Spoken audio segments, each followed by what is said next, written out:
Imagine holding onto a rope so tightly that your hands begin to bleed. The tighter you grip, the more it hurts, but the moment you let go, you're free.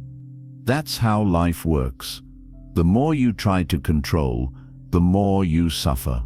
The moment you surrender, the moment you stop forcing life to fit your expectations, everything begins to flow. As the Buddha taught, you only lose what you cling to. This is the paradox of life. When you finally let go of everything, life gives you everything you were chasing, because peace was never found in control, but in trust. The universe was never against you. It was simply waiting for you to loosen your grip. And when you finally do, life reveals how beautifully it was always trying to guide you home. 1. Letting go doesn't mean losing. It means creating space. When you let go, you are not losing anything. You are creating the space for something new to enter your life.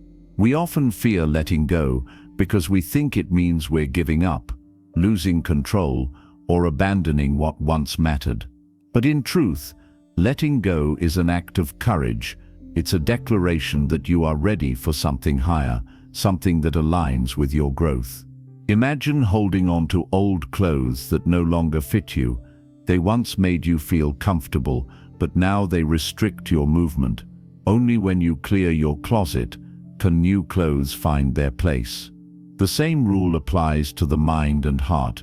When you release what no longer serves you, you make room for what truly does.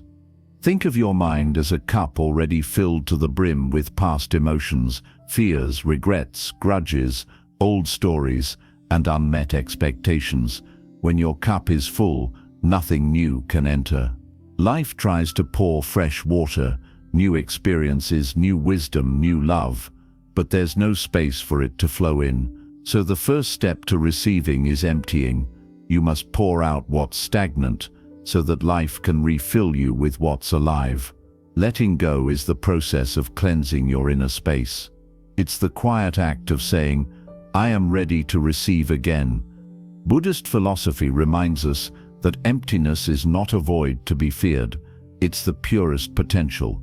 It's not nothingness. It's the calm before creation. When a farmer clears a field, it may look barren at first, but beneath that emptiness lies the readiness for new seeds to grow. When the trees shed their leaves in autumn, it may seem like loss, but it's simply making space for new life in spring. Likewise, when you let go of people, habits, or thoughts that no longer align with your journey, you are not destroying your life, you are redesigning it. In the space between what you've lost and what's yet to come, something sacred happens. That stillness becomes a bridge between endings and beginnings. It is in that space where transformation begins, quietly, slowly, and naturally. Most people fear that space. They rush to fill it with distractions, relationships, or busyness because silence feels uncomfortable. But if you sit with that emptiness long enough, you'll begin to feel peace blooming inside it. You'll start to see that every ending carries the seed of a new beginning. Letting go is the moment you stop holding on to the past and trust that life knows what it's doing. It's not about forgetting, it's about freeing yourself from what weighs you down. You stop clinging to what's gone and start believing that what's meant for you will find you when the time is right. In that openness, life begins to pour in unexpected blessings, new opportunities, deeper connections, and quiet peace. So don't be afraid of the space that letting go creates. That space is where healing enters, where wisdom grows, and where the next chapter of your life begins to unfold. When you let go, you don't lose. You finally make room for everything you truly deserve. 2. Attachment is the root of all suffering. The Buddha once said, "The root of suffering is attachment." It's one of the deepest truths in life, yet one of the hardest to accept.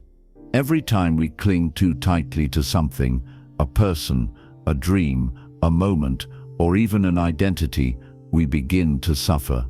Why? Because everything in this world is temporary. People change, Situations shift, seasons move, and life flows, whether we like it or not. When we attach ourselves to something that is always changing, we set ourselves up for pain the moment it moves away. Attachment is like tying your happiness to a leaf floating down a river. As long as the leaf is near you, you feel safe. But when the current carries it away, you panic, thinking your joy is being stolen. What we don't realize is that happiness was never in the leaf. It was always within you. You simply projected it outward. The more we depend on things outside ourselves for peace, the more fragile that peace becomes. Buddhism teaches that freedom begins when we understand impermanence. Everything you love, everything you fear, and everything you are experiencing right now is in motion, constantly changing, constantly evolving. Trying to hold on is like gripping water in your hands. The tighter you squeeze, the faster it slips away. Letting go doesn't mean you stop caring. It means you allow things to come and go naturally, without fighting against life's rhythm. We often mistake attachment for love, but they are not the same. Attachment says, "I need you to make me happy." Love says, "I want you to be free, even if that means you're not with me." Attachment binds, love releases. Attachment feeds fear, fear of loss, fear of change, fear of being alone.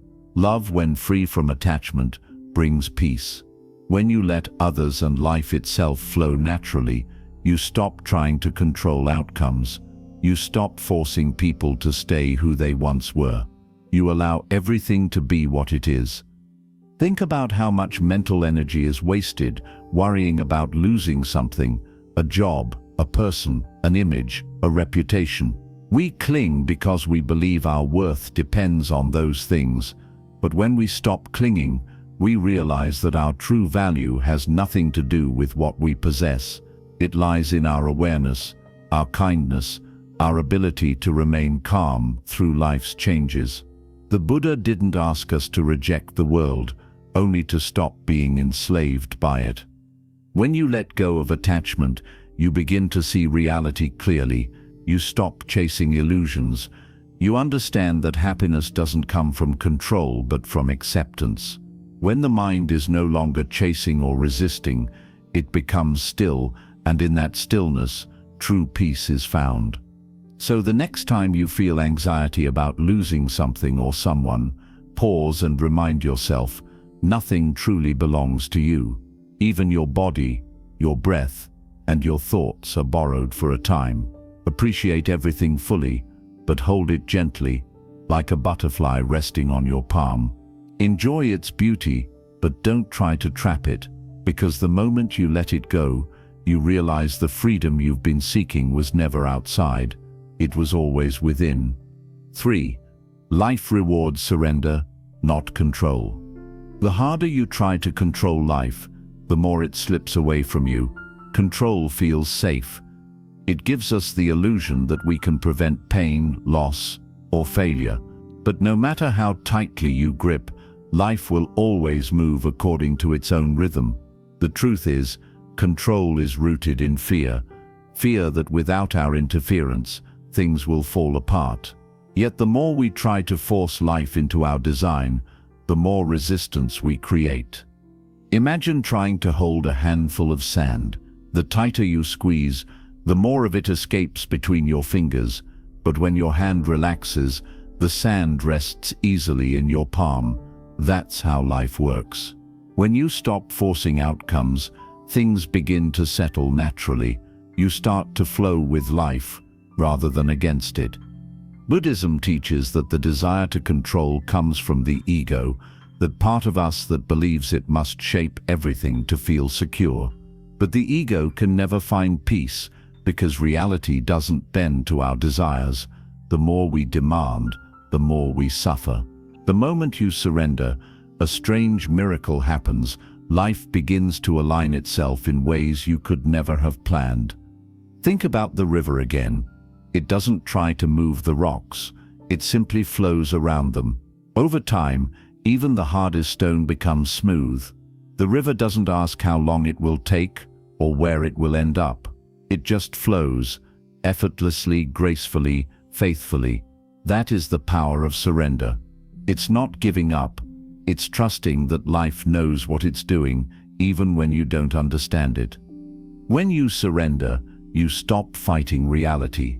You stop exhausting yourself trying to control people, time, or circumstances that are beyond your reach. You begin to realize that control was never your job. Alignment was. Life doesn't respond to force. It responds to flow. You can plan, prepare, and do your best. But after that, you must let go and trust. Because when you stop clinging, things begin to fall into place. Not because of your control, but because of your calm. Many people confuse surrender with weakness, but it's actually a form of great strength. It takes courage to release control and faith to move forward without knowing what lies ahead. When you trust the process, life rewards you with peace, clarity, and unexpected blessings. It's the same energy that guides a seed to sprout, a flower to bloom, and the sun to rise, unseen, unforced, and perfectly timed. The Buddhist way reminds us that everything that needs to unfold will unfold in its own time. You can't rush a sunrise, and you can't control the tide. Your task is not to manipulate the flow of life, but to move with it, gracefully, consciously, and with trust. When you let go of control, you don't lose power, you gain it, because real power comes from alignment with life, not domination over it. So learn to surrender, let go of the illusion that everything must happen your way. Breathe deeply, take your hands off the steering wheel, and trust that the same force that moves the stars is moving you exactly where you need to be. When you stop trying to control everything, life finally has the freedom to give you what was meant for you all along. 4. Detachment is not indifference, it sits inner strength. One of the greatest misunderstandings about Buddhist philosophy is the idea that detachment means not caring, as if being detached means being emotionless, cold, or distant. But true detachment is not a lack of feeling, it is the mastery of it. It means you can love deeply, live fully, and experience everything without being imprisoned by it. It's the ability to remain peaceful within yourself, no matter what happens outside you. Think about the lotus flower. It grows in muddy water, yet it remains untouched by the mud. That is the essence of detachment, to live in this world, to experience its joy and its pain, but not to be stained by it. The lotus doesn't avoid the mud, and you don't have to avoid life. Detachment simply means that no matter how chaotic the world becomes, your peace is no longer dependent on it. In Buddhism, detachment, known as upekkha, is one of the highest states of mind. It doesn't ask you to run from emotions, but to understand them.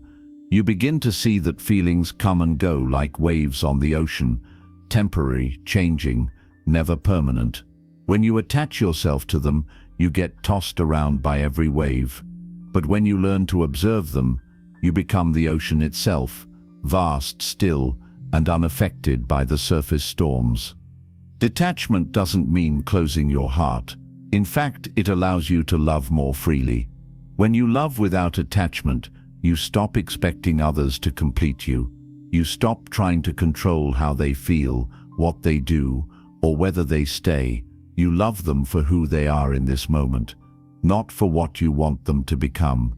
You give without expecting to receive.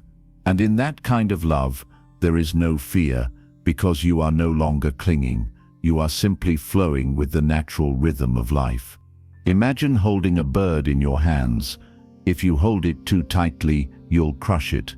If you hold it too loosely, it may fly away. Detachment teaches you to hold life gently, to appreciate it, to care for it, but never to trap it. Because the beauty of life lies in its impermanence. Everything changes, everything moves. Detachment allows you to see this truth clearly without fear.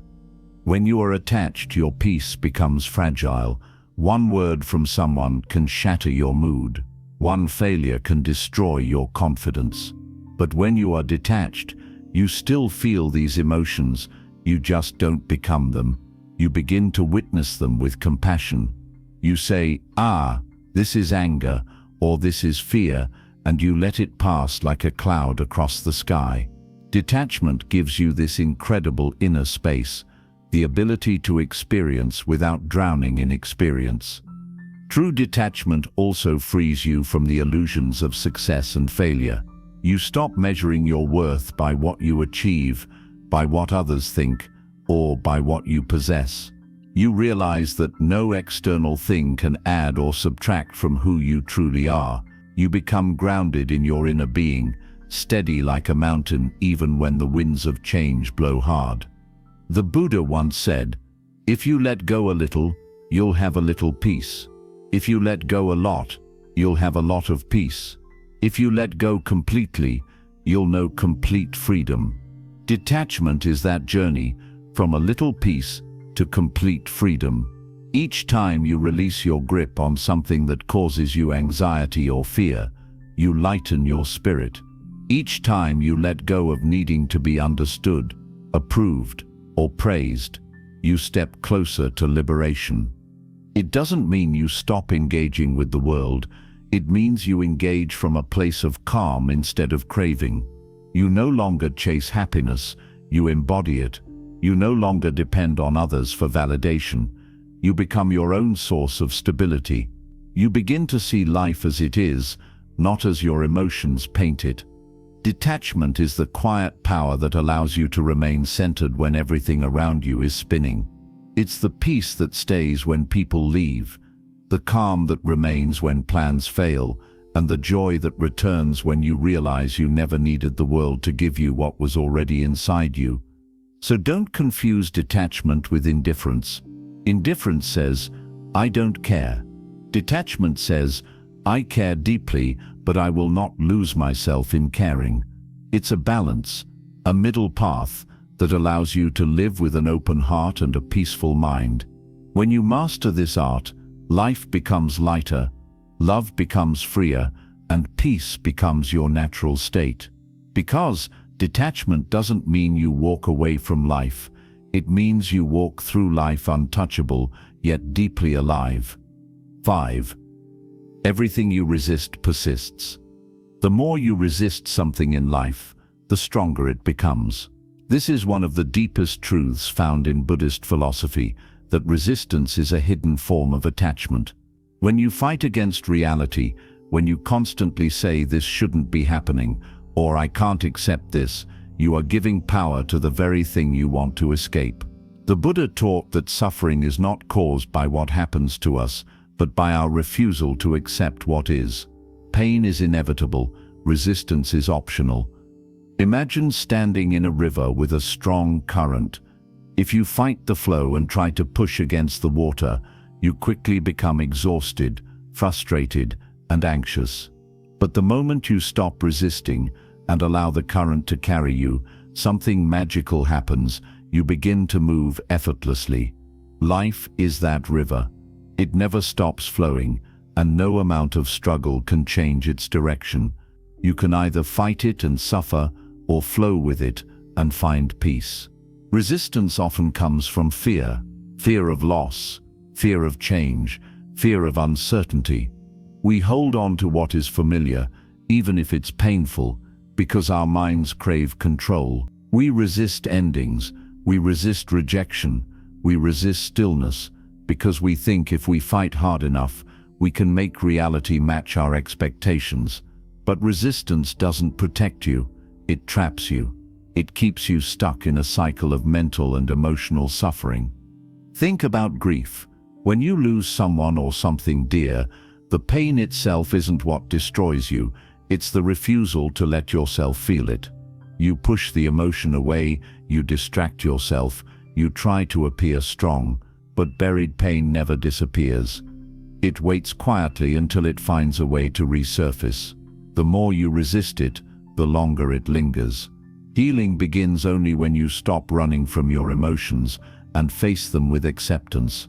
You say, yes, this hurts, but I will sit with it. I will allow it. And in that moment of surrender, the pain starts to loosen its grip. Buddhist teachings emphasize the importance of acceptance, not as passive submission, but as active awareness. Acceptance doesn't mean you approve of everything that happens. It means you acknowledge reality without judgment. You stop wasting energy fighting what cannot be changed and begin to use that energy to grow from it.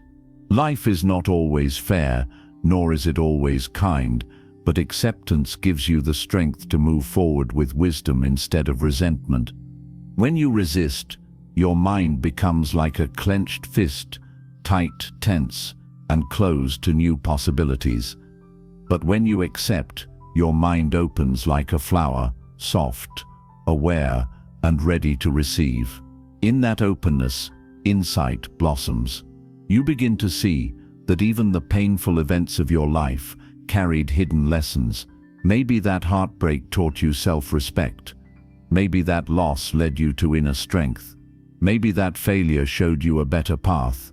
None of that wisdom can appear when you're busy resisting. The law of resistance is simple. Whatever you fight against grows stronger. When you resist sadness, it deepens. When you resist fear, it multiplies. When you resist change, it becomes more painful. But when you accept these experiences as temporary visitors in your mind, they lose their power.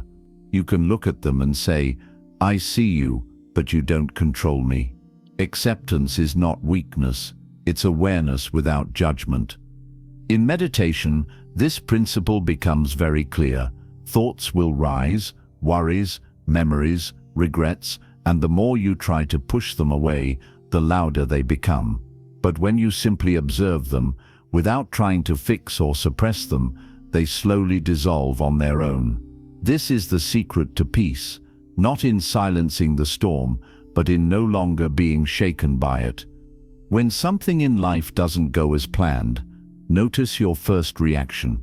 Is it resistance? Is it the voice that says, this shouldn't be happening? Try to replace that voice with one of acceptance. This is happening, and I can handle it. That shift transforms chaos into clarity. Because when you stop resisting what you can't control, you reclaim your energy for what you can. The Buddha's wisdom reminds us that acceptance is not giving up.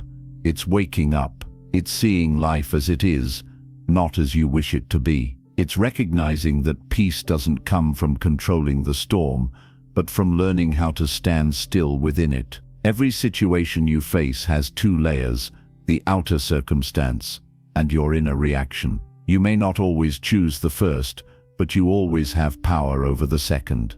So let go of the fight. Stop wrestling with reality. Stop resisting the changes that are trying to teach you something. The moment you accept what is, your suffering begins to dissolve. Acceptance doesn't make life perfect. It makes it peaceful. Because in that quiet surrender, you realize that life was never against you. It was always guiding you back to yourself. When you stop resisting, you start growing.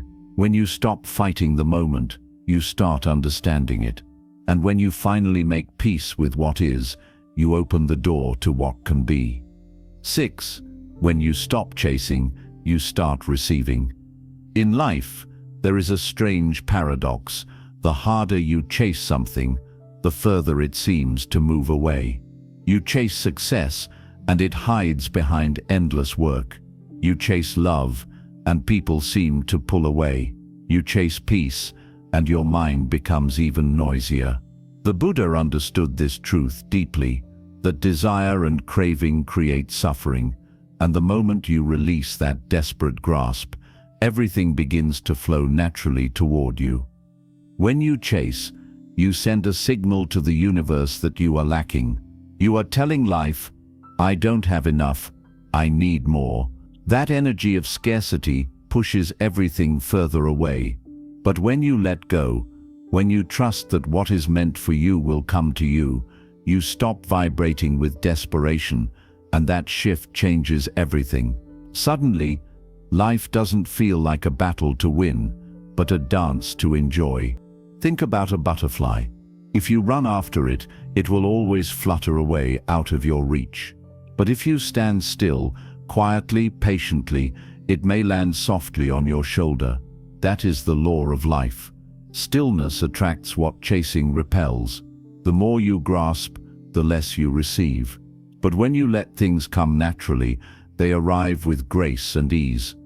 In Buddhism, this principle is often explained through the idea of non-striving, the practice of allowing things to unfold without forcing them. It doesn't mean you stop working or stop dreaming. It means you work with awareness instead of obsession. You move toward your goals, but you do not let them consume your peace.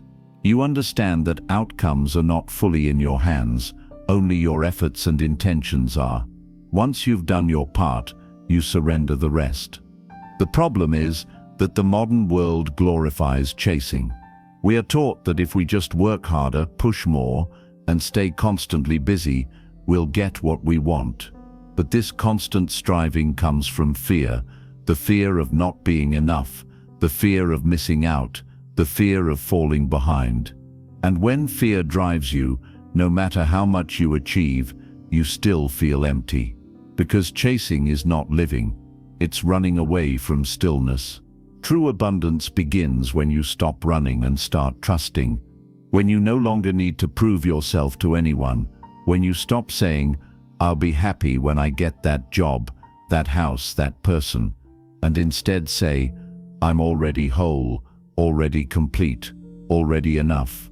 That inner peace sends out a powerful vibration that naturally attracts the right people, opportunities and experiences into your life. Think of the ocean, vast, calm and full. The ocean doesn't chase rivers, it waits, and everything flows into it. You must learn to become like that, full and calm within yourself. When you are whole, you become magnetic. The universe responds not to your words, but to your energy. When you are calm, you draw in calmness. When you are grateful, you draw in abundance. When you are desperate, you repel everything you desire. Buddhism teaches that attachment to outcomes blinds you from the beauty of the present moment. When you fixate on what's next, you miss what's here. You forget that peace, love, and fulfillment are not destinations to reach, but states of being to return to. The mind says, "Once I get there, I'll rest," but the wise know that there never comes.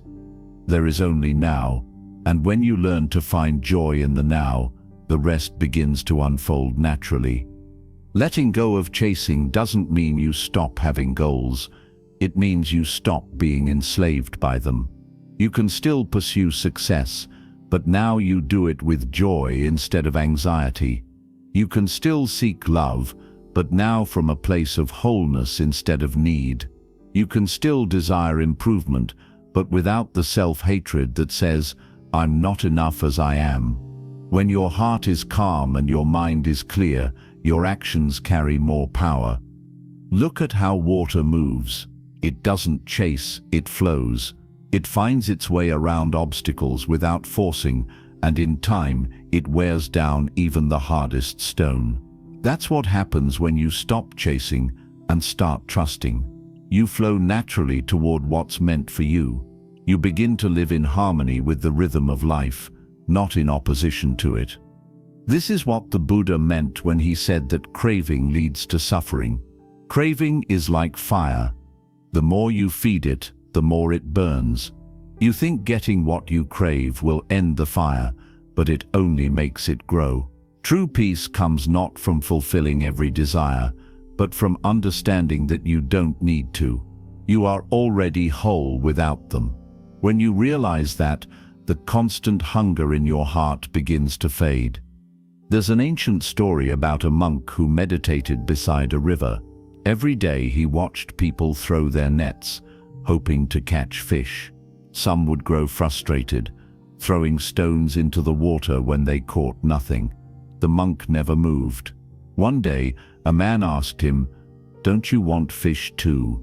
The monk smiled and replied, "When the water is still, everything comes to it." The meaning is simple. When the mind becomes still, life's blessings come naturally. We all have moments when we feel desperate for something: love, money, success, approval. But the moment you stop chasing and start cultivating inner peace, you realize that the things you were chasing were never outside of you. They were reflections of what you were missing within. You wanted love because you forgot you are love. You wanted peace because your mind was noisy.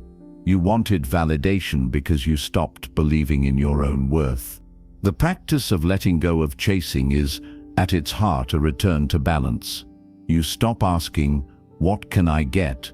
and begin asking, "What can I give?" You stop saying, "Why isn't this happening?" and start saying, "Maybe life is guiding me somewhere better." You stop worrying about when something will come and start trusting that it will, when the time is right. When you stop chasing, you create silence, and in that silence, life whispers. You begin to notice signs, coincidences, and gentle opportunities that were always there but hidden behind the noise of your pursuit. You become more intuitive, more patient, more present. You move from a place of control to a place of connection, and that's when receiving begins. Receiving doesn't come from force. It comes from alignment, when your energy, your thoughts, and your actions align with peace and gratitude. Life responds in kind. What you desire finds its way to you, not because you demanded it, but because you became ready for it. It's not that life suddenly gives you more, it's that you've opened yourself enough to see what was always meant for you. The irony is that when you stop chasing happiness, you realize it was never lost. When you stop chasing success, you realize it grows naturally from inner discipline and peace. When you stop chasing love, you realize it begins with self-love. This is the secret that Buddhist wisdom has been whispering for centuries, that the moment you stop trying to force life, you start living it. So, slow down, breathe, trust the timing of your journey. The things meant for you are already making their way toward you, quietly, slowly, perfectly. You don't have to chase, you only have to become. Become peaceful, become grateful, become open, and watch as life gives you everything you were running after all along. When you stop chasing, you begin to see that life was never against you. It was simply waiting for you to stop running long enough to receive. The flowers don't chase the sun, yet they bloom. The stars don't chase the night, yet they shine. You too were never meant to chase. You were meant to be. And when you learn to be still, to trust, to flow, everything you once chased will find its way to you, not as a reward, but as a reflection of the peace you've found within. 7. Letting go is the door to enlightenment. There comes a moment in every person's life when they must face the truth. Everything you cling to will eventually slip through your fingers. The people you love, the things you've worked for, even your own identity, all are temporary visitors in the grand journey of existence. Yet, instead of accepting this truth with grace, we spend our lives fighting it. We cling, we control, we beg life to stay still. But life does not stay still. It moves, it transforms, and it asks us to do the same. The path to enlightenment, the path to peace, begins not when you gain more, but when you begin to let go. Letting go is not an act of weakness. It is the highest expression of wisdom. It means you've come to understand the nature of life, that nothing lasts and nothing belongs to you. The Buddha once said, "When I let go of what I am, I become what I might be." In that simple truth lies the secret to liberation. You cannot awaken while you are clinging to illusions. You cannot find truth while you are holding on to false identities. To let go is to return to the natural state of the mind, vast, open, and free. Imagine a bird in the sky carrying a stone in its beak. It struggles to fly higher, its wings ache, its energy fades. The stone is heavy, but the bird won't drop it. It believes it needs it to survive. The moment it opens its beak and lets the stone fall, it rises effortlessly toward the clouds. We are that bird. The stones we carry are our attachments, our fears, our past, our expectations, our pride. Every thought that says this is mine weighs us down.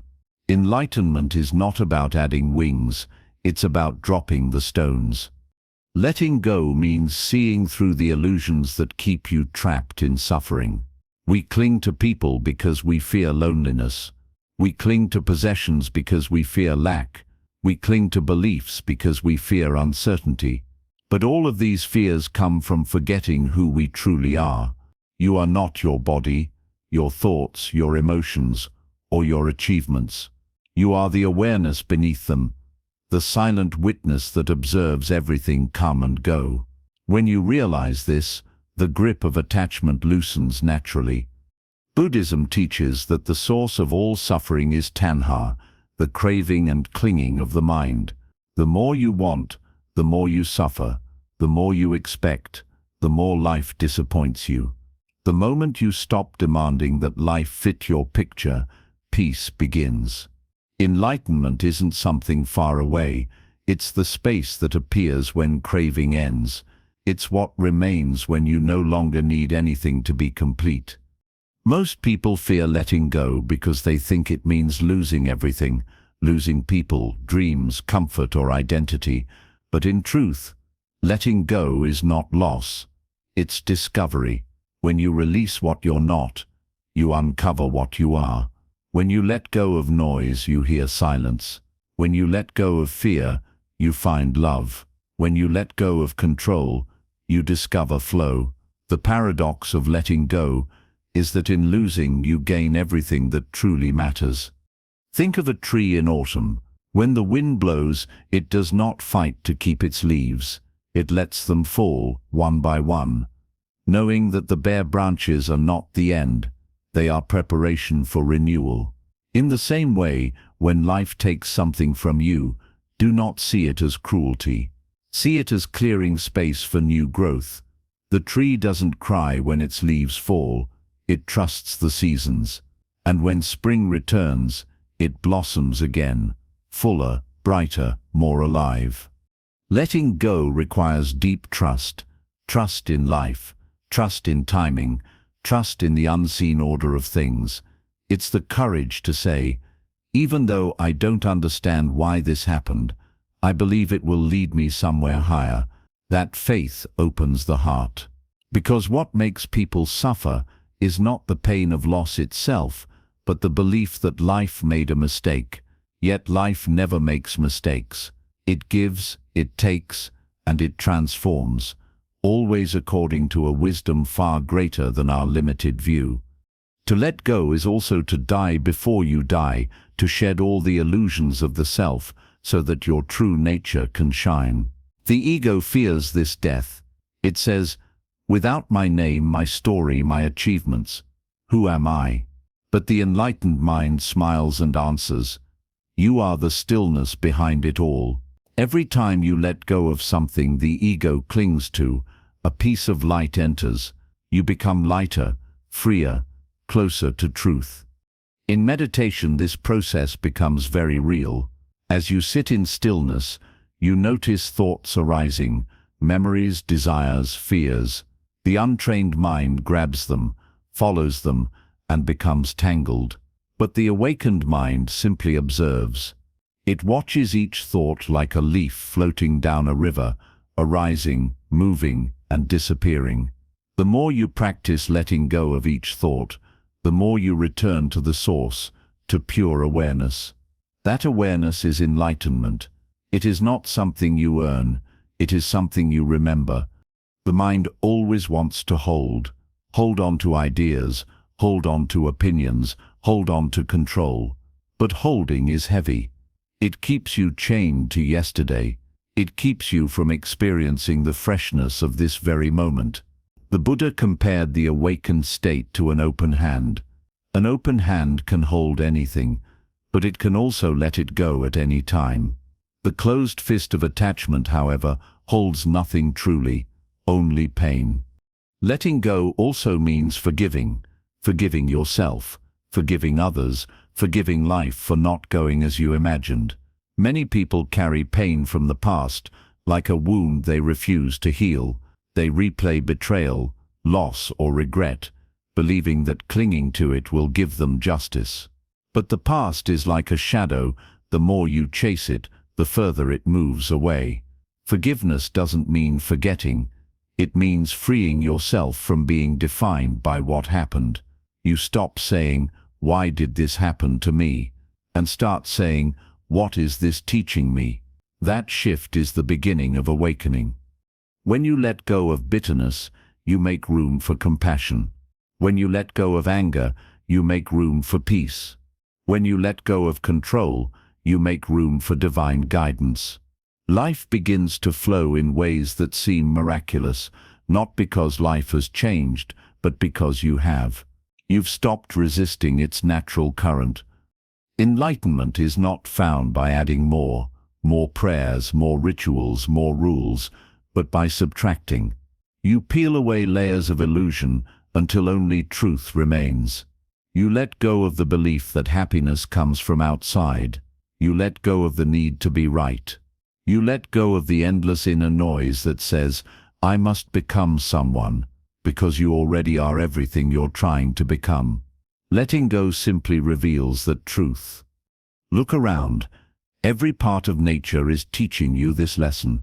The clouds let go of rain, and the earth becomes fertile. The ocean lets go of waves and returns to stillness. The moon lets go of darkness and shines again. The flower lets go of its petals, and seeds are born. Life is a continuous dance of holding and releasing, creation and dissolution. When you align yourself with that rhythm, suffering ends. You begin to see that letting go is not the end of anything, it's the continuation of everything. The great Zen masters often said, "The tighter you hold, the less you have." When you cling to people, they slip away. When you obsess over control, things fall apart. When you fight time, it races faster. But when you release your grip, life suddenly softens. The same people you once chased return. The same peace you once sought finds you. The same time that slipped through your hands begins to slow, because you are finally present enough to experience it. Letting go is also the key to unconditional love. As long as your love depends on conditions, on what others do, on how they make you feel, on whether they stay, it will always be fragile. But when you love without attachment, love becomes limitless. You no longer say, "I love you," because you simply love because love is what you are. That love doesn't hold, doesn't demand, doesn't fear loss. It gives freely and rests in peace, no matter the outcome. That is divine love, the love of an awakened heart.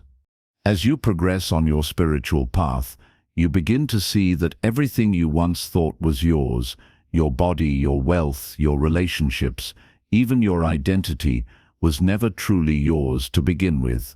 They are all part of the great flow of existence. They come through you, not for you. To let go is to recognize this truth and bow humbly before it. You stop trying to own life and start participating in it with gratitude. You become like a wave that knows it is part of the ocean, rising, falling, and returning, yet never truly separate. In the end, enlightenment is not about reaching a distant heaven. It's about realizing heaven is here, in this moment when nothing stands between you and reality. The enlightened mind doesn't escape the world. It embraces it fully, but without clinging. It feels deeply, acts compassionately, lives freely, and lets everything come and go with grace. Because it knows that nothing real can ever be lost. To let go, then, is to awaken, to stop fighting, to stop fearing, to stop demanding that life be different. It's to look at reality and say, "This too is part of my path." It's to allow yourself to be moved by life instead of trying to move life. It's to understand that the same hand that takes something from you will one day place something greater in its place. The enlightened soul doesn't ask why, it whispers thank you. So, let go of your old stories, of your guilt, of your need for control, of the version of yourself that you no longer are. Let go of chasing perfection and allow yourself to simply be. Each time you release something that weighs you down, you rise closer to truth.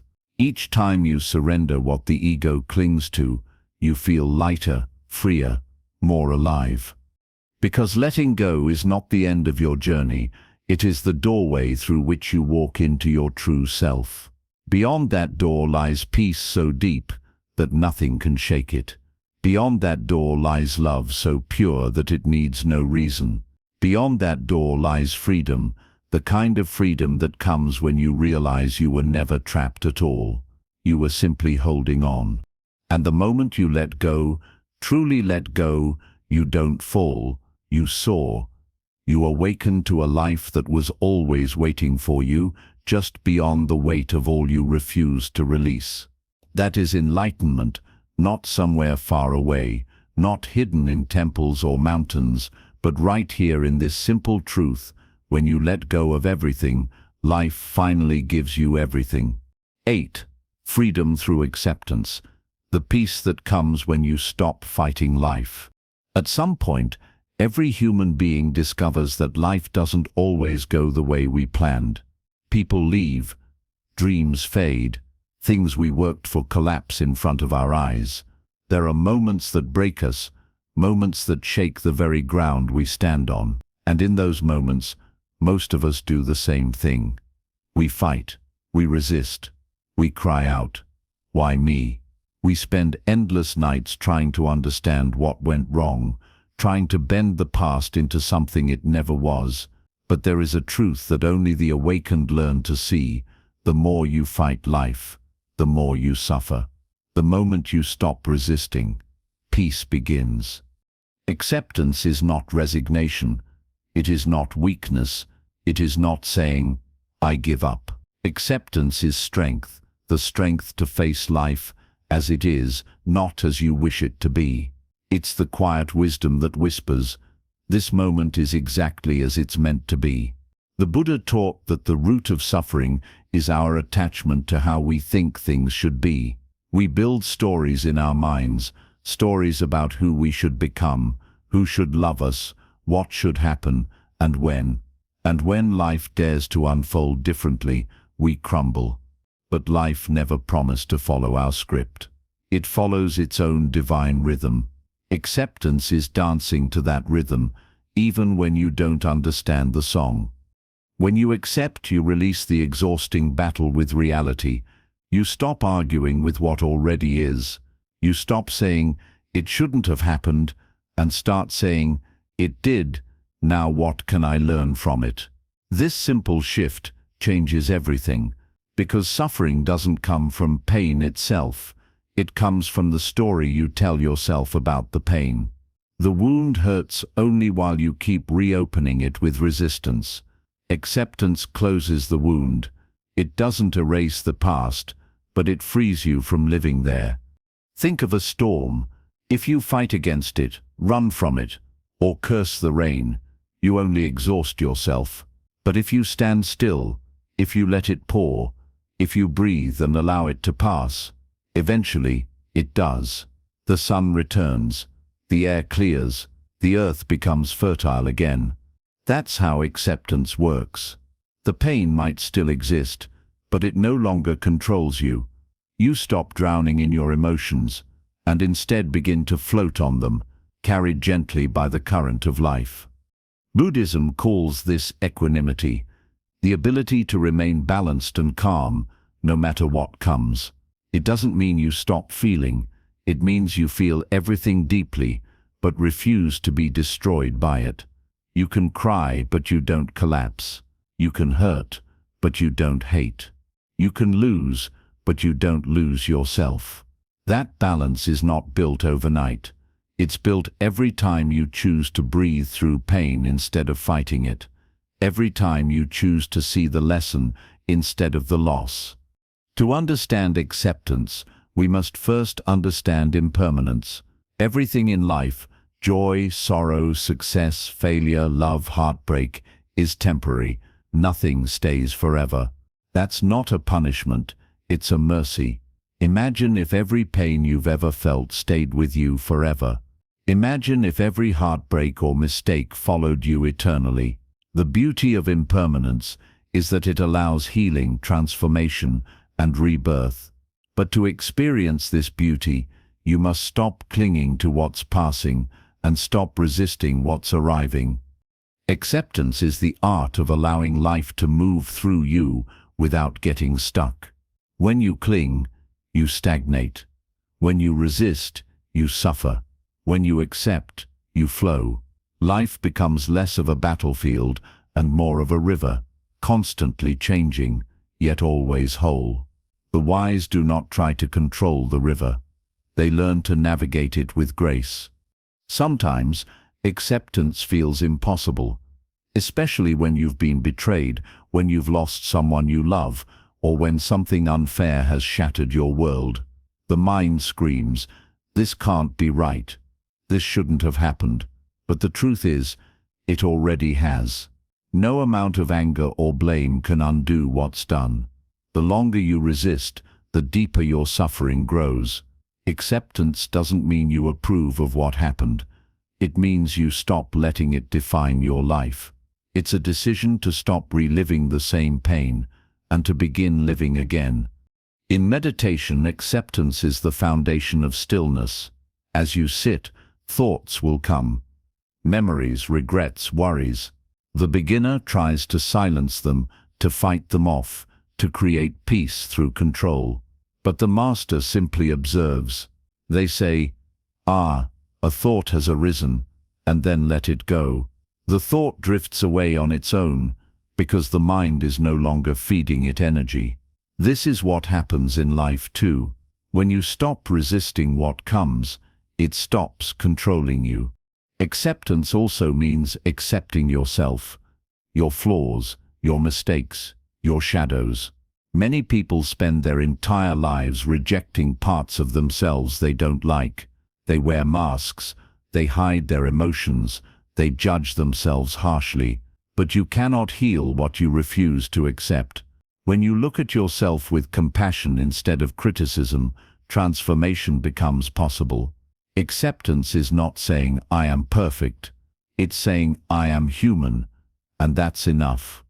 There is a Buddhist story about a monk who carried an empty bowl through the village every morning, receiving food from whoever wished to give.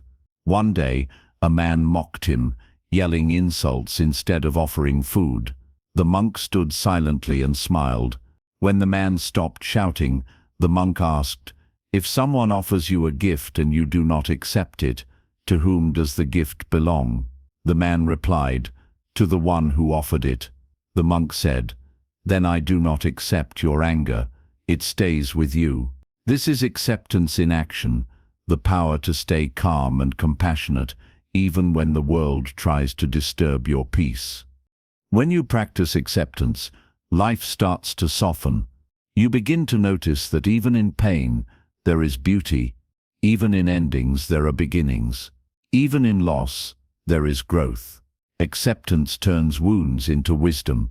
It transforms chaos into clarity. It teaches you that peace isn't the absence of challenges, it's the presence of grace in the middle of them. Most of the suffering in our modern world comes from resistance. Resisting change, resisting failure, resisting uncertainty. We build walls around our hearts, believing they will protect us, but those walls become prisons. Acceptance breaks those walls. It allows light to enter. It says, "I will no longer fight what I cannot change, but I will learn to live with it peacefully." That is not giving up. That is waking up. When you stop fighting life, something incredible happens. You begin to see the intelligence behind it.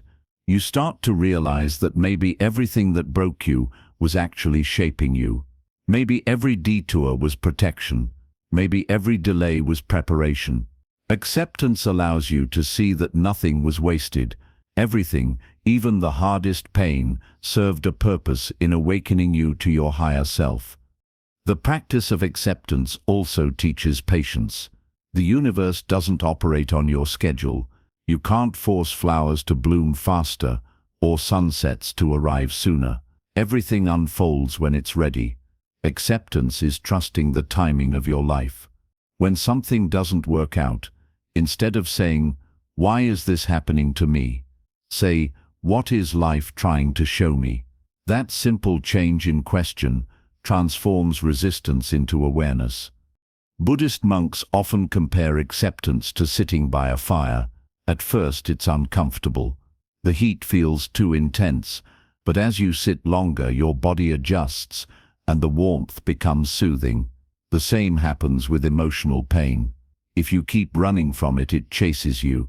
But if you sit with it, if you breathe through it and allow it to exist, it eventually loses its power. You realize that the fire that once burned you can also purify you. When you begin to live from a place of acceptance, you start to see the world differently.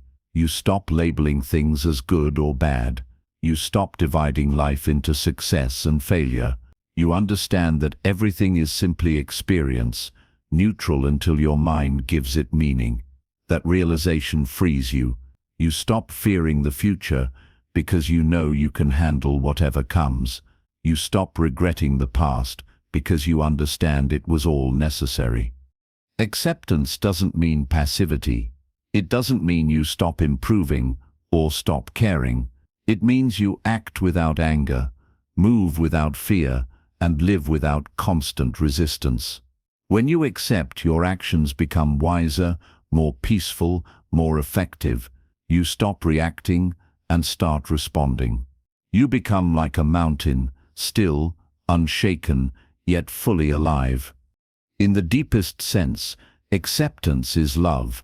Love for reality as it is, not as you wish it to be. It's saying yes to the whole of existence, the joy and the pain, the rise and the fall, the light and the dark. It's realizing that life is not happening to you, but through you. You are not separate from it. You are part of its unfolding. When you reach that realization, you no longer need to resist anything, because everything becomes sacred. The enlightened ones are not those who never face pain. They are those who stop fighting it. They see the divine hand in every moment, even in heartbreak and hardship. Their peace doesn't depend on perfect circumstances. It comes from perfect surrender. They have learned the art of allowing life to be life, people to be people, and themselves to be human. If you truly want freedom, stop trying to make life easy and start learning to accept it fully. When you stop demanding constant comfort, you begin to grow. When you stop insisting on certainty, you discover wonder. When you stop trying to control everything, you start to experience peace. Acceptance gives you that peace, the kind that doesn't fade when things change, because it is rooted in truth, not conditions. Every time you catch yourself saying, "This shouldn't be happening," pause and breathe. Whisper to yourself, "But it is happening, and that's okay." You don't have to like it, you just have to allow it. Over time, you'll see that acceptance doesn't make you powerless, it makes you peaceful. It doesn't make you passive, it makes you wise. It doesn't make you cold, it makes you compassionate. Because in the end, peace doesn't come when everything goes your way. Peace comes when you stop needing it to. Peace comes when you trust that even when things fall apart, you are still held by something greater. Peace comes when you realize that resistance only builds walls, while acceptance builds wings. Let this truth settle deep within you. Life is not your enemy, it's your greatest teacher. Every loss, every delay, every heartbreak is a lesson in surrender. When you stop fighting what you can't control, you stop suffering over what you can't change. You stop being a prisoner of circumstances and become a student of them. Acceptance is the highest form of letting go. It is where the journey of the awakened soul ends, not in victory or achievement, but in peace. Because when you fully accept life, you become one with it. You no longer stand apart, trying to control or escape it. You dissolve into it, the way a wave dissolves into the sea. And in that moment, something miraculous happens. The war within ends. The constant noise of why, how, and when falls silent. All that remains is stillness. And in that stillness you realize the ultimate truth. There was never anything to resist, because there was never anything separate from you. Life was never against you. It was always guiding you home. So breathe deeply. Accept this moment, not because it's easy, but because it's real. Trust it, love it, live it fully, because the moment you stop fighting life is the moment life starts embracing you. And in that embrace, you'll find what every soul has been searching for since the beginning of time: pure, unshakable peace. 9. The power of non-attachment, living fully without losing yourself. The deepest wisdom of Buddhism can be expressed in one paradoxical truth. To truly enjoy life, you must stop clinging to it. It sounds impossible at first. How can you love deeply, work passionately, and dream boldly, and yet not be attached? How can you live in the world without being ruled by it? But this is the essence of non-attachment, the quiet secret behind every awakened soul. When you stop clutching at life, life begins to embrace you back. Attachment is not love, it is fear wearing love's mask. When you are attached to someone, something, or even an idea of yourself, you live in constant tension, afraid of losing it, of changing, of being without it. You don't actually enjoy it, you're too busy protecting it. The Buddha taught that tanha, craving and attachment, is the root of all suffering, because it ties your peace to what is temporary. And everything temporary, by nature, will one day pass away. Imagine grasping a handful of sand. The harder you hold it, the faster it slips through your fingers. But when you open your palm, the sand simply rests there, calm, effortless, beautiful. That is how life is meant to be lived, with open hands, not clenched fists. Non-attachment is not about abandoning life, it's about holding it gently, knowing it was never yours to own, only yours to experience. When you practice non-attachment, you still feel everything. You still love, care, and work hard. You still build dreams and cherish people. But you no longer place your entire identity inside them. You no longer say, "Without this, I am nothing." You begin to understand that love without clinging is deeper, freer, and far more powerful than the desperate love born of need. The enlightened ones live in this world like travelers passing through, grateful for the meal, the company, the sunset, but never mistaking them for permanent homes. They appreciate every gift life offers without grasping for more, and because they do not cling, they do not suffer when the moment ends. Their hearts remain open, unburdened, and alive. To live with non-attachment is to shift from possession to presence. Possession says, "This is mine." Presence says, "I am here." When you're attached, your attention is consumed by what you might lose. But when you are present, you are free to savor what you have right now. You start to notice the small things, the warmth of tea between your hands, the breath that enters and leaves your lungs, the silence between two heartbeats.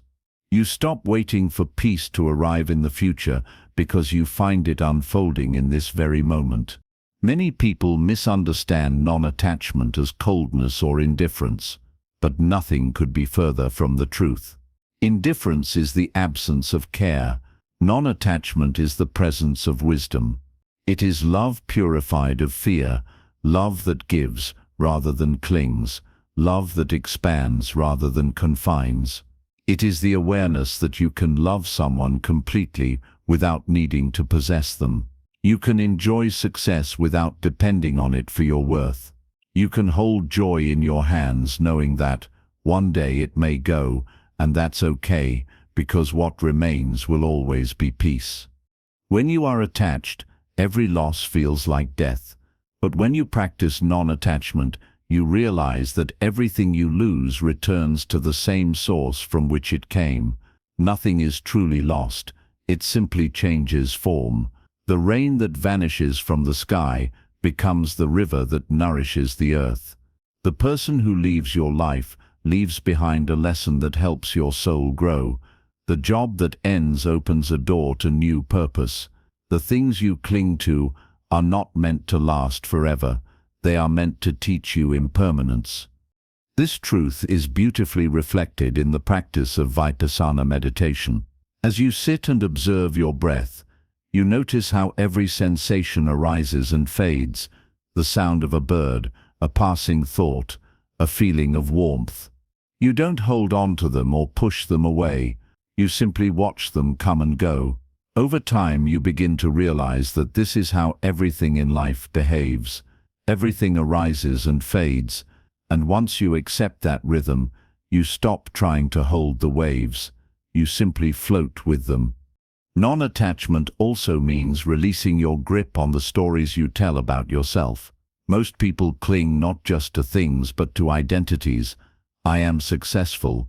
I am strong. I am right. When life challenges these stories, the ego panics. It fights to keep its image intact. But the self you're protecting is only an illusion, a mask worn by consciousness for a brief time. When you let go of that mask, you don't disappear. You discover the vast stillness that has always been behind it. Letting go of attachment to identity is one of the hardest lessons. It feels like a kind of death. But in Buddhism, this death of the false self is rebirth, the awakening into your true nature. You begin to see that you are not the body, not the thoughts, not even the emotions that rise and fall within you. You are the awareness in which all of them appear, and awareness cannot be harmed or lost, because it is not bound by form. There is immense peace in realizing that nothing external defines you. When you no longer depend on others to validate your worth, you become unshakable. When you no longer depend on possessions to feel secure, you become rich in spirit. When you no longer depend on outcomes to feel fulfilled, you become unstoppable. This is the freedom of non-attachment, not the absence of desire, but the presence of inner stability. Buddhism does not say you should eliminate all desires. Desire for growth, for compassion, for awakening, these are noble desires that propel the soul forward. But it teaches you to hold desire lightly, without letting it become an addiction. It is one thing to walk toward a goal. It is another to be chained to it. The first is freedom. The second is slavery. The moment you believe, I must have this or I'll suffer, you've given away your power. The moment you say, I will do my best and trust the rest, you've reclaimed it. The practice of non-attachment can transform even the way you experience pain. Pain is inevitable. Loss, illness, disappointment, they will visit everyone. But suffering is optional. Suffering is what happens when you resist pain. When you say, this shouldn't be happening to me. Non-attachment doesn't remove pain. It removes the identity that clings to pain. You stop saying, I am suffering, and instead say, suffering is being experienced in me, and it too shall pass. That subtle change in perception turns agony into awakening. To live with non-attachment is also to live with gratitude, because you no longer take anything for granted. When you know that every person, every sunrise, every breath is temporary, you stop wasting time. You become gentler with others, more forgiving, more kind. You savor the beauty of now because you know it will never return in exactly the same way. Each moment becomes precious, sacred, complete. There's an old Zen saying, the tighter you squeeze, the less you have. When you cling to people, they pull away. When you obsess over control, life rebels. But when you open your hands, what's truly meant for you stays effortlessly.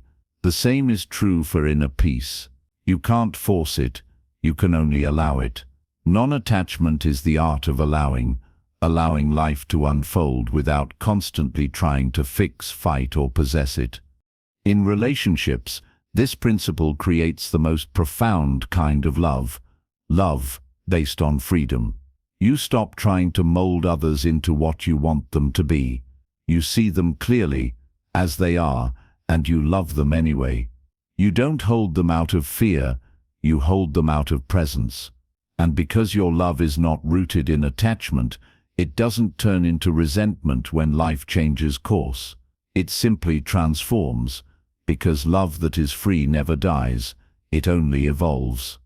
In success and failure, non-attachment gives you balance. When you succeed, you celebrate without arrogance.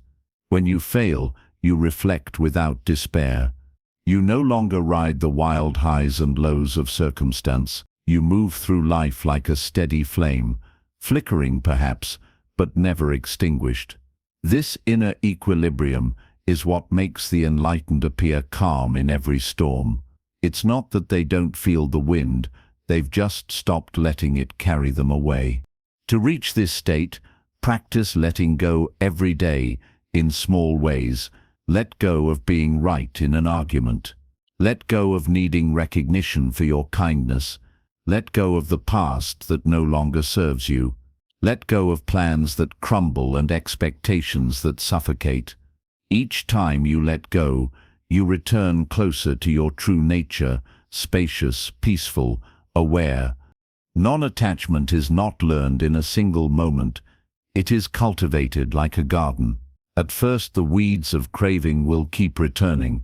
The mind will say, "But I need this, I can't live without that." Gently, patiently, you keep uprooting them. You replace clinging with trust, fear with faith, control with surrender. Over time, you notice something beautiful happening. Your heart becomes light. The things that used to consume you lose their grip. You move through life with quiet confidence, knowing that whatever leaves your hands was never yours to keep. In the silence of that freedom, you begin to taste what the Buddha called nirvana, the state beyond craving and aversion. It is not an escape from life, but a complete acceptance of it. You still walk the same earth, breathe the same air, love the same people, but now you do so with open eyes. You see the beauty in impermanence, the peace in uncertainty, the sacredness in simplicity. You no longer cling to joy, yet joy flows through you effortlessly. You no longer run from pain, yet pain cannot touch your essence. The ultimate power of non-attachment is this: it returns you to yourself. When you stop being owned by your desires, you discover the quiet center that was always free. You realize that the world doesn't need to bend to your will for you to be happy. Happiness was never in the objects of attachment, it was in the awareness that perceived them. When that awareness no longer clings, it becomes limitless. So live fully, love deeply, give freely, but hold lightly. Let everything flow through you without trying to keep it. Be grateful for every gift, even the fleeting ones. Trust that nothing real can ever be lost, because the only thing real is the awareness that witnesses it all. That awareness, calm, luminous, boundless, is who you truly are. And when you finally learn to live this way, unattached, awake, and alive, life stops feeling like a race and starts feeling like a meditation. Every breath becomes sacred, every moment becomes enough. And in that stillness, in that freedom from grasping, you understand the greatest truth of all. You never needed to hold on to life for it to be beautiful. You only needed to let it flow through you, freely, fearlessly, completely. The still mind, finding enlightenment in inner silence. The human mind is a restless sea. It never stops moving. Waves of thought, emotion, and memory crash endlessly upon the shores of awareness. One moment you are calm and content. The next your mind drags you into worry, regret, or desire. This is the natural state of the untrained mind, a mind that constantly clings, chases, and resists. But beneath those turbulent waves, there is something profound and eternal, a deep stillness that has always been there, waiting. The journey of Buddhist wisdom is the journey back to that stillness, for it is only in silence that the truth of life is revealed. The Buddha once said, "Peace comes from within. Do not seek it without." These words are not merely poetic, they are a map to enlightenment. Most people spend their lives searching for peace in external things, wealth, love, status, entertainment. But these things, no matter how satisfying they seem, are unstable. They rise and fall like waves, and if your peace depends on them, your life becomes an endless cycle of gain and loss, joy and despair. The still mind does not depend on circumstance. It is peace that remains when everything else fades. Imagine a lake on a windy day. Its surface ripples and distorts, reflecting the world in fragments. But when the wind settles, when the surface becomes still, the reflection becomes clear. The same is true of the mind. When thoughts, worries, and desires are constantly stirring within you, you cannot see reality clearly. Everything is distorted by emotion and judgment. But when the mind becomes still, truly still, the world is revealed as it is, pure and simple. That moment of clarity is not created. It is uncovered. The still mind is your natural state. It's simply hidden beneath the noise. To reach that state, you must learn to stop feeding the noise. Every day, your mind pulls you into countless stories, what you should have done, what you need to do, what others think of you, what might happen tomorrow. These stories are illusions, yet they consume enormous energy. Meditation, in its purest form, is the practice of watching these stories arise and fade without getting caught in them. It's not about controlling your thoughts, it's about no longer being controlled by them. When you sit in silence, even for a few minutes, you begin to see the nature of the mind. You notice that thoughts appear without your permission and disappear without your control.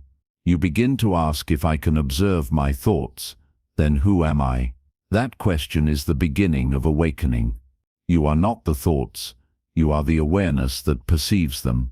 Awareness is still, timeless, unchanging. It's like the sky.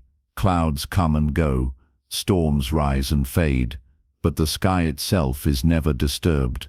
The still mind is the recognition that you are the sky, not the storm. But this stillness is not something you can force. It emerges naturally when you stop chasing and stop resisting. When the mind ceases to grasp for control, silence arises like dawn breaking after a long night. Many seekers try to achieve enlightenment through effort, through intense meditation, discipline, or devotion. But enlightenment cannot be achieved because it's not something new to gain, it's something you already are. Stillness is your birthright. It's what remains when you drop everything that isn't you. The world around you is noisy because the world within you is noisy. When you quiet your inner world, the outer world begins to feel quieter too. Situations that once triggered you lose their power. The words of others no longer disturb your peace. You begin to respond instead of react. This is the strength of stillness. It is not weakness or apathy, but immense power under perfect control. The person who has mastered stillness can walk through chaos and remain untouched. Buddhism calls this state samadhi, one-pointed awareness. It is not an escape from life, it is a deeper immersion into it. When your mind is still, every moment becomes vivid. The sound of rain, the flicker of a candle, the breath entering your body, everything feels alive, sacred, luminous. You no longer live in the past or the future, You inhabit the eternal now. That is why enlightened beings seem to glow with quiet joy. They are not somewhere else. They are fully here. Yet, reaching this stillness is not easy, because the mind resists silence. The ego thrives on noise, on drama, comparison, memory, and fantasy. When you try to quiet it, it panics. It tells you, you'll be bored, you'll waste time, you'll lose yourself. But the truth is, it's the noise that makes you lose yourself. The silence reveals who you've always been. Every time you sit in meditation, you are not trying to escape life. You are learning to experience it without distortion. The path to a still mind begins with awareness. Notice your thoughts without judgment. Notice how they come and go, how they rise like waves and fall back into silence. Don't chase them, don't fight them, just watch. Over time, the watcher, your awareness grows stronger and the waves grow weaker. What once disturbed you begins to pass through you like wind through open space. You can practice this even outside of meditation. When someone insults you, observe your reaction. Watch the anger rise, feel its heat, but do not become it. When you're anxious about the future, notice the tension in your chest, the speed of your thoughts, but don't label them good or bad. Simply breathe and allow them to pass. Each time you do this, you strengthen the muscle of stillness. The storms still come, but you no longer lose your center. The still mind is also the compassionate mind. When your mind is quiet, you stop projecting your own fears onto others. You begin to see people not as enemies or obstacles, but as fellow travelers, each struggling with their own storms. From stillness arises empathy, not because you force yourself to be kind, but because peace naturally expresses itself as love. Just as a calm lake nourishes the trees around it, a calm mind nourishes everyone it touches. This is why the Buddha radiated such deep peace. His stillness wasn't passive, it was alive, dynamic and overflowing with compassion. The truly still mind doesn't withdraw from life. It engages with it from a higher place. It acts without anger, helps without pride, and speaks without ego. Its power lies in presence, not dominance. In time, the still mind transforms your entire experience of existence.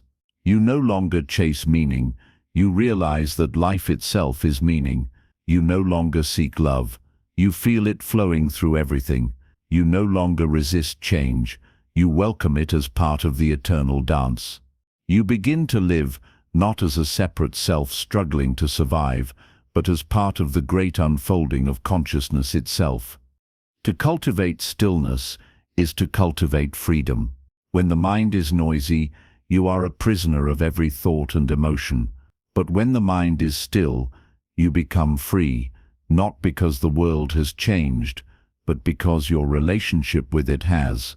The world still moves, but you remain anchored. You can lose everything externally and still remain whole internally. That is real power, the kind that no one can give or take away. At the deepest level, the still mind is enlightenment itself. It is the end of inner conflict, the end of craving, the end of identification with thought. It is awakening to the timeless awareness that has always been watching, silently, patiently, through every joy and sorrow. It is realizing that you were never the storm, you were always the sky. If you truly wish to find peace, stop searching for it in the world and start discovering it in silence. Turn inward. Sit quietly. Let the thoughts settle. Let the emotions breathe. You don't need to fight them. Just stop feeding them. Eventually the noise will tire itself out, and in that moment you'll glimpse the vast, unshakable peace that lies beneath all things. This silence is not emptiness, it's fullness. It's the fullness of being alive, of being aware, of existing without needing anything more. It's the state beyond fear, beyond desire, beyond time. It's what the Buddha called nirvana, not a place to go after death, but a state of consciousness available here and now. So remember, the still mind is not found in temples, mountains, or books. It's found in the quiet space between your breaths. It's in the pause before you speak.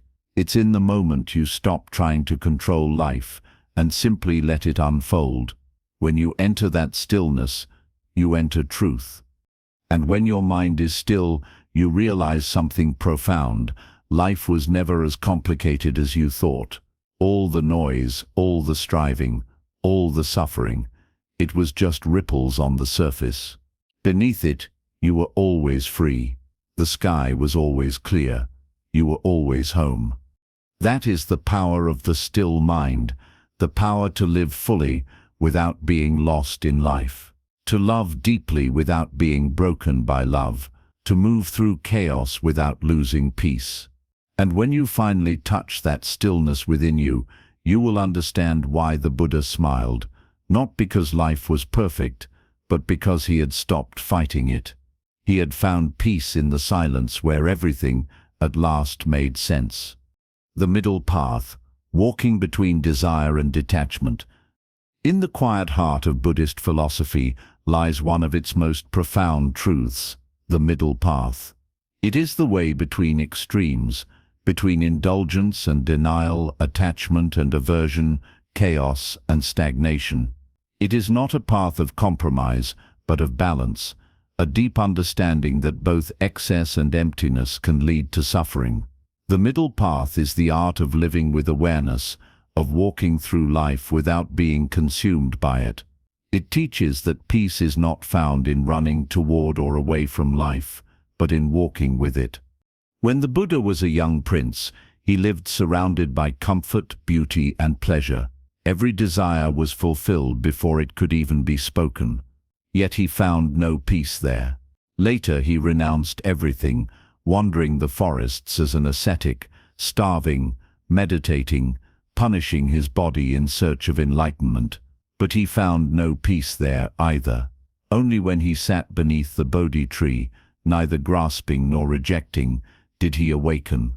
In that stillness between extremes, he discovered the middle path, the way of balance, wisdom, and freedom. This lesson is timeless, yet deeply relevant to modern life.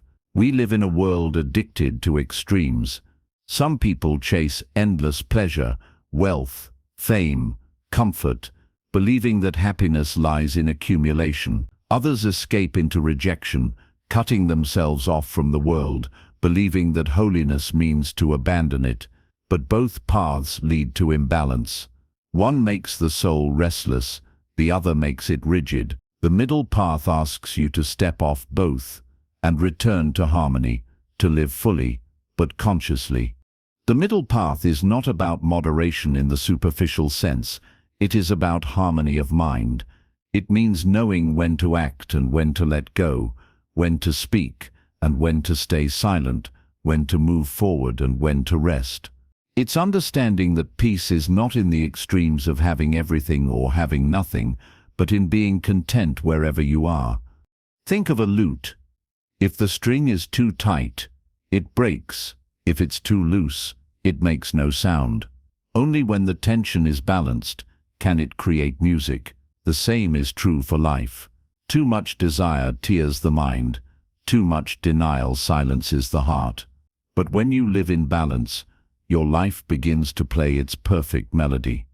The middle path invites you to become aware of how attachment and aversion dominate your actions. Every craving pulls you outward towards something you think will complete you. Every aversion pushes you away from something you fear will harm you. You become trapped between wanting and rejecting, forever chasing peace yet running from discomfort. But peace cannot be found in chasing or running. It can only be found in stillness, in seeing things as they are without distortion. To walk the middle path is to stop judging your experiences as good or bad, success or failure, gain or loss. Instead, you see them as part of the same flow. When you win, you smile without pride. When you lose, you bow without bitterness. You begin to see that nothing in life is permanent enough to define you. The middle path frees you from emotional extremes, from the roller coaster of elation and despair, and brings you to a place of steady calm. It does not mean you stop feeling. On the contrary, you feel everything more deeply because you are no longer afraid of feeling. You allow joy without clinging to it, and pain without running from it. This is real strength, to be open to life in its totality without being enslaved by it. Buddhism teaches that the middle path is not a philosophy to study, but a way to live. It begins with mindfulness, being aware of what is happening inside you as it happens. Notice how your mind swings between craving and resistance.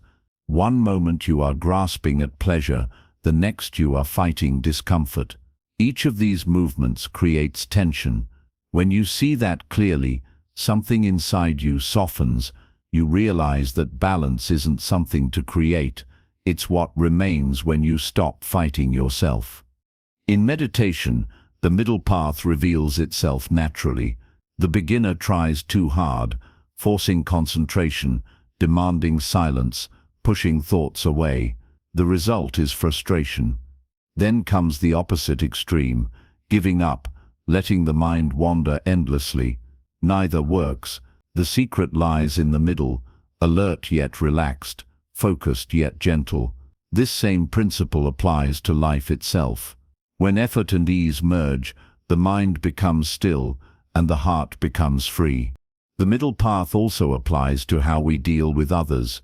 When someone hurts you, the mind swings between revenge and withdrawal, but both come from the same place, attachment to being right. The middle path teaches forgiveness, not as weakness, but as wisdom. You stop reacting to others' actions and start responding from awareness. You no longer allow their storms to drown your peace. Similarly, in work and ambition, balance is essential. Striving for success is not wrong, but when it consumes your inner calm, it becomes a form of bondage. Resting is not laziness, but when it turns into stagnation, it becomes decay. The wise alternate between effort and rest, discipline and ease. They know that progress without peace is failure, disguised as achievement. To live the middle path is to live with awareness of impermanence.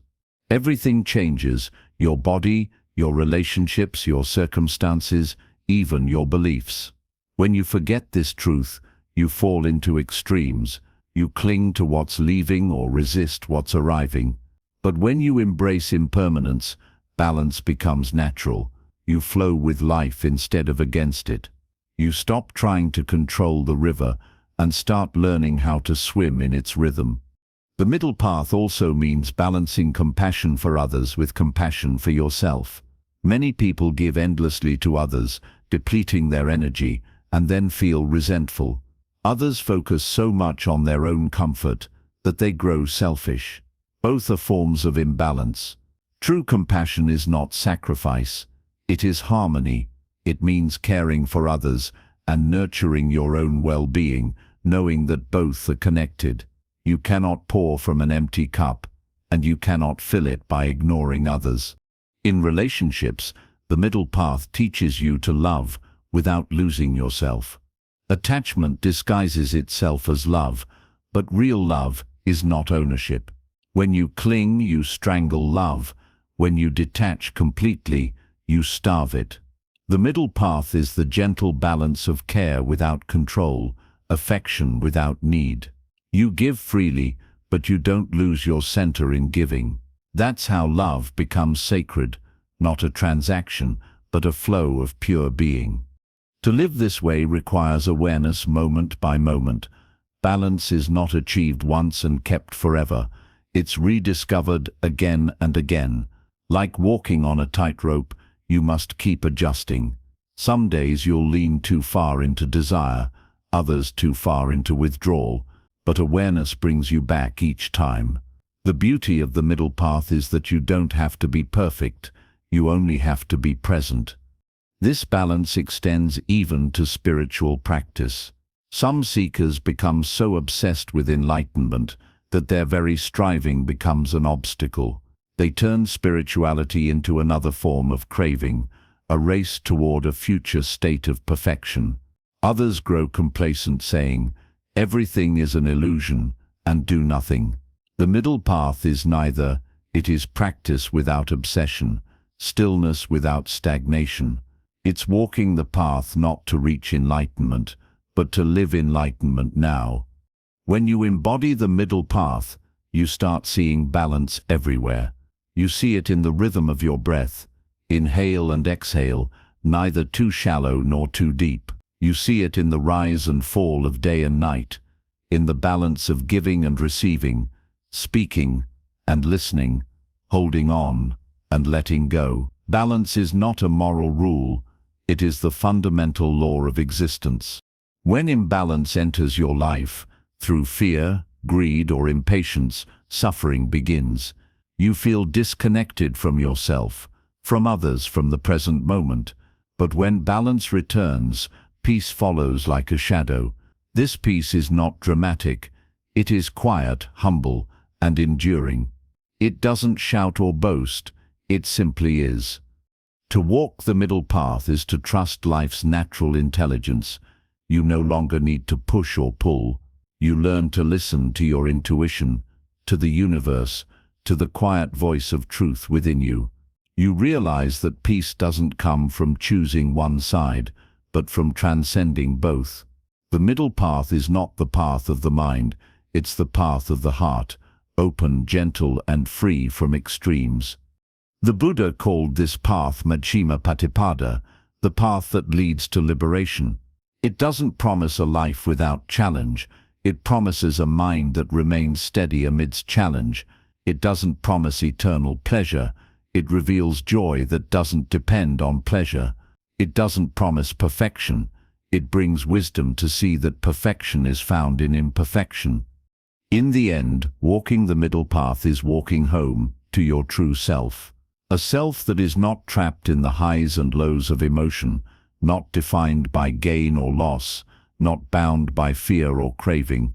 It is a self that lives lightly, acts wisely, and loves deeply.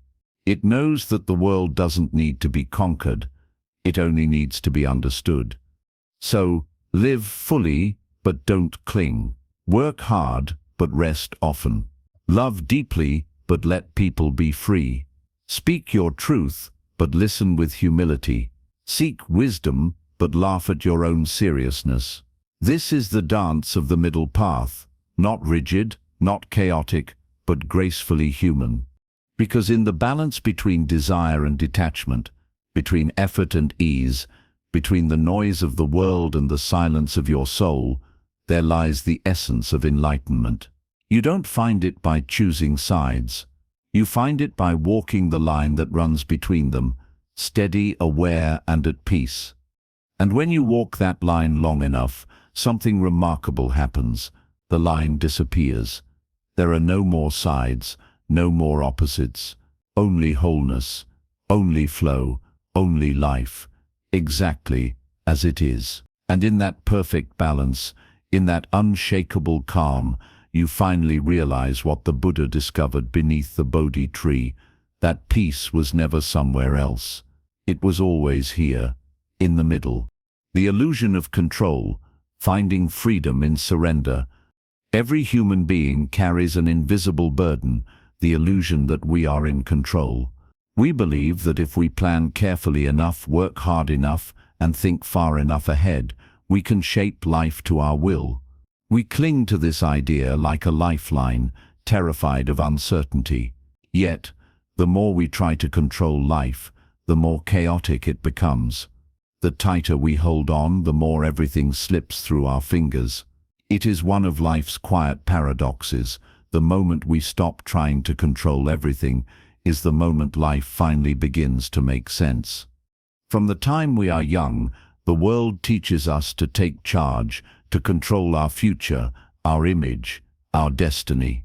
We are told that control equals power and that surrender is weakness. But the Buddha's teachings turned that idea inside out. He saw that the desire to control, to force the world into our design, is one of the greatest causes of suffering.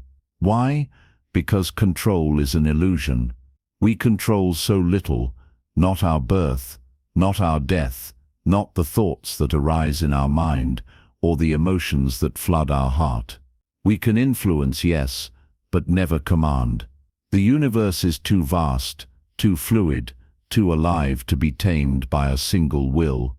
Look around. Everything that exists operates in harmony without human interference. The sun rises, the tides move, seasons change, stars are born and die, all without permission. Yet here we are, trying to control every moment of our brief existence, as if we could wrestle the infinite into obedience.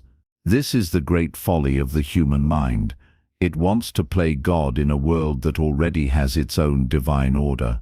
When the Buddha spoke of suffering, he identified craving and clinging as its roots.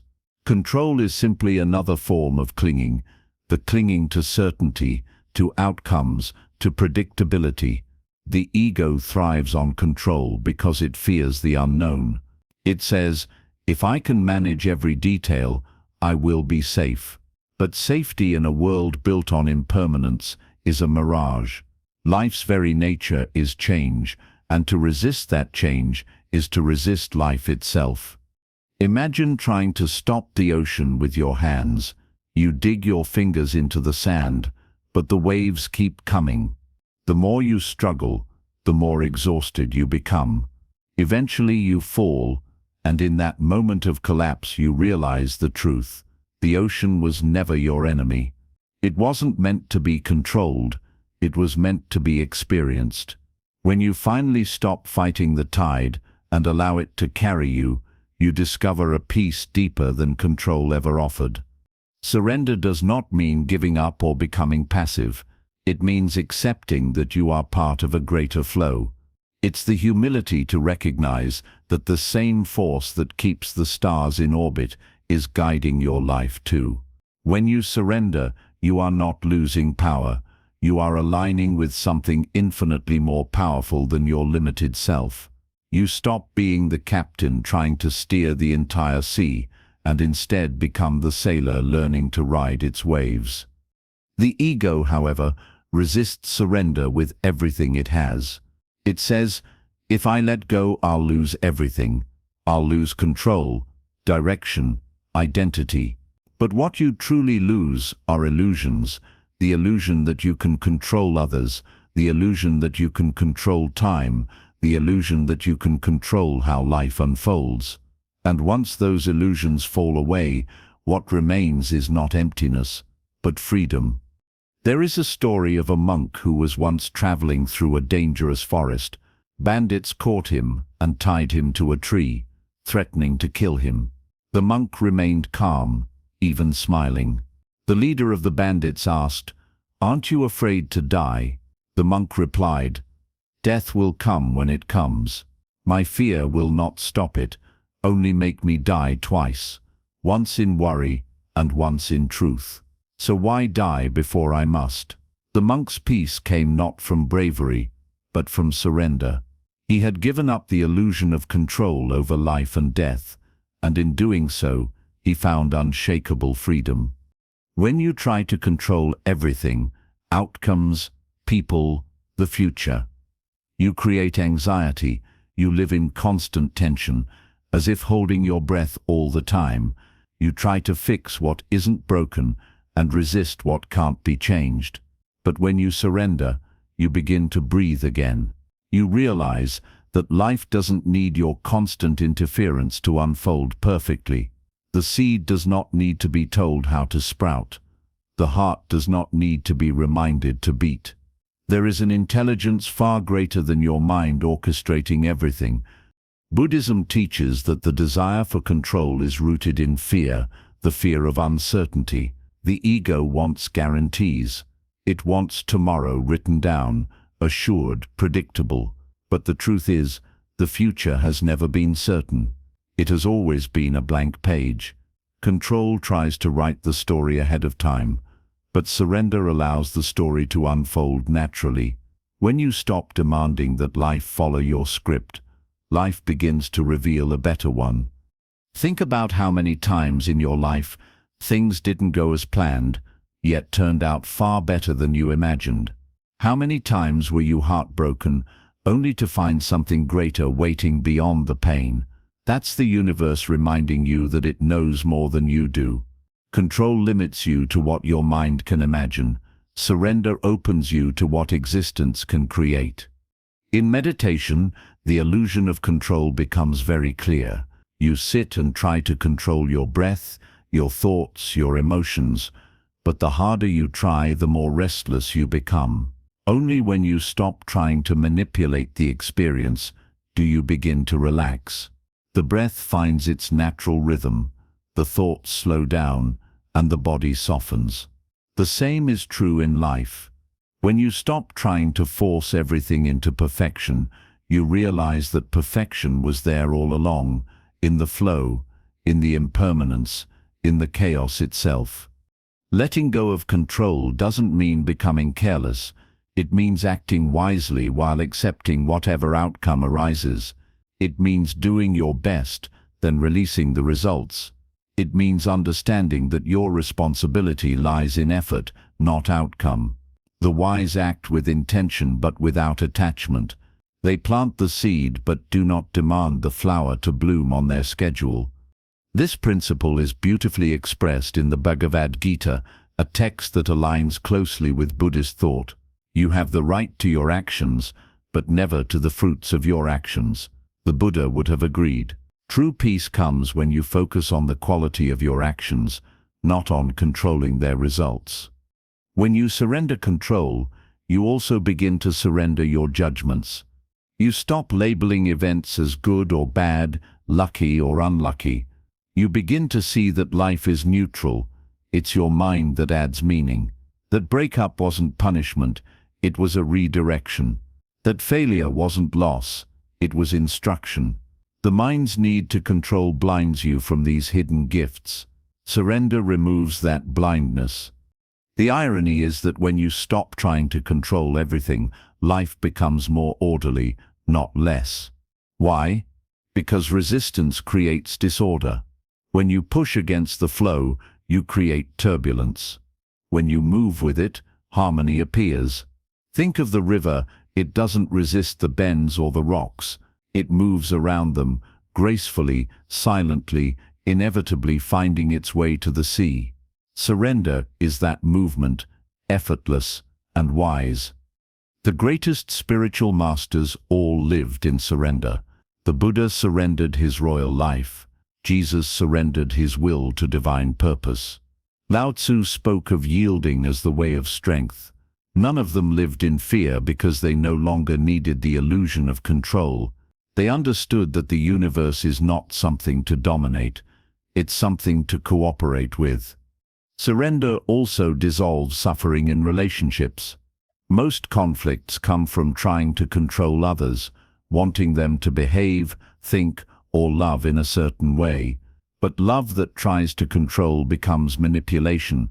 True love is born from surrender, from allowing others to be free, to change, to grow in their own time. When you stop trying to shape people, you start to truly see them. You begin to love them not for who they should be, but for who they are. In daily life, surrender might look simple, but it takes great courage. It means saying, "I don't know," and being at peace with not knowing. It means accepting that uncertainty is not a threat, but a teacher. It means loosening your grip on the steering wheel of life, and trusting that even if you can't see the road ahead, the journey will still take you where you need to go. You will still act, still plan, still care, but now your actions come from trust, not fear. You begin to see the beauty in allowing life to surprise you. The wind may change direction, but you adjust your sails instead of cursing the storm. That is what surrender feels like, not defeat, but flow. As you deepen this practice, you begin to notice moments when control falls away naturally. The laugh you didn't plan, the tears that came without reason, the smile that arose from nowhere. These are glimpses of your natural state when the ego is silent.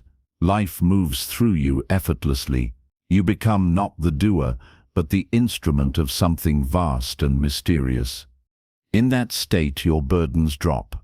You no longer carry the anxiety of what if or what next. You realize that life has always been taking care of itself, the same way it takes care of the stars, the trees and the tides. You are part of that same intelligence. Surrendering to it is not losing yourself, it's remembering that you were never separate from it. In the end, the illusion of control fades like mist in the morning sun. What remains is clarity, the clarity of knowing that you don't need to control the universe to find peace. You only need to trust it. You only need to let it move through you, the way wind moves through a field, unseen, effortless, and divine. When you finally surrender, you don't fall, you rise, you don't lose, you gain freedom. You don't become powerless, you become aligned with the greatest power there is, the flow of life itself. That is the true liberation the Buddha spoke of, the end of struggle, the end of resistance, the awakening into harmony with what is. So, breathe deeply and release your grip. You don't have to hold everything together. You never did. The moment you let go of control, the universe rushes in to support you, just as it always has. And in that moment of surrender, you discover the peace you've been chasing all along, the peace that was never gone, only hidden beneath the weight of your need to control. The impermanence of all things, embracing change as the teacher of life. If there is one truth that defines the universe, it is this: everything changes. Nothing, no matter how beautiful, how powerful, or how deeply cherished, lasts forever. Every sunrise fades into night. Every flower that blooms eventually withers. Every breath you take will one day be your last. To the untrained mind, this truth feels frightening, even cruel. We want the people we love to stay. We want the good moments to last. We want time itself to pause so that we can keep what feels precious. Yet the Buddha taught that clinging to permanence in an impermanent world is the root of all suffering. Life's greatest pain comes not from change itself, but from our refusal to accept it. Impermanence, or anicca, as the Buddha called it, is not a punishment. It is the nature of existence. Everything that begins must end, and everything that ends creates space for something new to begin. This cycle of birth and death, growth and decay, is the heartbeat of the cosmos. To fight it is to fight the very rhythm of life. To understand it, to truly embrace it, is to find liberation. Because when you see impermanence clearly, you stop clinging to illusions and start awakening to the beauty of the present moment. Imagine standing by a river. The water before you looks steady, yet it is never the same. Every second, new water flows in, and the old flows away. You can never step into the same river twice, because the river is always changing, and so are you. The body you have now is not the same body you had 10 years ago. The cells have changed. The memories have shifted. Your beliefs, your voice, your heart, all have transformed. You are a living expression of impermanence. Yet, the human mind resists this truth.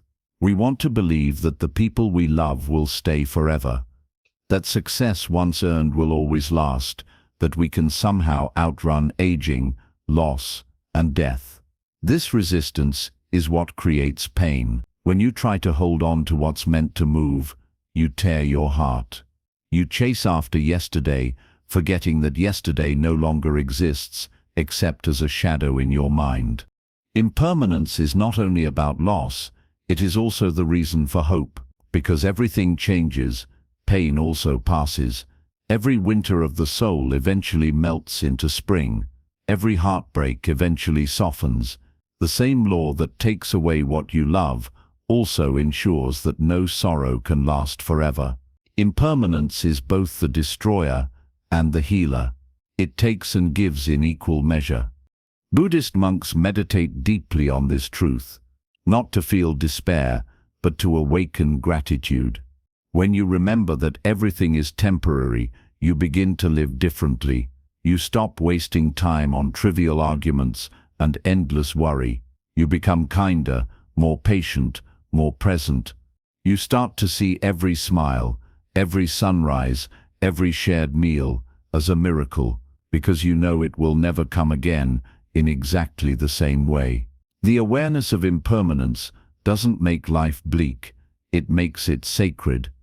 Many people fear impermanence because they mistake it for instability. But impermanence is not chaos. It is harmony in motion. Everything in nature is designed to change. The moon waxes and wanes. The seasons turn. Even mountains, which seem eternal, crumble into dust over time. Change is not disorder, it is balance. It's the universe's way of making sure that nothing stagnates, that everything continues to evolve. If life did not change, it would die. If the trees never shed their leaves, there would be no room for new growth. If you never experienced endings, you would never value beginnings. Impermanence gives life its texture and depth. It is what makes love meaningful, because you know it could be gone tomorrow. It is what makes moments beautiful, because you know they will never repeat.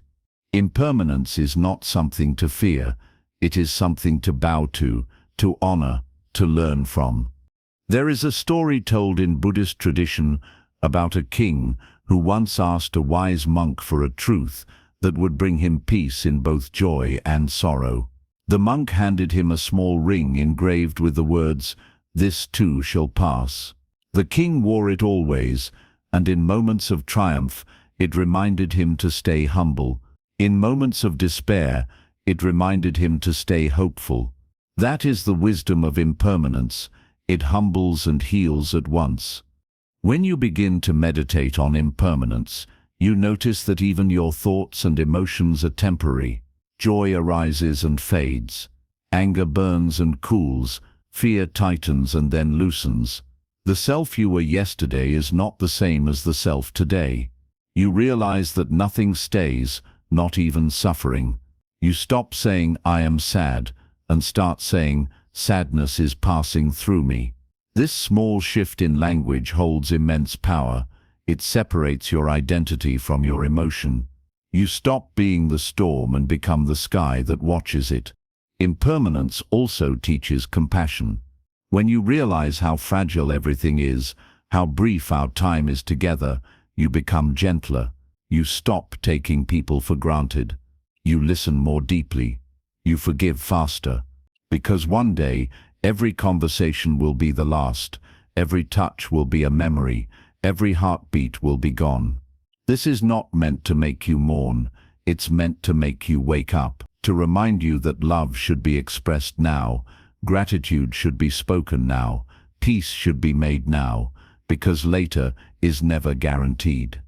In Buddhism, the acceptance of impermanence is the foundation of enlightenment. When the Buddha sat beneath the Bodhi tree, he saw that all forms, bodies, feelings, thoughts, experiences, arise and pass away like waves. He saw that the cause of suffering is not change itself, but attachment to what is changing. The moment you cling to something, a person, a possession, a belief, you plant the seed of future pain, because all things will eventually move beyond your grasp. When you accept this, you stop fighting the flow. You learn to dance with it instead of drowning in it. Meditation on impermanence can be simple yet profound. Sit quietly and focus on your breath. Notice how each inhale begins, peaks and ends. Notice how each exhale arises and dissolves. The breath is life in miniature. Each moment born, lived and gone.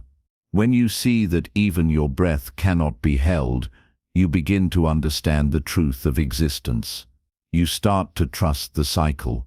Birth, growth, decay, and renewal. You stop asking life to be permanent, and instead ask yourself to be present. When you live with the awareness of impermanence, you stop fearing endings. You start seeing them as natural transitions, the end of a relationship, the end of youth, the end of a chapter. None of these are punishments. They are the universe making room for what comes next. Just as a forest fire clears the old growth to make way for new life, endings cleanse the soul. Without them, you would remain trapped in what no longer serves you. Impermanence also dissolves the illusion of control. You begin to see that no matter how hard you try to control life, it will keep changing. You can build walls to protect yourself, but time will eventually wear them down. You can chase stability, but everything solid will eventually move. This realization can either terrify you or liberate you, depending on your awareness. The wise are not frightened by impermanence, because they know that what truly matters, awareness, love, consciousness, is not bound by time. It witnesses change, but is not consumed by it. As your understanding deepens, you begin to see impermanence, not as the end of things, but as their continuation. The flower that dies becomes the soil for new life. The star that explodes seeds the universe with light. The tears you shed today water the ground for tomorrow's wisdom. In this way, nothing truly ends, it only transforms. You begin to see death not as a wall, but as a doorway, not as annihilation, but as evolution. One of the most beautiful insights of Buddhism is that impermanence gives birth to compassion because it reveals the interconnectedness of all things. When you realize that everything and everyone is fleeting, you begin to feel an unspoken bond with all beings. You see that everyone is walking the same road of constant change, the same dance of loss and renewal. This awareness softens your heart. You stop seeing others as enemies or competitors and start seeing them as fellow travelers through impermanence. If you look closely, impermanence also teaches trust. When you accept that life will change, you stop resisting the unknown. You begin to trust that whatever leaves will be replaced by something meant for you. You stop gripping the past and start opening to the future. You begin to see that the only constant you truly need is faith, not blind belief, but quiet confidence in life's unfolding. In practical life, embracing impermanence means living lightly. It means cherishing moments without trying to freeze them. It means doing your work, loving your people, following your purpose, and knowing that one day, all of it will fade. But instead of this realization bringing despair, it brings freedom. Because when you stop clinging, you start living. You no longer rush through your days chasing more. You savor what is here now, the breath, the sound of the wind, the laughter of a friend. You also stop fearing change. Most fear arises from the belief that change will take something away, but change is not the enemy. It is the messenger of growth. The seed must break to become a tree. The cocoon must dissolve for the butterfly to fly. Transformation always requires letting go of what was. When you trust impermanence, you stop fighting transformation and start participating in it. In relationships, impermanence teaches you to love without attachment. To say "I love you," not as a promise of forever, but as a celebration of now. It teaches you to see people as gifts, not possessions. It reminds you that love's beauty lies not in its permanence, but in its sincerity. Every smile, every touch, every shared moment, fleeting, fragile, and yet infinitely precious. In aging, impermanence teaches acceptance. The body changes, the face lines, the strength fades, but within the awareness remains ageless. When you stop identifying with the body, you stop fearing its decline. You see beauty in the wrinkles, wisdom in the scars. You understand that the body is not who you are. It is a garment you wear for a short while, and when it wears thin, you let it go gracefully, knowing that the essence it carried continues. Even in death, impermanence reveals its ultimate lesson. Death is not the opposite of life. It is part of it, just as night is part of day, and silence part of sound. To fear death is to fear the rhythm of existence itself. The enlightened do not fear death, because they see it as returning home, the wave merging back into the ocean. What dies was never truly you. What you are cannot die, because it was never born. When you awaken to this truth, gratitude fills every corner of your being. You no longer cling to what you love in fear of losing it. You love more freely, knowing it will pass. You no longer mourn every ending as tragedy. You honor it as part of the grand cycle of being. You begin to see life as a great dance, every step, every turn, every farewell part of its beauty. Impermanence is not meant to sadden you, it is meant to awaken you, to remind you that time is precious, that every word you speak, every breath you take, every glance you share is unrepeatable, that what you do with this fleeting moment is what determines the quality of your life. So stop asking the world to stay the same. Let it move, let it breathe, let it change, and move with it, breathe with it, change with it. Because when you finally stop fighting impermanence, you begin to see its perfection. You realize that the very thing you feared, change, was life itself. And when you can look at a falling leaf, a setting sun, or even your own reflection aging in the mirror and smile, not with sadness but with peace, then you have understood the heart of Buddhism. You have seen through the illusion of permanence and awakened to the eternal now. Because life is not about holding on, it's about letting everything flow through you, moments, people, seasons, without losing your awareness of what never changes. That still, silent witness within you, the consciousness that sees, is the one thing that remains untouched by impermanence. And when you live from that place, you are no longer afraid of change, for you have become one with the changeless itself. The river flows, the flower fades, the stars burn out, and yet life continues, endlessly renewing itself. You too are part of that dance, not a fragment fighting time, but the rhythm itself. Embrace it, flow with it, and let impermanence be your greatest teacher. For in learning to let go, you finally learn how to live. The mirror of the mind. Seeing reality as it truly is, the greatest struggle of human existence, does not come from the world around us. It comes from within. The mind is both the source of our suffering and the key to our liberation. It is a mirror that reflects reality, but most of the time that mirror is covered in dust, dust made of fear, anger, craving, and illusion. When the mirror is clouded, we no longer see things as they truly are. We see them through the distortions of our own conditioning.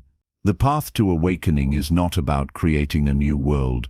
It is about cleaning the mirror so that we can finally see the one that has always been there. The Buddha once said, "We are what we think. All that we are arises with our thoughts. With our thoughts we make the world." These words are not poetic philosophy. They are a precise diagnosis of human suffering. The world as you experience it is not reality itself. It is reality filtered through your mind. When your mind is filled with greed, you see scarcity. When it is filled with hatred, you see enemies. When it is filled with fear, the world appears threatening. But when your mind is calm and clear, the same world becomes peaceful, compassionate, and full of meaning. The external world hasn't changed. You have. This truth can feel uncomfortable because it gives responsibility back to you. It means that peace is not found by fixing the outside world, but by transforming the inner one. The problem is not the events of life. It's how you interpret them. The rain is neither good nor bad. It simply is. But to the farmer, it's a blessing. To the traveler, it's an inconvenience. The difference lies not in the rain, but in the mind that perceives it. In Buddhist philosophy, this is called right view, seeing things as they are without distortion. The mind, however, rarely does this. It reacts instantly, attaching labels and judgments to everything. I like this. I hate that. This is good. That is bad. Every label adds another layer of dust to the mirror.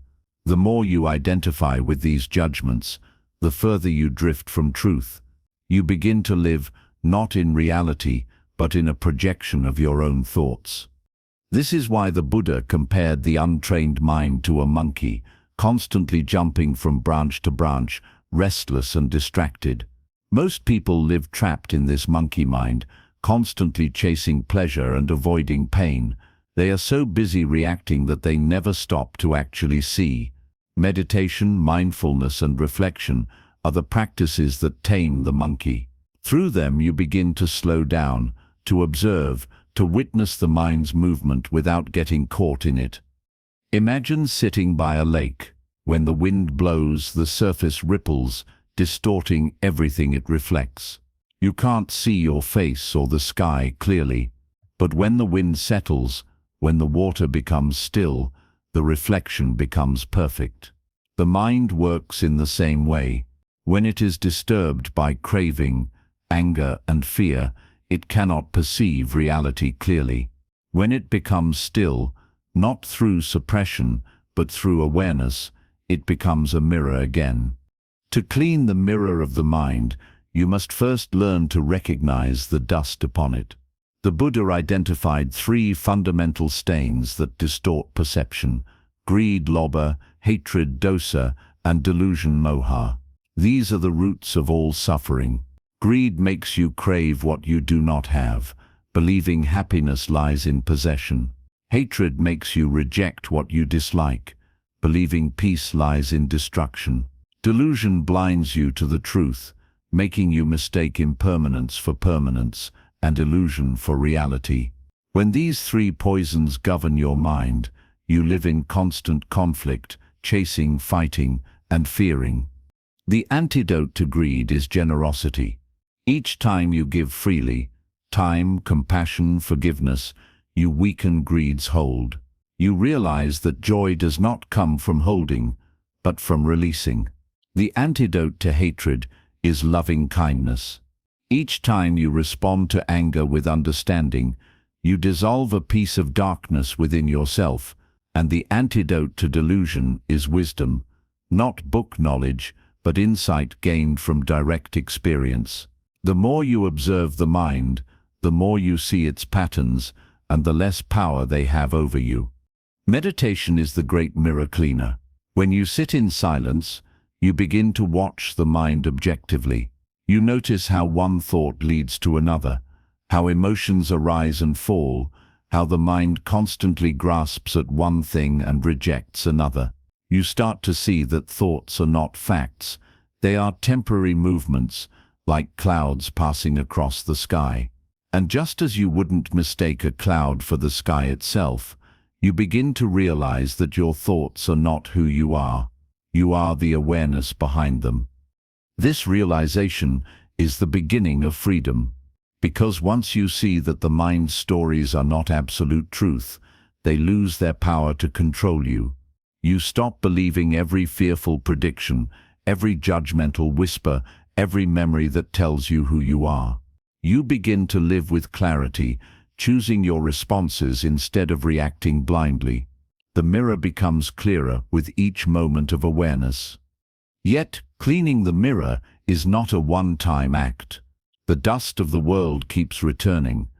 Every conversation, every worry, every attachment adds a new layer. The practice is continuous, lifelong. Each day you return to yourself, wipe away the dust, and rediscover the clarity beneath. That is why mindfulness is called the pathless path, because it is not about reaching a destination, but about seeing each step clearly. The mirror of the mind also reveals another truth, that what you see in others is often a reflection of what lies within you. When you are at peace, you see peace in others. When you are full of resentment, you see only flaws. The world becomes a projection of your internal state. This is why judgment and anger are such powerful teachers. They show you the parts of yourself you have not yet healed. The person you criticize most harshly is often a mirror showing you something you reject in yourself. To see this with compassion is to grow in wisdom. The mirror also shows how impermanent everything is. Thoughts come and go, emotions rise and fade, people appear and disappear, all reflected in the vast stillness of awareness.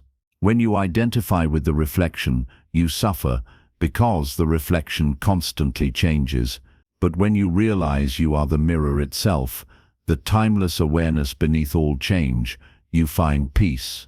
The mirror doesn't hold on to the images it reflects. It doesn't cling to beauty or reject ugliness. It simply allows everything to be, and that is its purity. To see reality as it truly is, you must learn to see without the filters of me and mine. The ego distorts everything through these lenses. How does this affect me? What do I gain from this? But the universe does not revolve around the self. The sun does not rise for you. The rain does not fall against you. Everything simply is. When you drop the illusion of self-centered perception, life opens up in unimaginable ways. You begin to see the interconnectedness of all things, how every action, every word, every thought ripples through existence. The mirror becomes a window into unity. Buddhist wisdom teaches that reality is like a dream, vivid, beautiful, but fleeting. The mind clings to the dream, mistaking it for eternity, and thus suffers when it changes. But when you awaken, you still appreciate the dream. You simply know it for what it is. You can enjoy it fully without being trapped by it. This is what it means to live awake, to move through the world with open eyes and an open heart, knowing that everything you see is both real and unreal, both temporary and sacred. The mirror of the mind is also where compassion is born. When you see clearly, you understand that everyone is struggling with their own clouds of dust. Everyone is caught in their own illusions, fears, and desires. This realization softens you. You stop expecting perfection from others and start offering understanding. You begin to act from love rather than judgment. And as you do, the mirror reflects back even more light. To keep the mirror clear, you must cultivate daily awareness through meditation, gratitude, simplicity, and self-inquiry. When anger arises, look into it. Don't suppress it, but don't let it control you either. Ask, what is this trying to show me? When fear arises, don't run from it. Sit with it, breathe through it, and notice that it too passes. Every emotion, every thought, is a reflection trying to teach you something about yourself. Over time, the mind becomes like a calm pond. Thoughts may still arise, but they no longer distort your vision. You start seeing life as a flow of patterns, not as random chaos, but as an intricate web of cause and effect. You see how your words shape your reality, how your intentions ripple outward, how kindness returns in unexpected ways. This awareness brings humility. You no longer feel separate from the world, you feel part of it, one movement among countless others. As the mirror clears, you also begin to see through the illusion of duality, the constant division of life into good and bad, success and failure, gain and loss. These opposites exist only in the mind. In truth, they are two sides of the same whole. Without night, there would be no day. Without sorrow, no compassion. Without death, no meaning to life. When you see this, you stop chasing pleasure and avoiding pain. You accept both as equal expressions of the same reality. The mirror reflects both light and shadow, and that is its perfection. When your perception becomes this clear, you begin to live differently. You stop rushing. You stop needing to fix everything. You become deeply present, deeply aware. You move through the world with a quiet grace, acting when needed, resting when not. You realize that truth is not hidden. It was always there. waiting for you to look without distortion. The mind that sees clearly lives in peace, no matter what the outer world brings. The ultimate purpose of cleaning the mirror of the mind is not to escape reality, but to experience it fully. When the mirror is clear, every sight, every sound, every breath becomes luminous.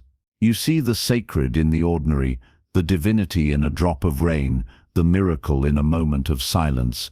You realize that enlightenment is not somewhere in the distance. It is right here, in the simple act of seeing clearly, loving fully, and living consciously. And so the practice continues, each day a little more awareness, a little less illusion. Each day another layer of dust falls away, until one day the mirror becomes so clear that there is no longer a distinction between the one who sees and what is seen. The reflection and the reflector merge into one. In that moment, the search ends, not because you've found something new, but because you've finally seen what was always there. That is the gift of the mirror of the mind. When you see reality as it truly is, you discover that reality was never apart from you. You were never lost, never broken, never separate. You were simply looking through dust. And when the dust is gone, what remains is pure awareness, silent, boundless, luminous. The mirror no longer reflects, it shines. And in that light you finally understand, enlightenment was never about becoming something more. It was about seeing, with complete clarity, what you already are. The path of compassion, awakening the heart beyond the self. Compassion is the purest fragrance of awakening. It is not something that can be forced or performed. It blooms naturally when the heart becomes clear, just as a lotus rises unsoiled from muddy water. To awaken is not merely to gain knowledge or peace. It is to dissolve the walls of the self and feel the heartbeat of all living things as your own. True compassion arises when you see that every being, even the one who harms you, suffers from ignorance and fear. To see this clearly is to love without condition, to care without calculation, to give without expecting anything in return. The Buddha called compassion karusa, one of the four divine states of the awakened mind, alongside loving kindness, sympathetic joy, and equanimity. These are not emotions that flicker with circumstance. They are states of being. When you live in compassion, you are not moved by fleeting sentiment. You are moved by understanding. You see the pain that hides behind anger, the longing that hides behind cruelty, the confusion that hides behind greed. And instead of meeting darkness with more darkness, you become light. In the unawakened mind, compassion is often conditional. We love those who are kind to us. We pity those who suffer in ways that don't threaten our comfort. But true compassion goes beyond this. It does not distinguish between friend and enemy, between deserving and undeserving. It does not ask, who is worthy of my care? It asks only, how can I relieve suffering? Compassion is the recognition that pain is universal, and that in helping another, you are also healing yourself. The seed of compassion lies in the understanding of dukkha, the reality of suffering. Every person you meet carries an invisible burden. Behind every smile there are unspoken fears. Behind every act of anger there is pain. When you see this, judgment fades. You begin to understand that people hurt others because they themselves are hurting, that cruelty is often just confusion seeking relief. This understanding does not excuse harmful actions, but it transforms your reaction. Instead of hate, you respond with clarity. Instead of revenge, you choose wisdom. Compassion is not weakness, it is the highest form of strength, because it refuses to let pain reproduce itself. The Buddha once told a parable of a man struck by a poisoned arrow. Instead of pulling it out, the man insists on knowing who shot it, their caste, their name, their village, the kind of wood the arrow was made from. By the time he finishes asking, he is dead. This story reveals the futility of our reactions. When someone wrongs us, we become obsessed with blame, with the story behind the arrow. But the wise do not waste energy on such questions. They remove the arrow, tend the wound, and end the suffering. Compassion is that act of pulling out the arrow, in yourself and in others. Yet, compassion must begin with yourself. Many people misunderstand this, believing that self-compassion is selfish or indulgent, but you cannot pour from an empty cup. If you despise yourself, you will unconsciously project that pain onto others. If you cannot forgive your own mistakes, you will struggle to forgive anyone else. The first step in awakening the heart is to look inward and speak to yourself with the same kindness you would offer a child. When you make peace with your own imperfections, compassion for others flows effortlessly, because you see that we are all doing our best within our limited understanding. Self-compassion is not about avoiding responsibility. It is about replacing harsh judgment with patient wisdom. When you stumble, you don't condemn yourself. You learn. You remind yourself that mistakes are part of the human journey, that growth is impossible without error. Each time you forgive yourself, you are teaching your heart to stay open, even in pain. The open heart is the fertile soil in which compassion grows. In Buddhist practice, compassion and wisdom are like two wings of a bird. Neither can fly without the other. Wisdom without compassion becomes cold and detached. Compassion without wisdom becomes blind and exhausting. Together they create balance, the understanding that to love wisely is to act with clarity, and to understand deeply is to love without limit. The more you see the truth of impermanence and interdependence, the more compassion becomes natural.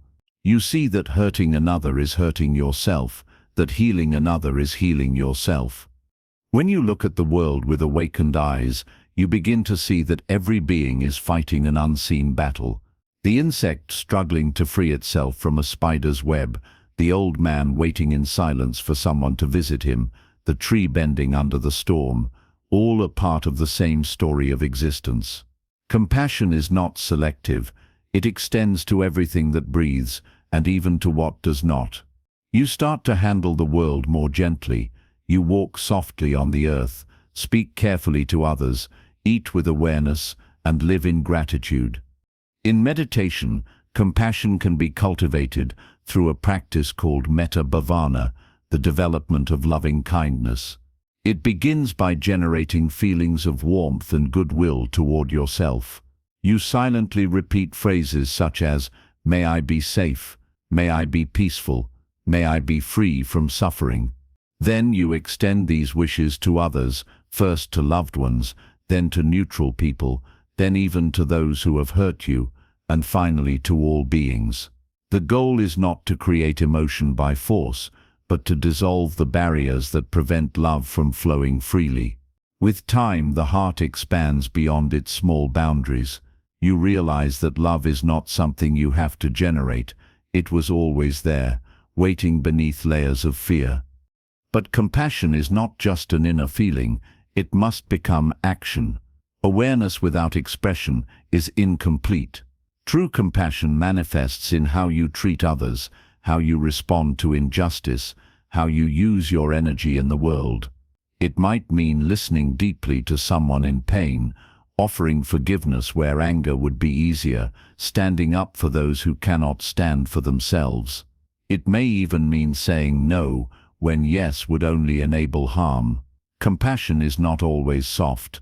Sometimes it is fierce. Sometimes it must roar like a lion to protect what is sacred.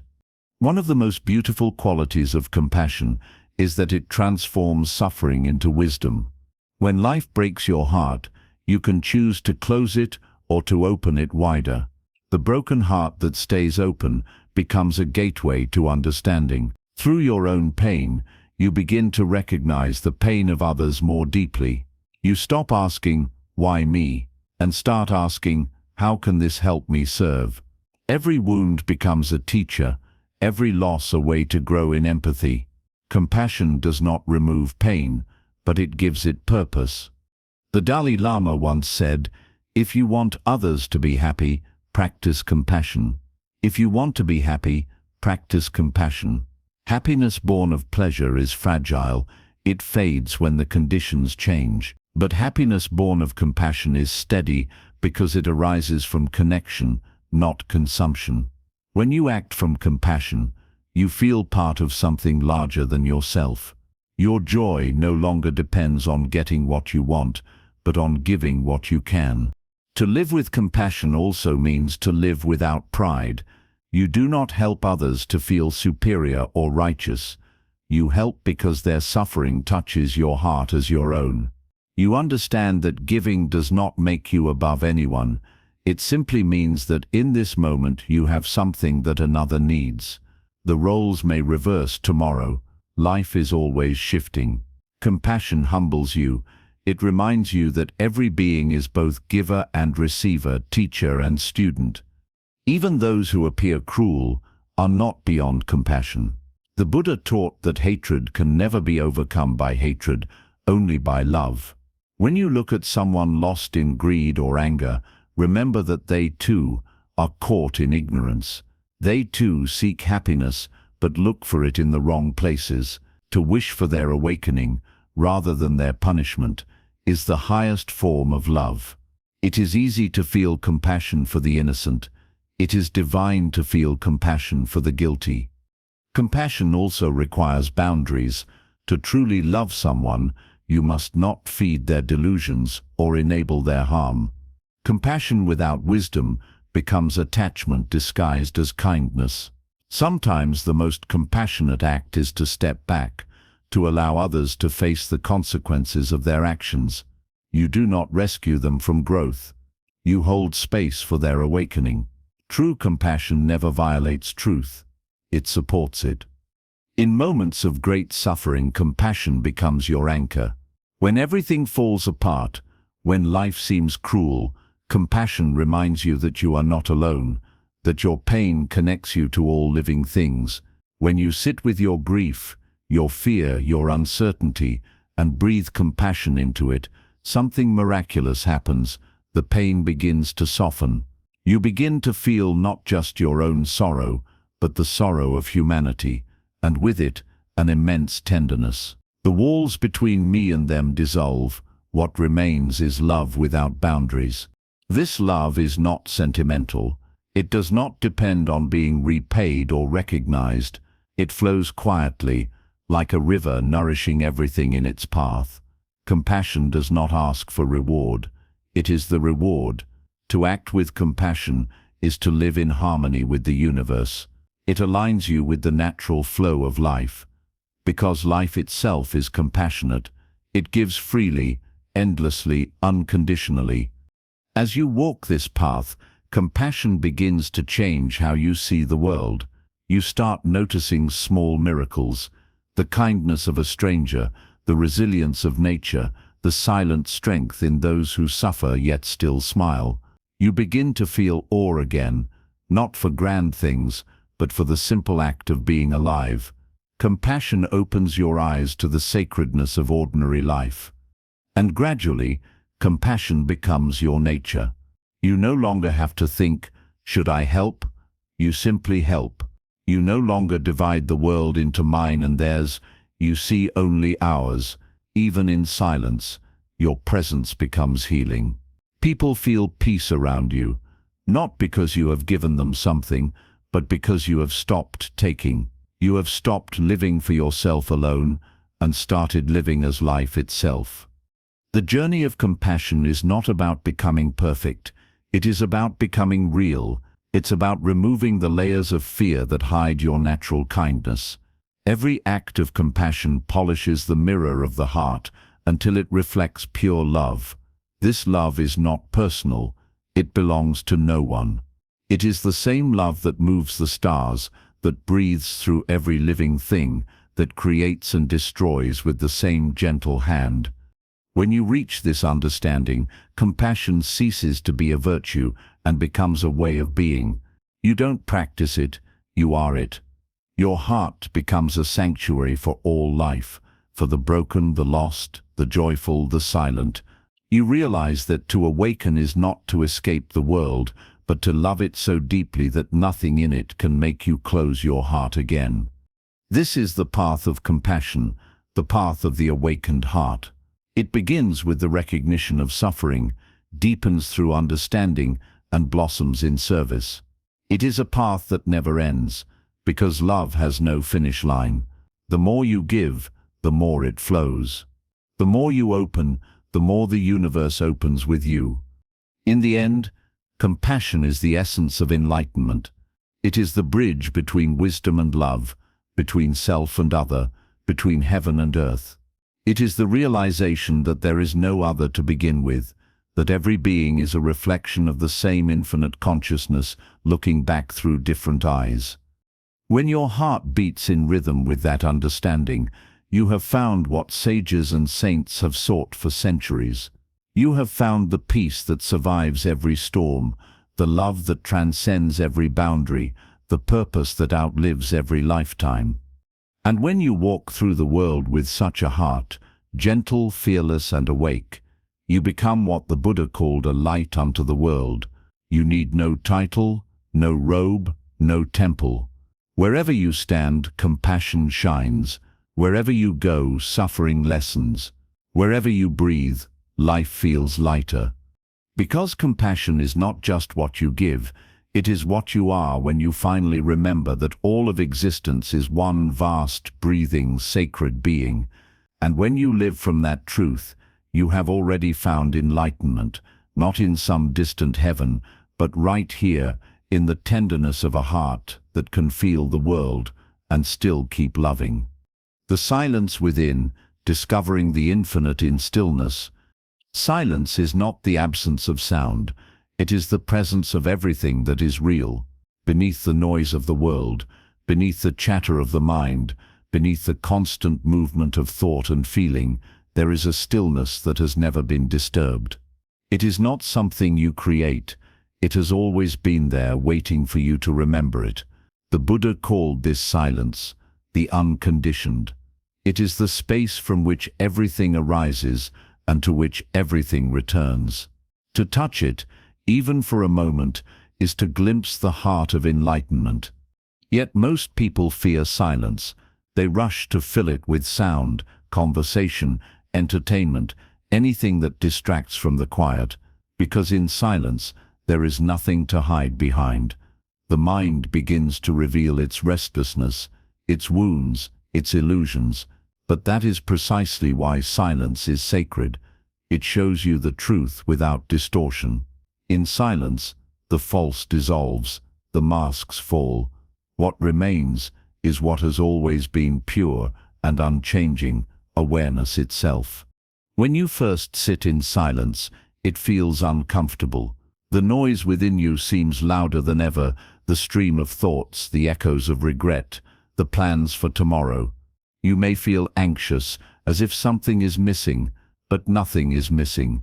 Something is appearing. You are beginning to see the mind as it truly is. The silence does not create this noise. It simply exposes it, like the still surface of a lake, reflecting the sky. Silence reveals what is hidden beneath the ripples of constant motion. As you continue to sit, something subtle begins to shift. You realize that you are not the thoughts. You are the space in which they arise. You are not the storm. You are the sky that holds it. You begin to notice that between every thought, every sound, there is a tiny gap, a moment of pure stillness. That gap is the doorway to eternity. When you rest your awareness there, time disappears. The past and future lose their grip. You enter the eternal now, the only moment that ever truly exists. Silence is not passive. It is alive. It hums with unseen energy, vibrating with the pulse of existence itself. When you become still, you begin to feel that energy, the breath of the universe moving through you. You sense the rhythm of life that exists beyond words, beyond form. In silence, you are not separate from the world. You are part of its heartbeat. You can feel the wind not as something outside of you, but as something that flows through you. The bird's song is no longer sound, it is life itself speaking. In this stillness, a new kind of knowing arises, one that does not depend on intellect. The mind tries to understand life through thought, but thought is too small to hold the infinite. Silence, however, is the infinite. When the mind grows quiet, truth begins to reveal itself naturally. You begin to see without interpretation, to feel without resistance, to exist without effort. This is the wisdom of direct experience. Prajna, the intuitive knowing that sees things as they are. The Buddha often withdrew into silence, not because he lacked words, but because he understood that words could only point to truth. They could never contain it. Language divides, categorizes, limits. Silence unites. It dissolves the boundaries between self and other, subject and object, heaven and earth. In silence, you don't think about life. You become life. You don't talk about peace. You are peace. To live in silence does not mean withdrawing from the world. It means moving through it without being consumed by it. You can speak, act, create, and love, all from a place of inner stillness. The noise of the world will still surround you, but it will no longer enter you. You begin to live as a mountain does, unshaken by storms, rooted in quiet power. This silence is not empty. It is full of awareness, full of love, full of presence. It is the ground of all existence. Everything you see, hear, touch, and think arises from it and returns to it, just as waves rise and fall upon the surface of the ocean. To fear silence is to fear your own essence, for silence is what you are before thought. In meditation, the silence deepens as you stop fighting it. The mind will try to fill it with memories, judgments, desires, but each time you notice this and gently return to awareness, the silence expands. It begins to cradle you like a mother's arms, comforting and vast. The more you rest in it, the more it starts to follow you into daily life. You find moments of stillness even in movement, washing dishes, walking, breathing. You discover that silence is not confined to quiet places. It is a quality of presence that exists even in noise. Eventually, you begin to listen differently. You start hearing not just sounds, but the spaces between them. You hear the pause between two notes in music, the breath between two words, the heartbeat beneath the hum of the world. You realize that silence is not absence. It is the foundation of all sound. Without it, nothing could be heard. In the same way, the stillness within you is what allows you to experience life. It is the canvas upon which all sensations are painted. In silence, compassion blossoms naturally. When the mind grows quiet, the heart opens. You begin to feel connected to all beings, not as an idea but as a living truth. You can sense the life in a leaf, the consciousness in an animal's eyes, the sorrow in a stranger's voice. You begin to care without needing a reason, to love without seeking return.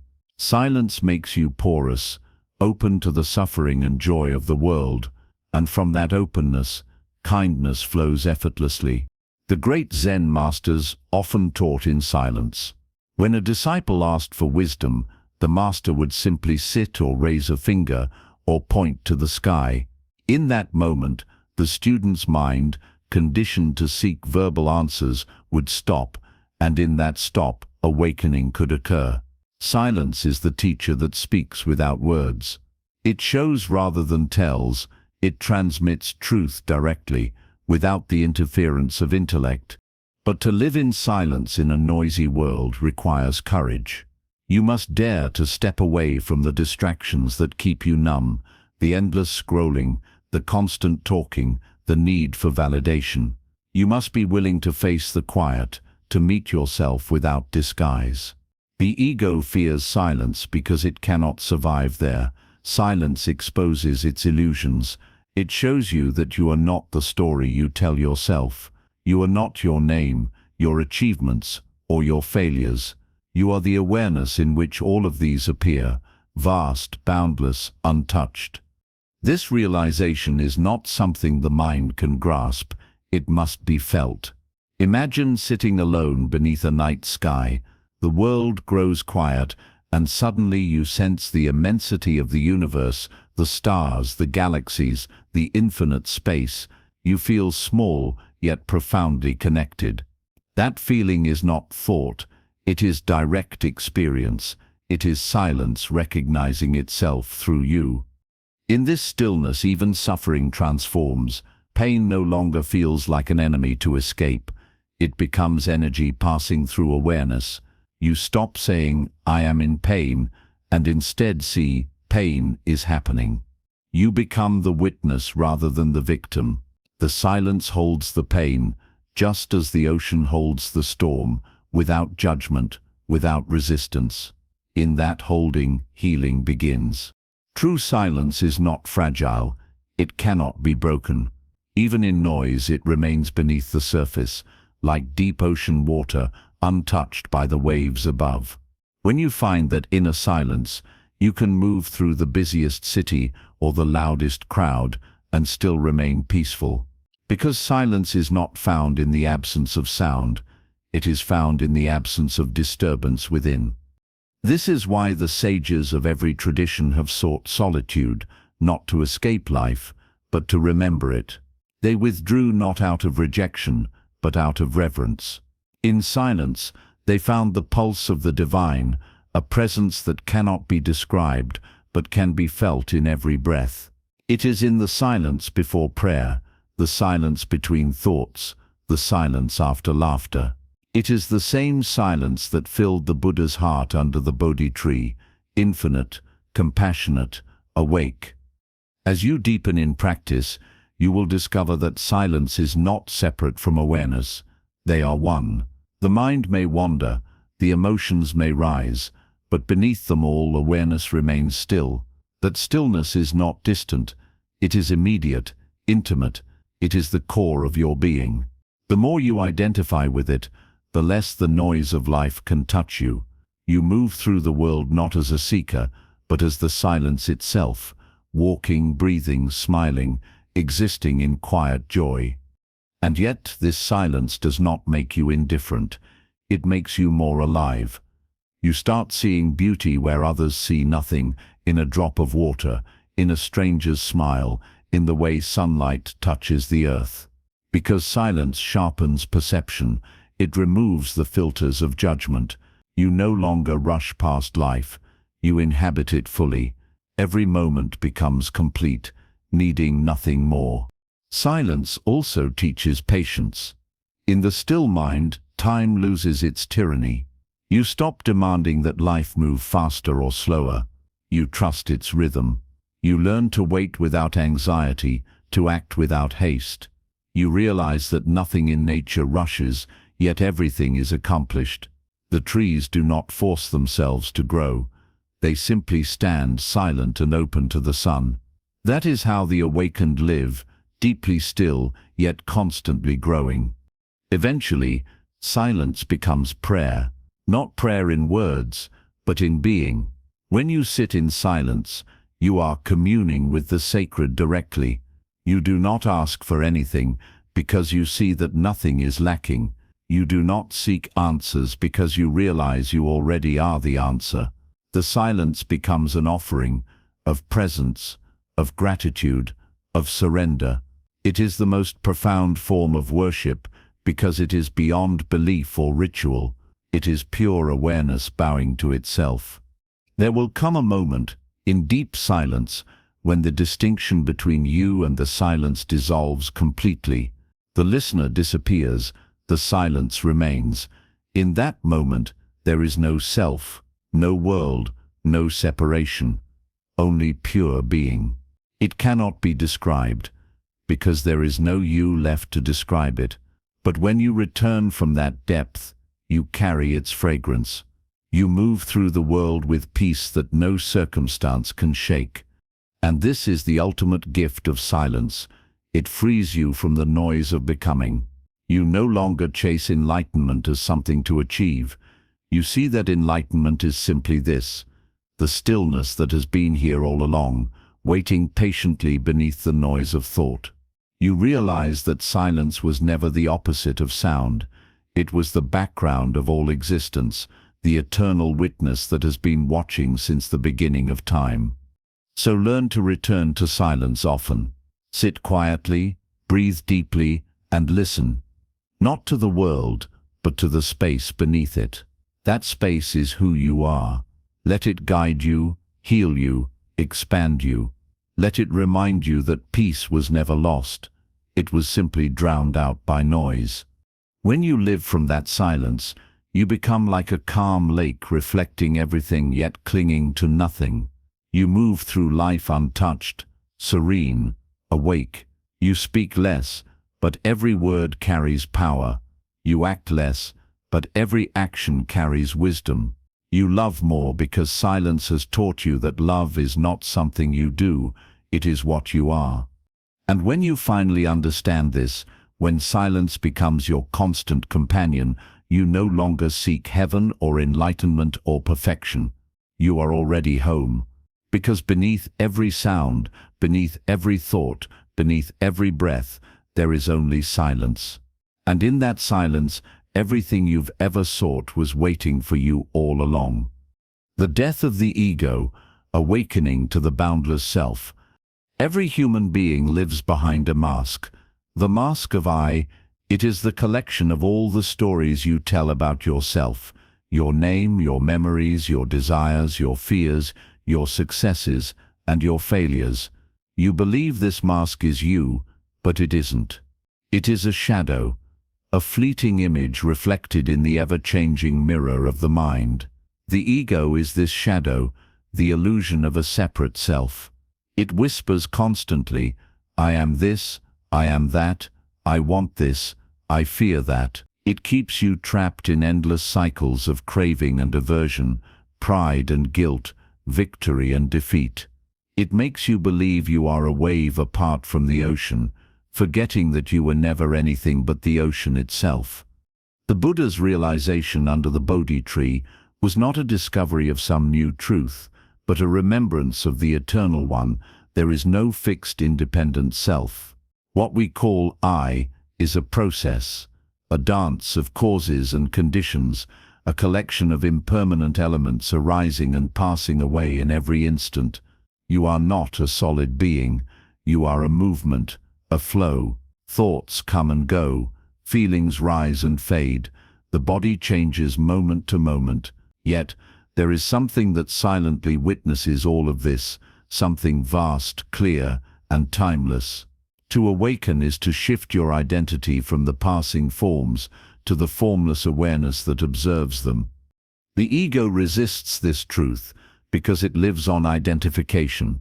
It feeds on mine and me. It wants to possess not only things but experiences, ideas, relationships, even spirituality. It wants to be the one who meditates, the one who attains, the one who knows. But as long as you are identified with the one who seeks, you will never find what you are seeking, because the one who seeks is the obstacle. Enlightenment is not gained by the ego. It dawns when the ego dissolves. Think of the ego like a cloud covering the sun. The sun has never stopped shining. You simply can't see it through the cloud. The work of spiritual practice is not to create the sun, but to let the cloud pass. And it will, not through struggle, but through awareness. When you observe the ego instead of obeying it, you stop feeding it. The cloud begins to thin. The light begins to break through. The more you see how every I thought arises and passes, the less power it has to control you. The ego thrives on comparison. It constantly measures itself against others. I am better, I am worse, I am smarter, I am unworthy. This endless evaluation creates tension and suffering. The Buddha called this grasping mind dukkha, the wheel that keeps turning because the self keeps clinging. The ego believes it can secure happiness by becoming more loved, more respected, more admired, more enlightened. But happiness born of comparison is fragile because it depends on others' opinions. When you awaken, you realize that happiness was never something to earn. It was what remained when the ego's hunger was silenced. Ego is not evil, it is ignorant. It's a necessary tool for functioning in the world, a way for consciousness to navigate form. But the problem arises when you forget it's just a tool. It's like mistaking the reflection in the mirror for the face itself. The goal is not to destroy the ego, but to see through it. When you stop identifying with the mask, you can use it wisely, without being imprisoned by it. You can play your roles in life, parent, friend, creator, teacher, fully yet lightly, knowing that none of them define you. In Buddhist philosophy, this understanding is called anatta, no self. It doesn't mean you disappear or lose individuality. It means you awaken from the illusion of separateness. You realize that everything you call self is made of elements that don't belong to you: the air you breathe, the food you eat, the language you speak, the memories you inherited, the emotions shaped by countless encounters. You are not an isolated island. You are a wave in an infinite sea. When one wave falls, the sea does not grieve. It simply gives birth to another. To experience this truth, you don't need to believe anything. You only need to observe. Sit in meditation and watch the flow of thoughts. Ask yourself, where do they come from? Where do they go? You will see they arise from nowhere and vanish into nowhere. The same is true of emotions, sensations, and even your sense of I. Everything that appears also disappears. What remains unchanged through it all? Awareness, silent, infinite, witnessing. That awareness is your true nature. The death of the ego is not a violent event. It is a gentle surrender. It happens slowly, as the light of awareness grows stronger. At first, the ego fights back. It creates spiritual pride. The thought, I am awakening.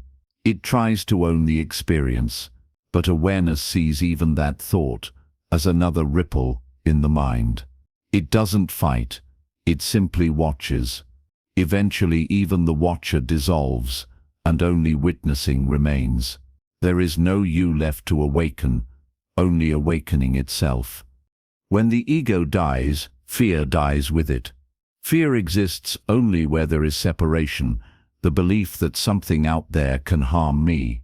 But when the boundaries dissolve, when you see that everything is happening within the same consciousness, fear becomes meaningless. You cannot lose anything because nothing was ever yours. You cannot die because life is what you are. The death of the ego is not the end of existence. It is the beginning of real life. The sages describe this shift as waking from a dream. In the dream, you are the main character, fighting, striving, suffering. The dream feels so real that you forget you are the dreamer.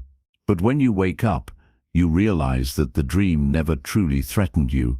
It was just a play of mind. You laugh, you breathe, and you see everything with new eyes. The world doesn't vanish. It becomes luminous, vibrant, alive. You still act, but without attachment.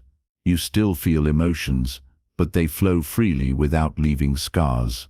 You live as pure presence, aware, open, and at peace. The ego constantly seeks validation because it believes it is incomplete. It says, if only I get this, I will be enough. But the awakened mind sees that enoughness is not something you earn. It is your essence. The tree doesn't compare its height to another tree. It simply grows. The river doesn't demand applause. It simply flows. When you live without the ego's story, you become like that, natural, effortless, whole. This freedom does not mean you lose individuality. In fact, it makes individuality more beautiful because it is no longer heavy with self-importance. You become a unique expression of the infinite, a flute through which the universe plays its song. You no longer need to prove or protect anything. You live authentically because there is no fear of rejection. There is no one left to reject. In daily life, ego death expresses itself in simple ways. You listen more and argue less. You forgive faster and take less personally. You stop needing to be right because you see that every viewpoint is just a reflection of conditioning. You stop needing to win because you see that there was never an opponent. You begin to act not from desire, but from awareness. This doesn't make you passive, it makes you precise. Every action becomes aligned with the flow of life. Relationships transform completely. The ego relates through need. I need you to complete me. I need you to understand me. But the awakened heart relates through love. I see you as me. There is no longer a giver or receiver. There is only the shared dance of existence.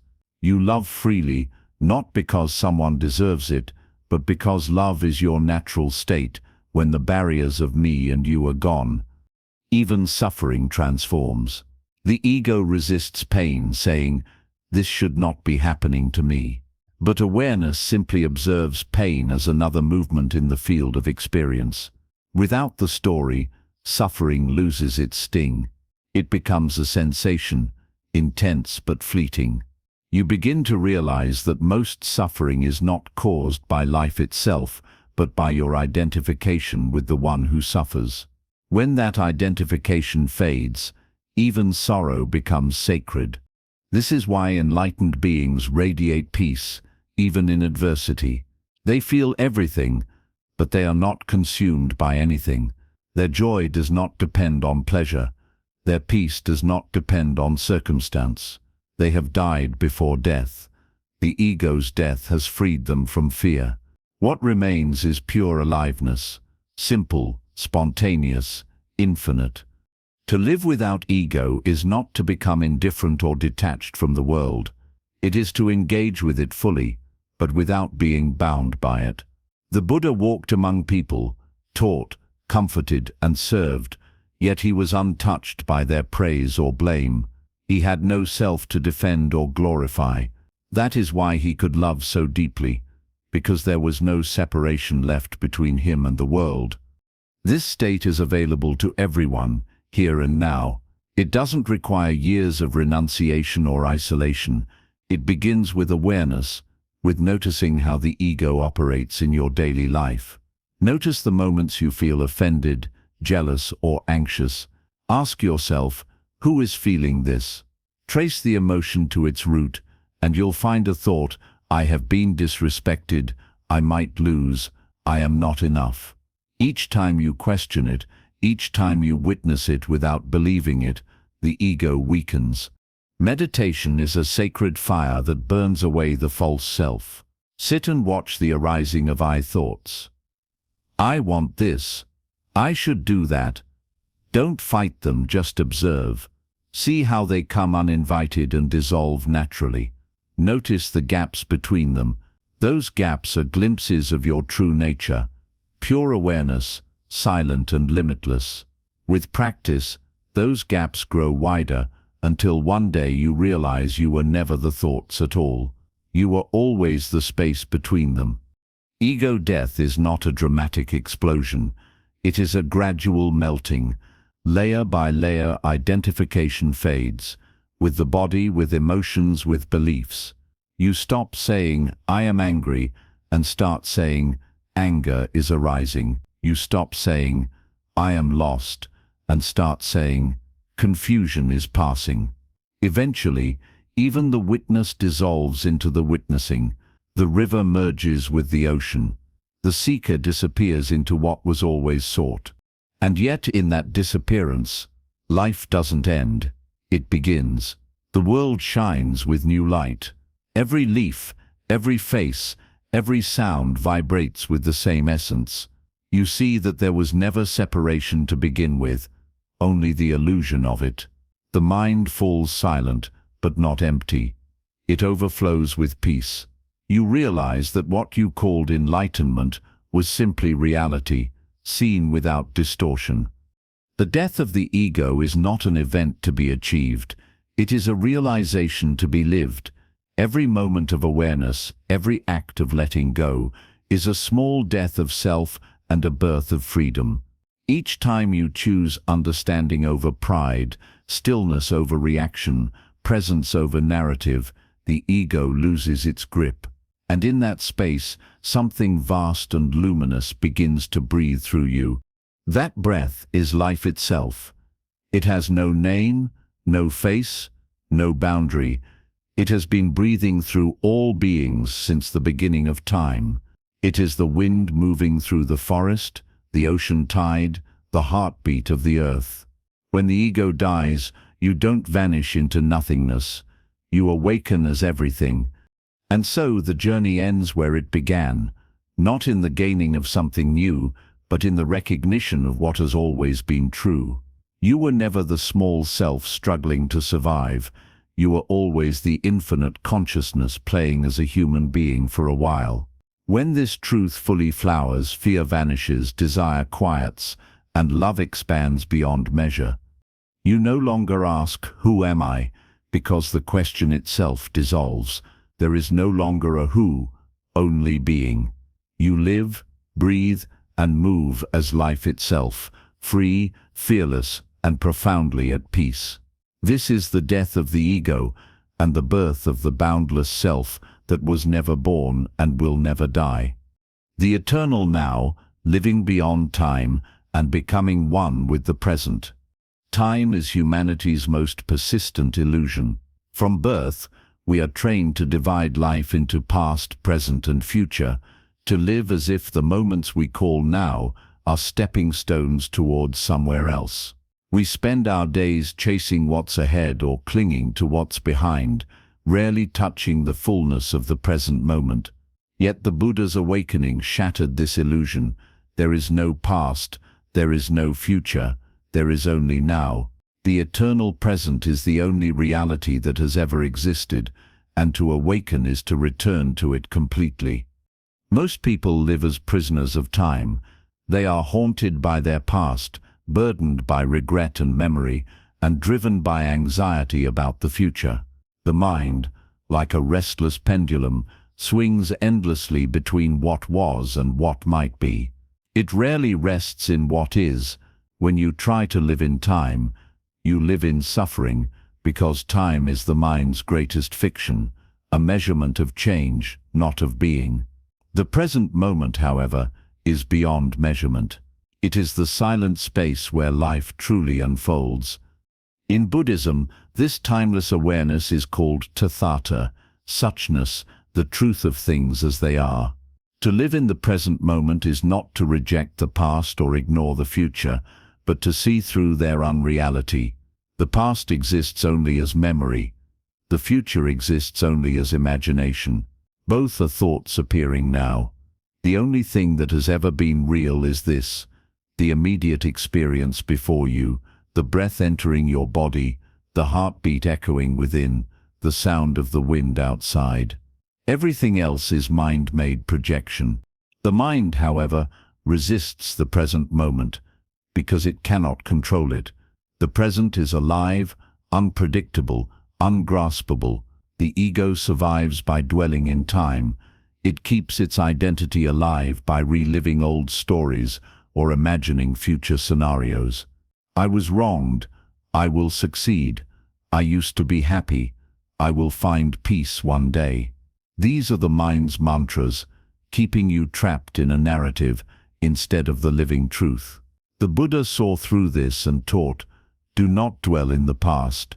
Do not dream of the future. Concentrate the mind on the present moment. But what does it mean to truly live in the present? It is not a mental effort to stay focused. It is a letting go of everything that is not now, every idea, every plan, every regret. It is surrendering completely to the flow of experience without trying to control it. It is allowing life to move through you, breath by breath, without interference. When you do this, something extraordinary happens. The the boundaries of time begin to dissolve. Moments stop feeling separate. You enter a timeless state where you are not a person moving through time. You are time itself, unfolding. Think of how you feel when you are completely absorbed, listening to music, watching the sunset, holding someone you love. In those moments, time disappears. You are not thinking, how long has it been, or what's next? You are simply being. That state of presence is a glimpse of enlightenment. The Buddha lived in that state perpetually. He didn't visit the now, he was the now. To live like this requires deep awareness. Awareness is not thought, it is the silent witness behind thought. It watches the mind's movements without getting caught in them. It watches the body breathe, the heart feel, the eyes see, and it remains unchanged. When you rest in awareness, you rest in eternity. The present moment is not a point between past and future. It is the infinite expanse in which both appear. The modern mind is obsessed with time because it fears death. It clings to the future as a promise of continuity and to the past as proof of identity. But when you live in the now, death loses its meaning. Death belongs to time, to things that begin and end. Awareness never began and will never end. The body changes, thoughts come and go, but the space of now, the consciousness in which all things appear, remains. You were present as a child, present as an adult, present in joy, present in pain. That presence has never changed, only the experiences passing through it have. To experience the eternal now is to die before you die, to see that what you truly are was never born and can never perish. The body is a ripple on the surface. You are the ocean. The mind is a story unfolding in time. You are the silence in which it is told. When you awaken to this truth, fear vanishes. You no longer chase security, because you realize you were never unsafe. You no longer chase meaning, because life itself is meaning. You no longer seek to find yourself, because you never left. Buddhist monks often meditate on impermanence to return to the now. They watch the breath, not to control it, but to witness it as it rises and falls. In that witnessing, time slows, then stops. The gap between breaths opens into eternity. You see that the same awareness observing the breath is the same awareness that has been observing the universe since the beginning of creation. There is no past awareness and no future awareness, only this, now. When you live fully in the present, your relationship with life transforms. You stop waiting. Waiting is the mind's way of postponing happiness. I'll be happy when I succeed, when I heal, when I find peace. But life never happens when. It only happens now. Waiting is rejecting the only moment that's real. The awakened do not wait for anything. They move with life, not toward it. They eat when they eat, walk when they walk, breathe when they breathe.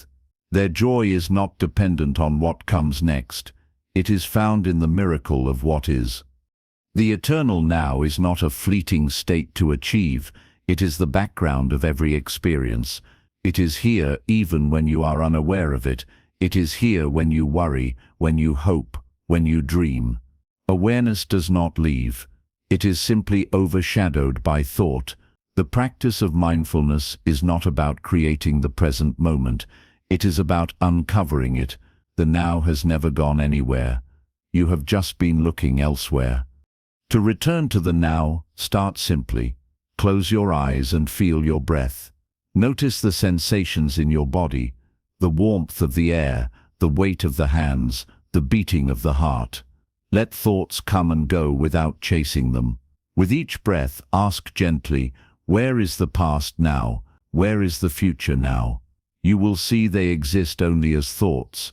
What remains is pure presence, vibrant, still, alive. This awareness begins to spill into your life. You start noticing the small details you once overlooked, the play of light on a wall, the rhythm of footsteps, the taste of food.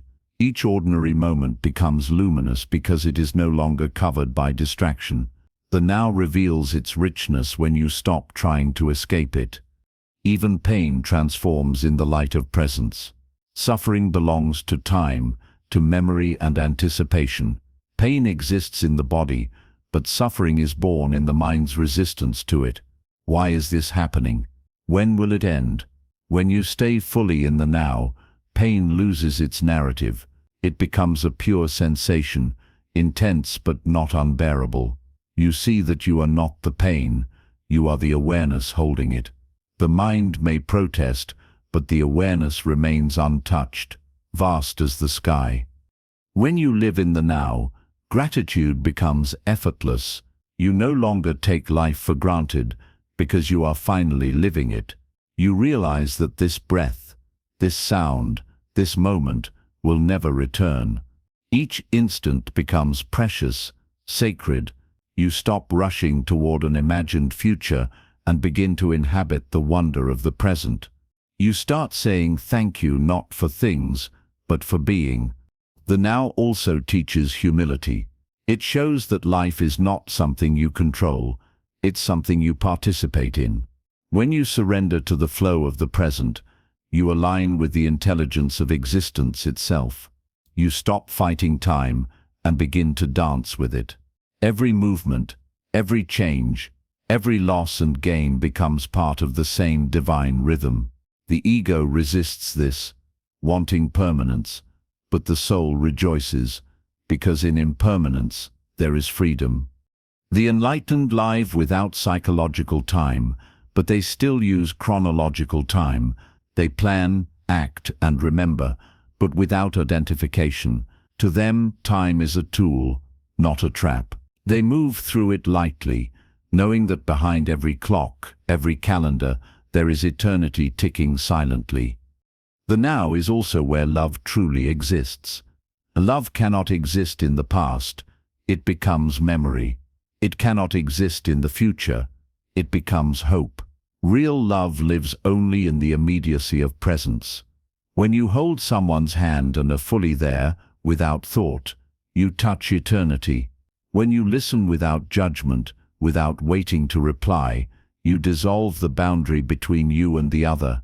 In that moment, love ceases to be an emotion. It becomes existence recognizing itself. In Zen, masters often ask their students, "Where are you right now?" It sounds simple, but it is the deepest question. If you answer with a location or a time, you have missed it. The real answer is wordless. It is awareness itself. To realize this is to awaken, because, in truth, you were never in time. Time has always been in you. The more you live in the now, the less you need. Desire fades, because desire is always about the future. Regret fades, because regret is always about the past. The mind becomes light, uncluttered, free. Action becomes pure and effortless. You don't act to get somewhere. You act because action itself is joy. The doer disappears, leaving only doing. Life becomes a flow, spontaneous, graceful, complete.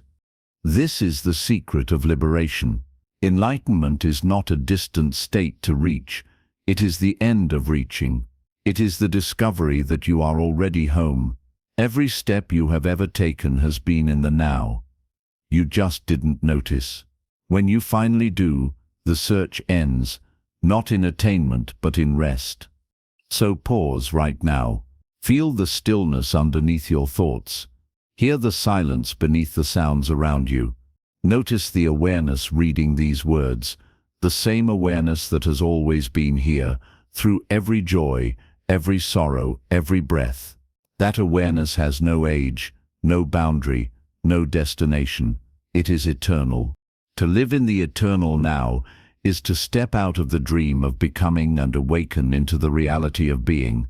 It is to see that there is nowhere to go, nothing to gain and nothing to lose, because you already are everything you seek. When the mind dissolves into this realization, time collapses into timelessness, and life becomes what it has always been, a single, endless, sacred moment. You were never moving toward enlightenment. You were already walking in it, right here, right now, in the eternal now. The way of detachment, freedom through letting everything come and go. Detachment is one of the most misunderstood words in all of spiritual philosophy. Many imagine it as coldness, as indifference, as withdrawal from the world. But true detachment, as taught in Buddhist wisdom, is not about rejecting life. It is about embracing it so fully that you are no longer enslaved by it.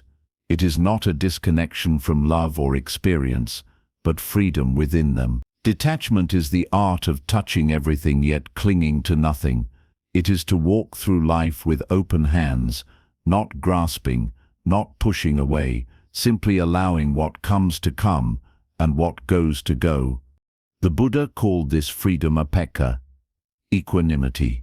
It is the calm center of the storm, the unshaken heart that remains at peace amid gain and loss, praise and blame, joy and sorrow. To live with detachment is not to live without emotion, it is to live without attachment to emotion.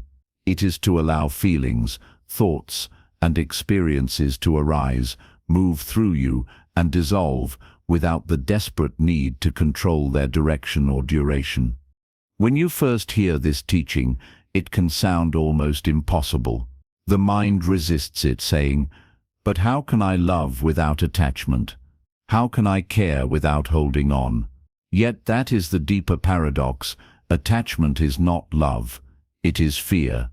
It is the fear of losing what brings pleasure, the fear of being incomplete without something or someone. When you cling, you do not love freely. You imprison both yourself and the other.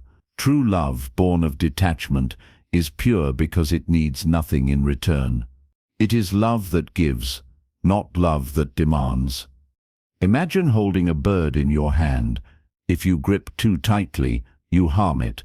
If you open your hand, it can rest there, free to stay or fly away. Detachment is that open hand. It allows life to rest in you, without your need to possess it. The beauty of this way of living is that it brings immense peace, because nothing can be taken from you when you are not grasping to begin with. The root of attachment is the illusion of permanence. The ego believes, if I can just hold this moment, this person, this success, I will be safe. But life cannot be held. It is a river, ever flowing, ever changing. To try to stop it is to suffer. Detachment is not turning away from the river, it is learning to float. It is the understanding that you were never the swimmer separate from the current, you are the current. When the Buddha spoke of the Four Noble Truths, he identified tanha, craving, as the cause of suffering. This craving is not only for pleasure or possession, it is for certainty, for control, for security, in a world that never stands still. Detachment dissolves craving, not by suppressing desire, but by seeing through its illusion. You realize that the satisfaction you seek from the world is always temporary, that every pleasure fades, every success passes, every form changes. When you stop demanding that impermanent things give you permanent happiness, you find a peace that never fades. This does not mean becoming numb or distant. In fact, detachment heightens your ability to feel. When you are no longer afraid of loss, you can love more deeply. When you are no longer clinging to outcomes, you can act more wisely. When you are no longer fighting reality, you can live more fully. Detachment brings clarity because your perception is no longer clouded by grasping or resistance. You begin to see things as they are, not as you want them to be. In meditation, you can watch the play of attachment unfold within your own mind. You sit quietly and thoughts arise about people, plans, memories, desires. The mind reaches for them, clings to them, fears their loss. But as you observe, something miraculous happens. When you stop feeding the thoughts, they fade on their own. You realize you never had to push them away or hold them close. They were always coming and going like clouds. you begin to understand that the same is true of everything in life. The practice of detachment begins with awareness. You cannot let go of what you do not see yourself holding. So you start to notice, what are you gripping? Is it an expectation, a regret, a belief about how things should be? The moment you see the attachment clearly, the grip loosens. Awareness itself is the act of letting go. The ego thrives on attachment because it defines itself through ownership. My job, my reputation, my relationship, my success. Every "my" strengthens the illusion of a separate self, but detachment reveals the truth. Nothing is yours, not even this body, not even this mind. They are borrowed from the universe for a brief moment in time. When you release the illusion of ownership, you don't lose anything, you gain everything. The world becomes a gift, not a possession. Every experience becomes sacred, because you know it is fleeting.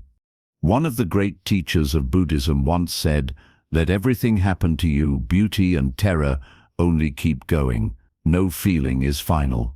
That is the essence of detachment. You allow life to move through you like wind through an open field. You don't chase joy. You don't flee sorrow. You stand still in the middle of it all, watching the dance of opposites, knowing that every emotion, every event, is part of the same divine flow. Detachment also means freedom from the tyranny of the mind. The mind clings not only to pleasure, but to pain. It replays old wounds, old betrayals, old failures, keeping them alive through memory. Detachment does not mean forgetting. It means forgiving. It means releasing the need to keep the past as proof of your suffering. It is the courage to say, "This pain happened, but it no longer defines me." When you release the story, the pain dissolves, and what remains is wisdom. In relationships, detachment transforms everything. Instead of loving to possess, you love to free. You no longer say, "I need you to make me happy." You say, "I honor you as you are." You understand that people are not here to fulfill your expectations. They are here to walk their own paths. Detachment allows love to breathe. It makes room for understanding, respect, and peace. You can give fully and receive fully without fear of loss, because you know that love, at its highest form, is not bound by time or distance. In worldly life, detachment brings balance. Success no longer intoxicates you. Failure no longer destroys you. Praise and blame become equal, passing winds that cannot move the mountain of your stillness. You act with full heart, but without attachment to results. You do what is right because it is right, not because it will bring reward. This is karma yoga in its purest form, action without attachment. Such action is powerful because it flows from clarity, not craving. When you begin to live like this, life loses its heaviness. You no longer carry the weight of expectation. You no longer live in fear of losing what you love. You understand that nothing is ever truly lost. It only changes form. The person who leaves becomes a memory. The flower that dies becomes the soil for new life. Detachment reveals the continuity behind change, the truth that life never stops transforming, and you are part of that transformation. The greatest example of detachment is nature itself. The tree gives its fruit freely and lets go of its leaves when the season comes. The ocean welcomes every wave and lets each one fade. The sky holds the storm and the sun without resistance. Nature does not cling, yet it is full. It teaches us that letting go is not loss. It is participation in the eternal rhythm of existence. Detachment also frees you from the endless noise of desire. The world constantly tells you that happiness lies in having more wealth, more beauty, more success. But desire is a bottomless pit. The more you feed it, the hungrier it grows. Detachment is the quiet realization that you already have everything you need. You stop chasing fulfillment in things and start finding it in being. You stop seeking validation outside and find peace within. Even spiritual ambition can become a subtle attachment, the desire to attain enlightenment, to achieve inner peace. But enlightenment is not an achievement, it is a surrender. It happens when you stop reaching, when you allow everything, even the desire for awakening, to fall away. The Buddha did not gain enlightenment, he let go of everything that obscured it. As you practice detachment, you begin to taste a deeper kind of joy, one that doesn't depend on circumstance. It is the joy of being alive, of simply witnessing existence. This joy is quiet but vast, like the calm sea beneath the waves. It is not excitement, it is serenity. You find it not in having what you want, but in no longer needing anything to be complete. Over time, detachment becomes your natural state. You move through the world lightly, touching everything, grasping nothing. You become like the wind, present everywhere, bound nowhere. You still feel deeply, but the feelings pass through you like rain through clouds. You still act, but the actions arise spontaneously from awareness, not from desire. You still love, but your love no longer says mine. It says may all be free. This is the freedom that all souls seek. Not freedom from life, but freedom in life. The ability to be in the world, but not of it. To walk through fire and remain unburned, to live among desires yet remain unattached, to act fully yet rest in stillness.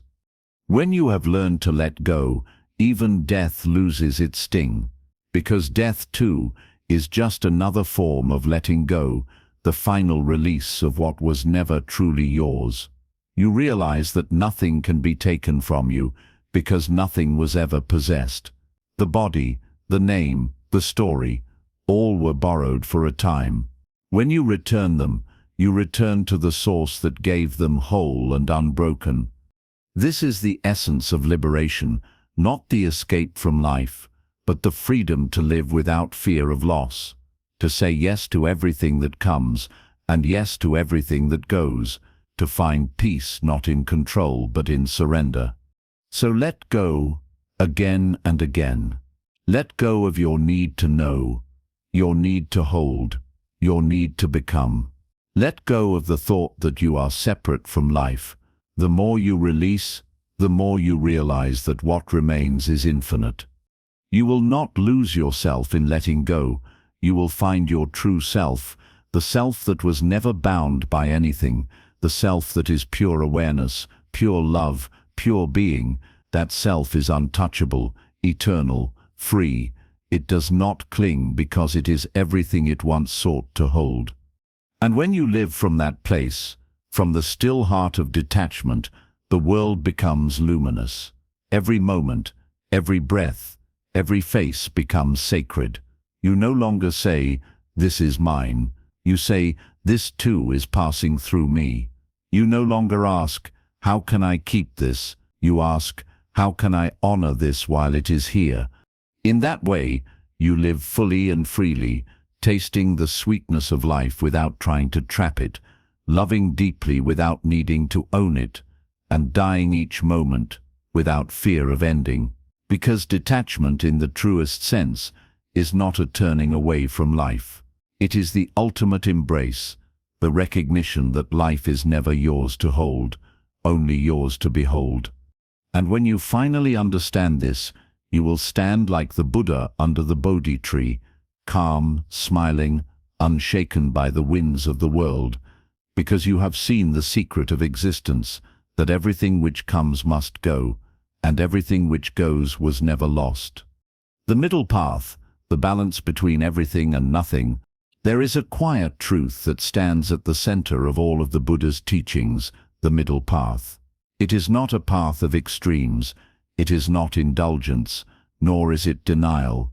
It is the way of balance, the gentle thread that weaves through all opposites. It is the realization that freedom does not lie in rejecting the world or in drowning in it, but in walking peacefully through it, awake, aware, and unattached. The Buddha discovered this truth through experience. Before his enlightenment, he lived both extremes, first as a prince surrounded by luxury and pleasure, then as an ascetic starving himself in pursuit of purity. In both directions he found suffering. He realized that truth does not dwell in excess or deprivation, but in harmony, in walking the middle way between too much and too little, between holding and releasing, between becoming and being.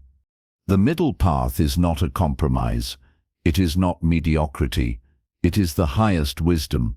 Because in balance, life reveals its deepest truths. The extremes blind you, one with desire, the other with aversion. But in the center, the mind becomes still, and the world becomes clear. The Buddha compared it to a lute string. If the string is too tight, it breaks. If too loose, it cannot play.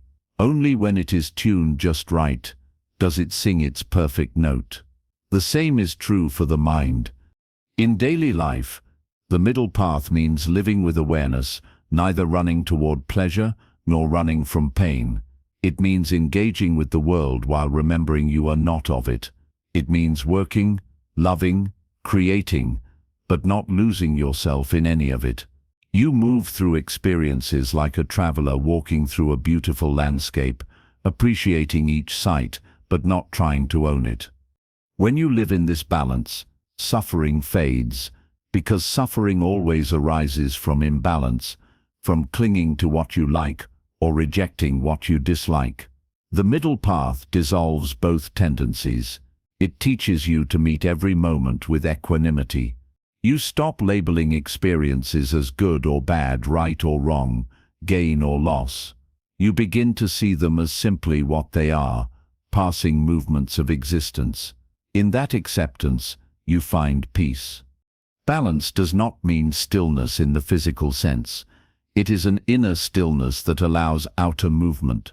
Like a dancer whose center remains steady even as the body spins, you can move through the chaos of life without losing your ground. The world may change, but your awareness remains anchored. That awareness is your true center, your middle path. This teaching becomes clear when we look at how the human mind functions. The mind is constantly pulled by dualities, pleasure and pain, success and failure, praise and blame, hope and fear. It clings to one and resists the other. The middle path is not about choosing one side over the other. It is about transcending the need to choose at all. You realize that both poles are part of the same continuum. Without darkness, light has no meaning. Without sorrow, joy has no depth. To live the middle path is to embrace both without preference, to see the wholeness within contrast. This balance extends to your inner world as well. You learn not to suppress emotions or drown in them. When anger arises, you neither feed it nor deny it, you observe it. When desire appears, you neither indulge it nor condemn it, you understand it. Awareness is the middle point through which emotion transforms into wisdom. By staying centered, you let feelings move through you without letting them define you. The Buddha taught that everything in life is impermanent, anicca. This truth forms the foundation of balance. When you understand impermanence deeply, you no longer cling to pleasure, because you know it will fade. You no longer resist pain, because you know it will pass. You accept the rise and fall of all things with the same quiet smile. Balance is not the absence of movement. It is the grace of moving with it.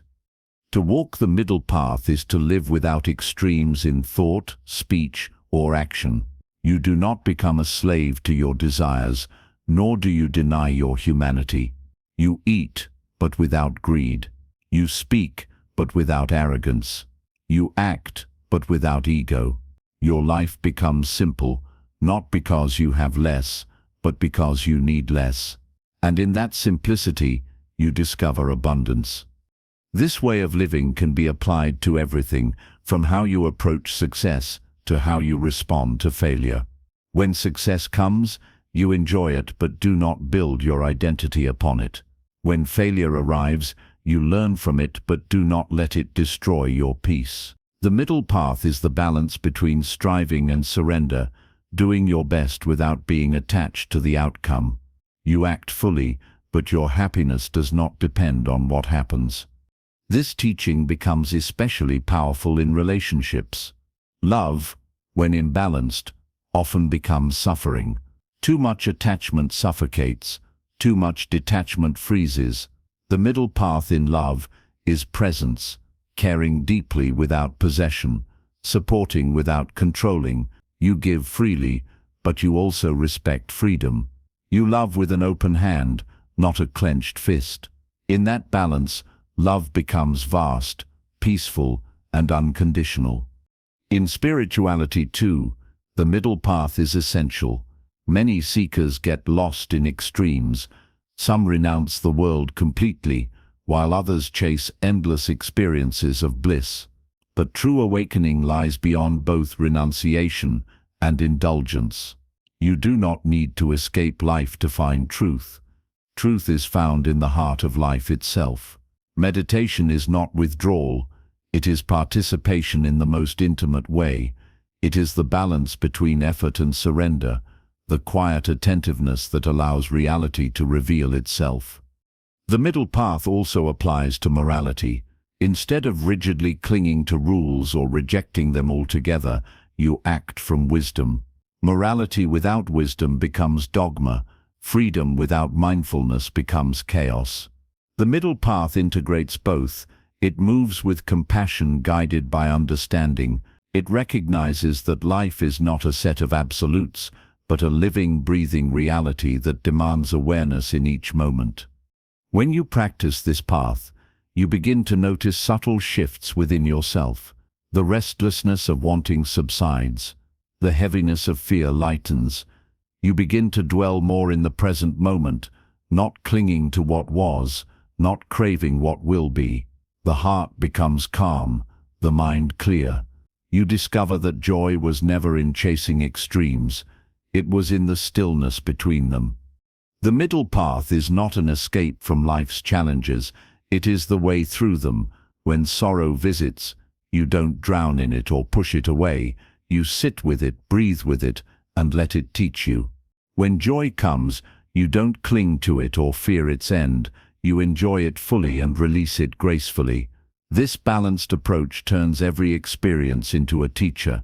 Life itself becomes your meditation. The Buddha once said, "In this world hatred never ceases by hatred, but by love. This is the eternal law." That statement itself is an expression of the middle path, not fighting darkness with darkness, but meeting it with light. Not escaping the world, but transforming it through balance. The middle path is not passive, it is powerful.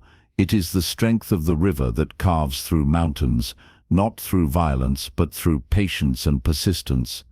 To walk this path is to cultivate mindfulness, the awareness that sees each moment as it is.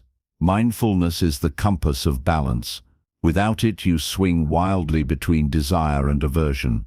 With it, you remain centered even as the world shifts. Mindfulness allows you to respond, not react, to act from clarity instead of impulse. It is the living expression of the middle way. Over time, the practice deepens. You start seeing the middle path not just as a way of living, but as the nature of reality itself. All existence arises from balance, night and day, birth and death, inhale and exhale, expansion and contraction. The universe itself is an endless dance of opposites in harmony. To walk the middle path is to align with that cosmic balance, to live in tune with the rhythm of life. Even in meditation, this principle applies. When you sit in silence, you balance effort and ease. Too much effort leads to tension. Too little leads to dullness. You breathe naturally, allowing awareness to rest effortlessly on the breath. Gradually, the boundary between the meditator and the meditation fades. The mind becomes like a still lake, perfectly reflecting the sky, not forced, not passive, just balanced. In that balance, awakening dawns. The middle path also invites you to balance wisdom and compassion. Wisdom sees that all things are impermanent and empty of separate self. Compassion feels the shared suffering of all beings. When you hold both, your understanding becomes complete. Wisdom without compassion is cold. Compassion without wisdom is blind. Together they create enlightened action, love guided by insight, insight softened by love. In your journey there will be times when you drift toward one extreme or another, moments of indulgence, moments of suppression. That is part of the process. Each imbalance becomes a reminder, a teacher pointing you back to center. The path is not about perfection. It is about awareness. As long as you keep returning again and again, you are walking it. Eventually you begin to live in such harmony that effort itself dissolves. Balance becomes natural, effortless, spontaneous. You don't try to be balanced, you simply are. You no longer seek to fix or control life. You flow with it. This is the highest freedom, not the freedom to escape opposites, but the freedom to move gracefully between them. In this state, even the concept of the middle path dissolves, because there is no longer left or right, high or low, good or bad, only what is.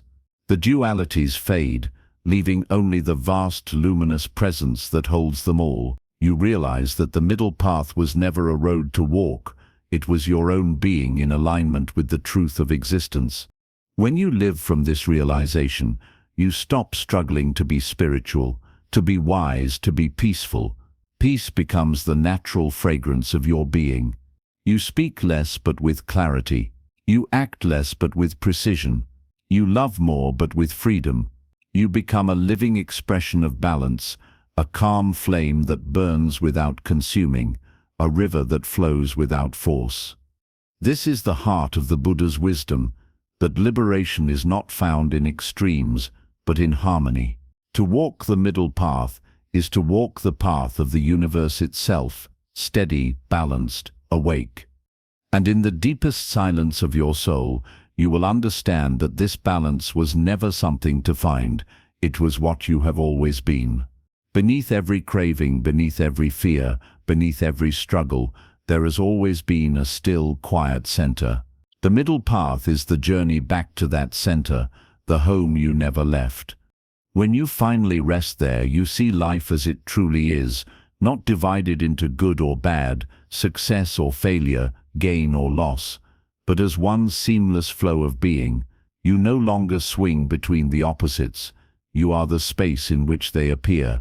That is enlightenment, to stand in the middle of all things and see that nothing has ever been separate. The middle path, the way between everything and nothing, is not just a teaching, it is the essence of peace itself. It is the balance of the universe breathing through you, the eternal harmony that underlies all things. To walk it is to become whole, not by rejecting either side of existence, but by embracing both in the same compassionate heart. And when you finally do, the search ends, not because you have reached the destination, but because you have become the path itself. The great surrender, the freedom found in complete trust. There comes a moment in every spiritual journey when striving must end, when the mind, exhausted from its endless search for answers, finally kneels before the mystery it cannot control. That moment is surrender, not the surrender of weakness, but of wisdom.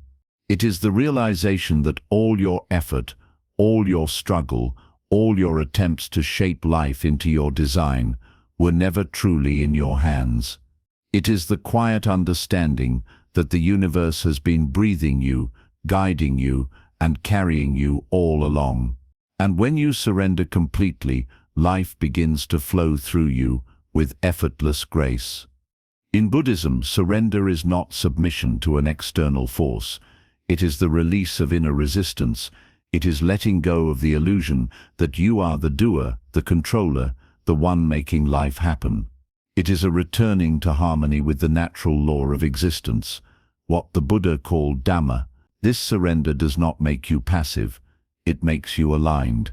You stop swimming against the current of reality and begin to float with it. The human mind is conditioned to fight. It believes peace comes from control, controlling circumstances, people, outcomes, even emotions. But control is an illusion. You can influence, but you cannot dictate. You can act, but you cannot guarantee. The rain will fall, the seasons will change, the people you love will come and go, and the future will unfold in its own mysterious way. The more you try to force life into your plan, the more it slips through your fingers. Surrender is the moment you stop grasping and start trusting. The ego resists surrender because it thrives on doing. It says, "If I don't act, nothing will happen." But in truth, existence has been unfolding long before you arrived and will continue long after you are gone. The trees grow, the rivers flow, the planets spin without your interference. You are not apart from this flow, you are part of it. When you surrender, you stop standing in opposition to the rhythm of life and begin to move with it. This doesn't mean you give up effort.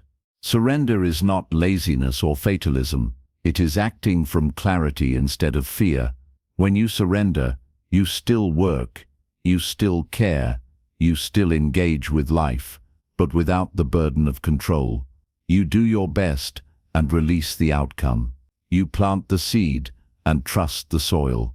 You stop demanding that life obey your expectations and allow it to reveal its own perfection. To understand surrender deeply, you must first understand resistance. Resistance is the energy of no. It is the inner voice that says, "This shouldn't be happening," or "I can't accept this." Resistance is not only to pain. Sometimes we resist even joy because we fear losing it. We live in constant tension, grasping and pushing away. This is the root of suffering. The Buddha called it dukkha, the discontent that arises when we fight the nature of reality. Surrender is the sacred yes. It is saying, "Let it be," not as resignation, but as recognition. It is bowing to the truth that everything, joy and sorrow, gain and loss, birth and death, belongs. It is the humility to see that life's wisdom is greater than your personal agenda. Every event, every encounter, every heartbreak carries its purpose, even when the mind cannot understand it. The moment you stop fighting reality, peace enters, because peace is not something you create. It's what remains when the fight ends. Like a lake disturbed by wind, the mind ripples with resistance. When the wind of control subsides, the surface becomes still, and the reflection of truth appears. The path of surrender requires trust not as belief, but as lived experience. You begin to notice how often life has guided you despite your plans, how what once felt like loss later revealed itself as protection, how what seemed like failure became redirection. Slowly, you begin to see the hidden intelligence behind the chaos, the divine order that weaves through all things. The Buddha taught dependent origination, the insight that everything arises through causes and conditions. Nothing happens in isolation. When you surrender, you stop asking "why me?" and start seeing the web of life moving with perfect precision. You understand that even pain has its place. Suffering becomes sacred when you stop resisting it. It becomes the fire that purifies, the teacher that humbles, the doorway to awakening. To surrender does not mean to suppress your emotions. It means to allow them fully, to cry when the heart aches, to grieve when loss comes, to feel without judgment. You let the energy of emotion move through you without identifying with it. You watch it come and go like waves on the shore. In surrender, you stop clinging to "I am happy" or "I am sad." You see that both are experiences passing through the infinite space of your awareness. This letting go deepens when you begin to surrender, not just circumstances but yourself. You stop trying to improve or fix the imagined me. You realize that the one who seeks perfection is itself the illusion that keeps you bound. True transformation begins when you release even the effort to transform. The flower doesn't strive to bloom, it simply unfolds when the time is right. Surrender brings you into the present moment. Because control lives in time, it worries about tomorrow, it regrets yesterday. Trust lives only in now. The surrendered mind does not chase or flee. It abides. It knows that life reveals itself one breath at a time. When you surrender to the present, the anxiety of time dissolves. You are no longer a person waiting for something to happen. You are awareness witnessing what is. This surrender is also an act of love. Love for existence as it is. The ego loves conditionally. I will be at peace when life gives me what I want. True love says, I am at peace because I love life in all its forms. You begin to see beauty even in imperfection. The cracked vase, the fading flower, the trembling voice, all become expressions of the same sacred whole. As surrender deepens, your actions become more powerful because they arise from alignment, not resistance. You no longer act out of fear or ambition. You act out of truth. You speak not to convince, but to express. You help others not to be good, but because compassion flows naturally when you no longer defend a separate self. Your life becomes effortless, not because challenges disappear, but because your inner struggle with them ends. There is a story of a monk who spent years trying to find enlightenment. He meditated day and night, followed every discipline, recited countless sutras. One day, exhausted, he gave up. He said, I can't do this anymore. In that moment, as he stopped trying, his mind became still, and awakening happened. The mountain he had been climbing vanished, and he realized he had been standing at the summit all along. That is surrender, the end of striving, and the beginning of seeing. This is why the Buddha described nirvana as the unbinding. It is the release of every knot the mind has tied, the knot of desire, of fear, of identity. Surrender unties those knots one by one, until nothing remains to hold you apart from life. You become like a drop returning to the ocean, not destroyed, but dissolved into infinity. Surrender also reveals the truth about control, that it was never yours. You cannot control when the sun rises or when the heart beats. You cannot control the thoughts that appear or the breath that moves. You never were the one in charge. You were always being lived by life itself. When this truth sinks deep, a great weight lifts. You realize you are not responsible for keeping the universe together. You are free to simply be. At first, this freedom feels like falling. The ego trembles. If I let go, what will happen to me? But slowly you see that life holds you. Just as the sky holds every cloud, the ocean holds every wave. Surrender feels like falling, but in truth, it is flying. The wings were always there. They were just bound by fear. In surrender, you also begin to experience grace. Grace is not a reward. It is what flows when resistance ends.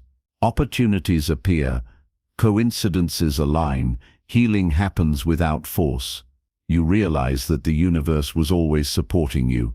You were simply too busy fighting to notice. Grace is the natural state of a surrendered heart. True surrender is not a single act.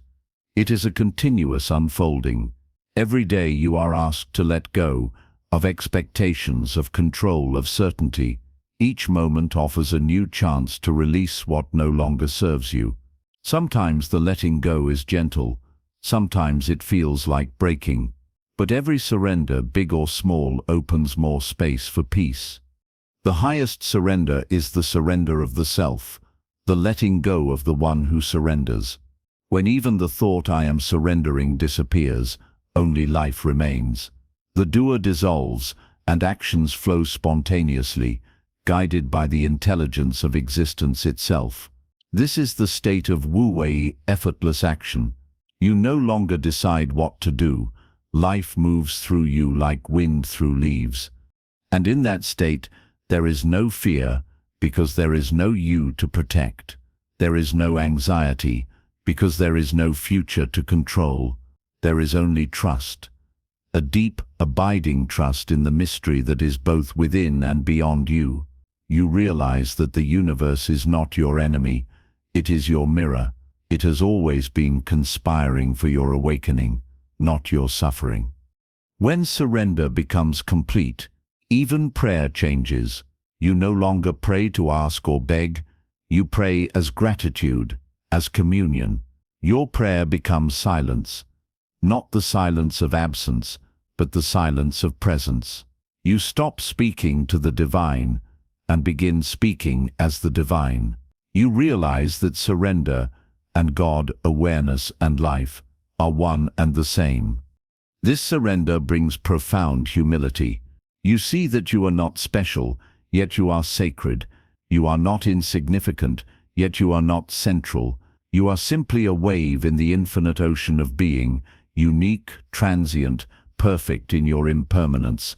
When you live from this awareness, everything becomes sacred. Washing a dish, smiling at a stranger, breathing, all become acts of worship. To surrender is to live as the river does, flowing where life leads, without complaint, without fear. It doesn't cling to the rocks or resist the bends. It knows that every curve, every fall, every rapid is part of its journey to the sea. When you surrender, you too become like the river, free, fluid, fearless. There will be moments when surrender feels like loss, when life takes away what you held dear. But if you stay open, you will see that every loss was a clearing. The hand that empties you also blesses you. The universe cannot fill a closed fist. Surrender opens the hand. And so the final truth emerges. Surrender is not the end of effort, but the beginning of harmony. It is not defeat, but liberation. It is not the death of the self, but the unveiling of the true self, the one that was never apart from the whole.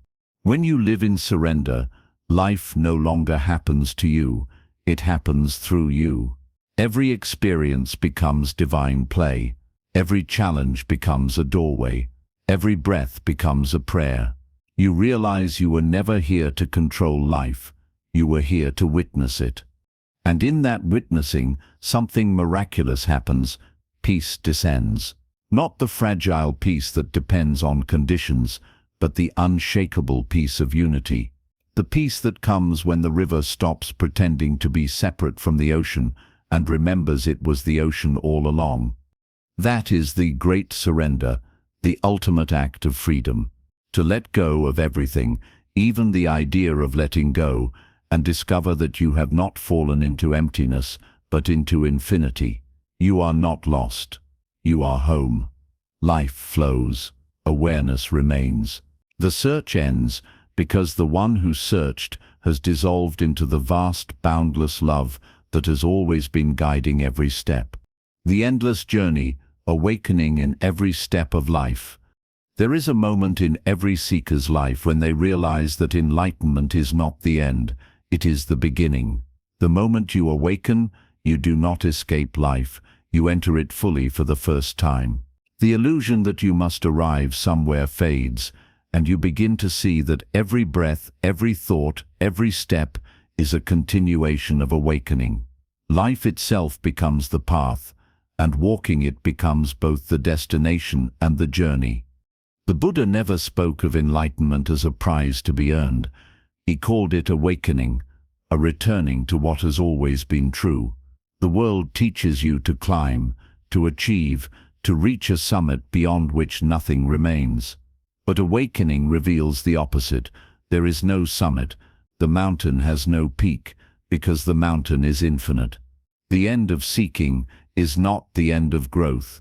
It is the beginning of living consciously in every moment, without clinging to progress or fearing regression. The endless journey begins when you understand that awakening is not a moment of escape, but a state of continuous remembrance. The truth is not found once and held forever. It must be rediscovered in each new experience. Each morning you wake up again into the same mystery, and each night you surrender back into it.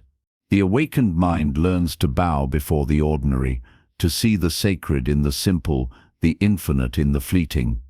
To live in this awareness is to walk the middle path, not just between pleasure and pain, but between arrival and becoming. The ego wants to complete the journey, to say, "I have arrived." But the awakened heart whispers, "There is no end, only deeper seeing." Every insight opens another horizon. Every silence reveals a subtler sound. Every moment of peace invites you to sink further into stillness. The endless journey is not exhausting, it is renewing, because when you stop chasing results, every step becomes freedom. You no longer need to be better. You simply need to be present. You no longer measure your progress against others or against yesterday's self. You begin to live without comparison, without judgment, without destination. Life itself becomes your meditation, your teacher, your mirror, your companion. This endless journey unfolds not in space, but in depth. It is not about traveling far, it is about sinking inward, layer by layer, until the distinction between inner and outer disappears. You realize that there is no out there to reach. The kingdom you sought was always within you, not as a place, but as a perception. When the mind is quiet, the entire universe appears inside your awareness, vast and intimate at once. The Buddha once said, "There is no path to peace. Peace is the path." The meaning is simple yet infinite. You do not walk toward awakening, you awaken as you walk. Every act of awareness, every moment of compassion, every breath of surrender is enlightenment expressing itself. You are not moving toward truth, you are truth unfolding in motion. On this endless journey, even mistakes become sacred, because you no longer see them as failures, you see them as necessary steps in your becoming. The mind learns through contrast. You could not know light without darkness, patience without impatience, wisdom without confusion. The awakened do not curse their past, they bow to it. They see that every misstep, every heartbreak, every detour was part of the grand choreography of awakening. In the early stages of the path, the seeker dreams of reaching perfection, a final moment when all struggle ends. But when you awaken, you realize that perfection is not a destination, it is the nature of every moment, even the imperfect ones. The flower is perfect when it blooms, and perfect when it withers. The ocean is perfect when calm, and perfect when stormy. So too is life, perfect in its unfolding, whether you understand it or not. The endless journey invites you to live without resistance to this perfection, to let go of the need to fix, to achieve, to conquer. To see that awakening does not mean you stop being human, it means you embrace humanity fully, with all its messiness and beauty. You feel deeply, but you are not lost in feeling. You think, but you are not trapped by thought. You live, but you do not cling to living. You become both participant and witness, fully engaged yet inwardly free. As the journey deepens, time itself begins to lose meaning. The past and future merge into a single, timeless now. The river of life flows, yet the water is always new. Each breath is the first, and each moment is the last. You begin to see eternity not as an endless stretch of time, but as the depth of the present.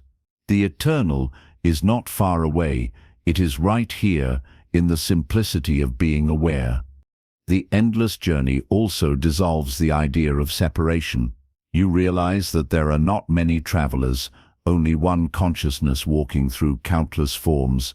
Every person you meet, every creature you encounter, every event that touches you, all are reflections of the same awareness looking back at itself.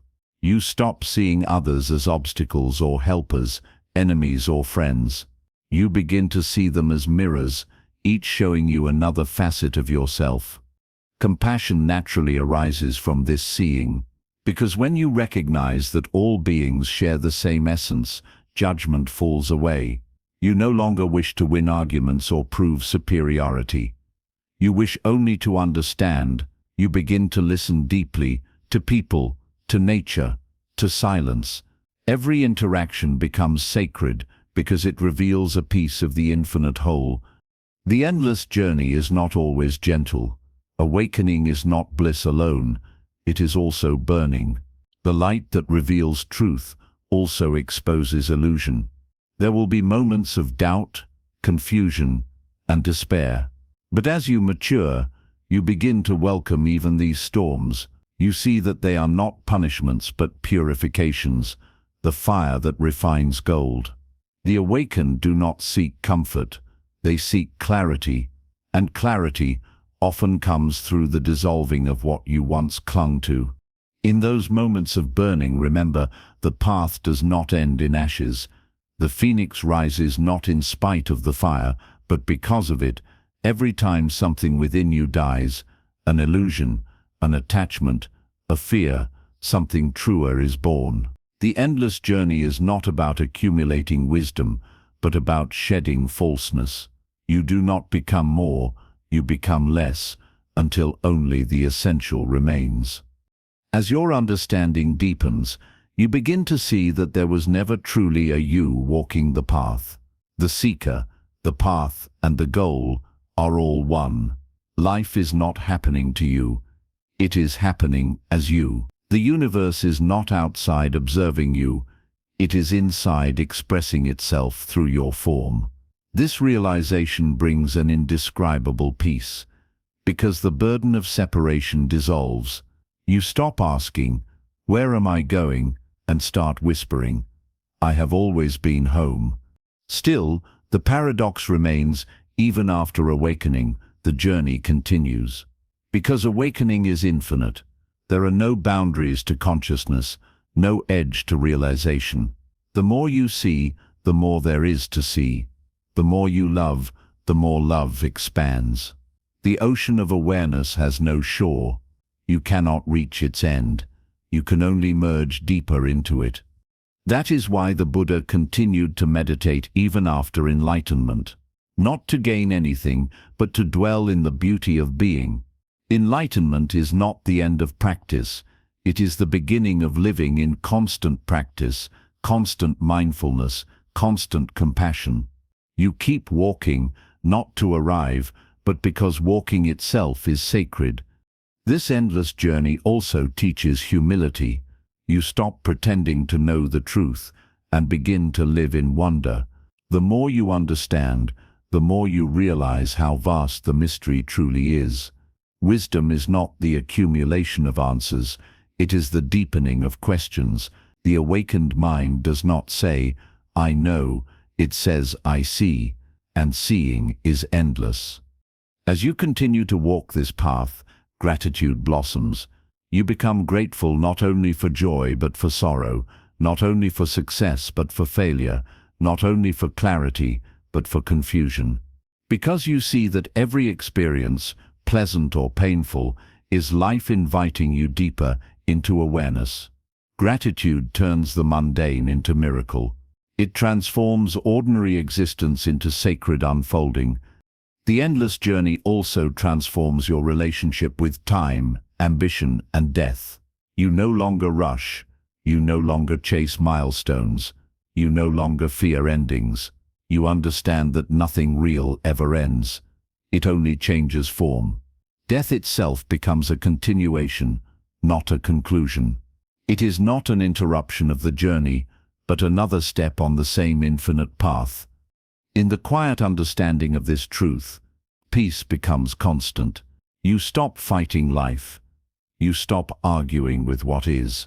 You realize that even when the road is rough, the road is still holy. You begin to walk with a gentleness that comes from trust, a deep knowing that nothing can truly go wrong, because every step, even the ones that seem to lead backward, are part of the grand dance of awakening. And so, the journey continues, not towards something new, but deeper into what has always been. You walk through life with open eyes and an open heart, touching everything, clinging to nothing. Each sunrise becomes your first, each breath your teacher, each heartbeat a reminder that the universe is still moving through you. This is the ultimate freedom, not the freedom from life, but the freedom in life. To walk without destination, to love without possession, to act without expectation, to live without fear. When you reach this state, you finally understand the meaning of enlightenment. It is not a door that opens once, it is a window that opens forever. The endless journey is the universe's way of reminding you that awakening is not a moment, it is a movement that began before you were born and will continue long after your form dissolves. You are not the traveler moving through existence. Existence is moving through you, discovering itself in countless ways. So, walk gently, walk deeply, walk with awareness. Do not seek an end, for there is none. The path is not a road that leads somewhere. It is the unfolding of the infinite through the finite, the eternal journey of consciousness remembering itself, one moment at a time. And when you finally see this truth with clarity, you will smile, not because you have reached the end, but because you understand there was never an end to reach. There was only this breath, this silence, this vast, timeless now, where the journey, the traveler, and the destination have always been one. The infinite compassion seeing all beings as yourself. There is a stage in awakening that transcends even wisdom, the flowering of boundless compassion. When the mind grows quiet and the illusion of separateness dissolves, something extraordinary begins to move through you, a love that has no reason, no boundary, no preference. It is not the sentimental love of attachment or emotion. It is the love of existence recognizing itself in all forms. The Buddha called this metta, loving kindness, the radiance of a liberated heart. It is infinite compassion, the heartbeat of the awakened universe. At the beginning of the spiritual path, compassion often feels like something you must do, an effort to be kind, patient, forgiving. But as consciousness deepens, compassion ceases to be an act, it becomes your nature. It flows effortlessly as sunlight flows from the sun. The more you awaken, the more you see that you were never separate from the world. Every being you encounter, the child laughing, the bird singing, the stranger suffering, is not other than you. They are reflections of the same awareness wearing different faces. True compassion begins when understanding dawns, when you see how suffering arises through ignorance, fear, and attachment. You stop judging those who are lost in it. You realize you too were once caught in the same web of illusion. How can you condemn someone for dreaming when you yourself once slept? The awakened heart does not look down upon others. It looks through them into the divine essence shining behind their confusion. It sees the same light flickering behind every pair of eyes. The Buddha taught that hatred does not cease by hatred, but by love. This is not moral advice. It is a law of consciousness. Hatred strengthens separation. It adds fuel to illusion. But love dissolves the boundaries between me and you. When you respond to anger with understanding, you break the cycle. When you meet pain with patience, you transform it. Compassion is alchemy. It turns suffering into wisdom, ignorance into awakening. To live with infinite compassion, you must first begin with yourself, because how can you truly love others while rejecting parts of your own being? The path begins inward. You look honestly at your wounds, your fears, your imperfections, not to judge them but to embrace them. You start speaking gently to yourself, forgiving your mistakes, holding your own heart as you would a frightened child. When you love yourself in this way, the boundaries between self and other begin to dissolve. The tenderness you offer inward naturally extends outward, encompassing all beings. This self-compassion is not selfishness. It is self-recognition. It is the realization that self and other were never separate to begin with. The anger you see in another is a reflection of anger within. The kindness you show to another nourishes the same kindness in you. The universe mirrors itself through compassion. Every act of love ripples across consciousness, softening the edges of the world. Infinite compassion does not mean you accept all behavior as right. It means you see beyond behavior. You see the suffering beneath it. The person who harms others is lost, trapped in ignorance. The one who lies, cheats, or hurts is not evil by nature. They are asleep, unaware of the light within them. To see this truth is not to excuse wrong action, but to respond to it with wisdom rather than vengeance. Justice guided by compassion heals. Justice guided by hatred destroys. When compassion deepens, it becomes wordless. You no longer think, "I must be kind."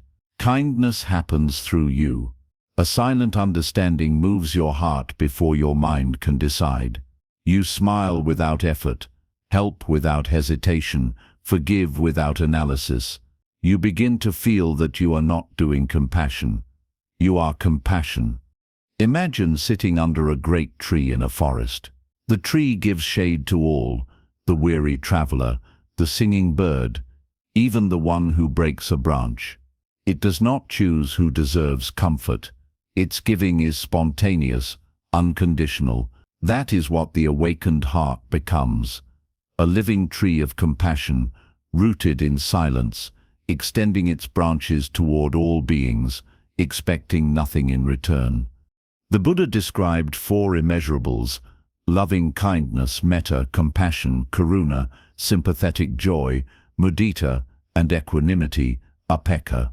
Together, they are the expression of an awakened heart. Loving kindness wishes happiness for all beings. Compassion feels their pain as its own. Sympathetic joy rejoices in others' success without envy. Equanimity remains balanced through all of it, neither clinging nor rejecting. These 4 qualities are not separate virtues. They are one light refracted through 4 directions. As compassion grows, your relationship with the world transforms. You no longer see people as good or bad. You see them as travelers at different points on the same path, some walking in darkness, some in dawn. You stop demanding that others change for your comfort. You begin to help quietly, without needing to be seen. You understand that every being will awaken in their own time, just as a bud opens when the sun touches it. There is no need to force. There is only the need to love. This compassion extends beyond human life.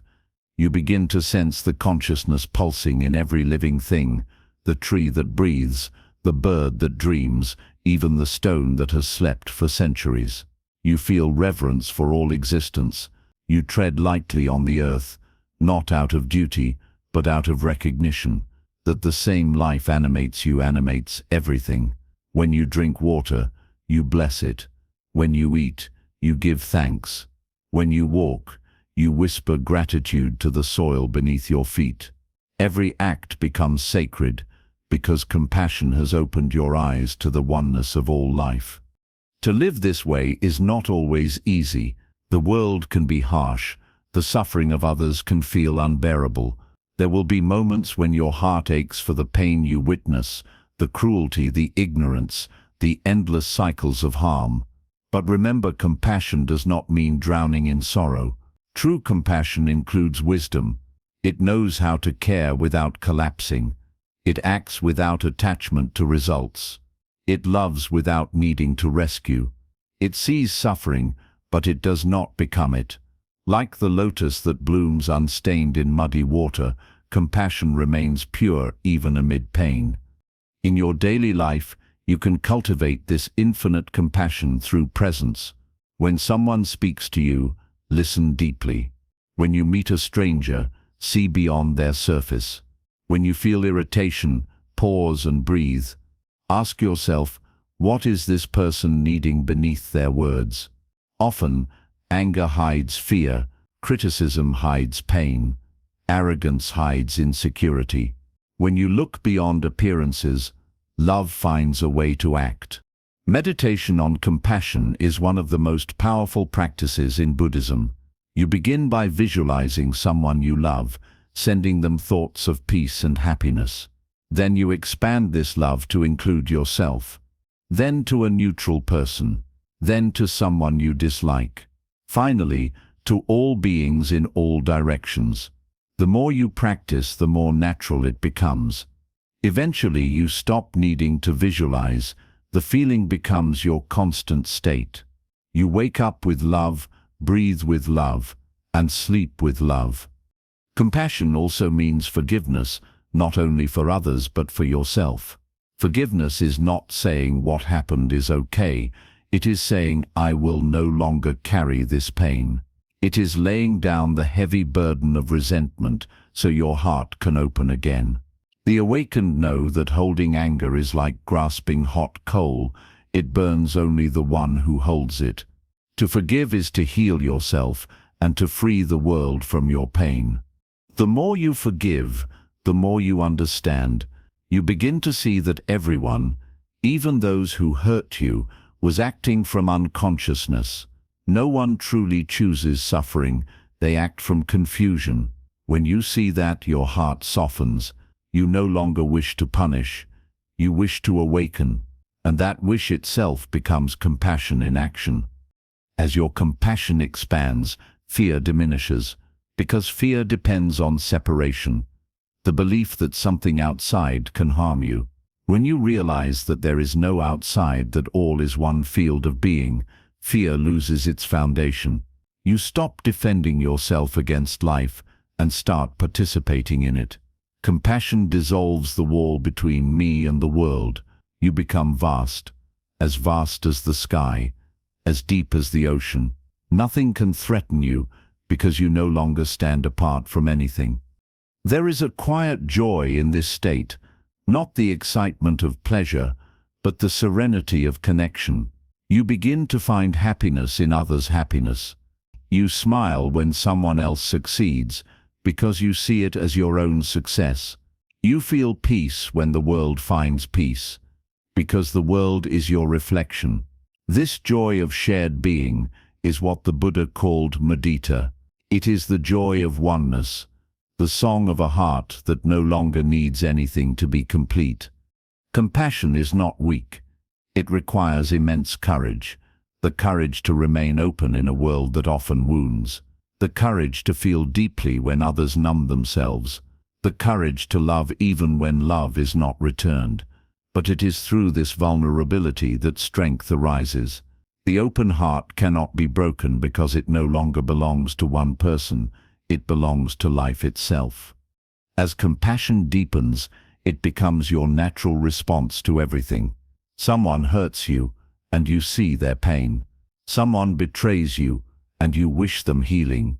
Someone loves you, and you love them back without fear of loss. Life becomes an unbroken flow of giving and receiving. You no longer ask, what can I get, but what can I give? And the miracle is that the more you give, the more you receive, not from others but from the endless source within. Eventually, compassion reaches its highest expression, not as emotion, but as presence. It is no longer something you feel, it is what you are.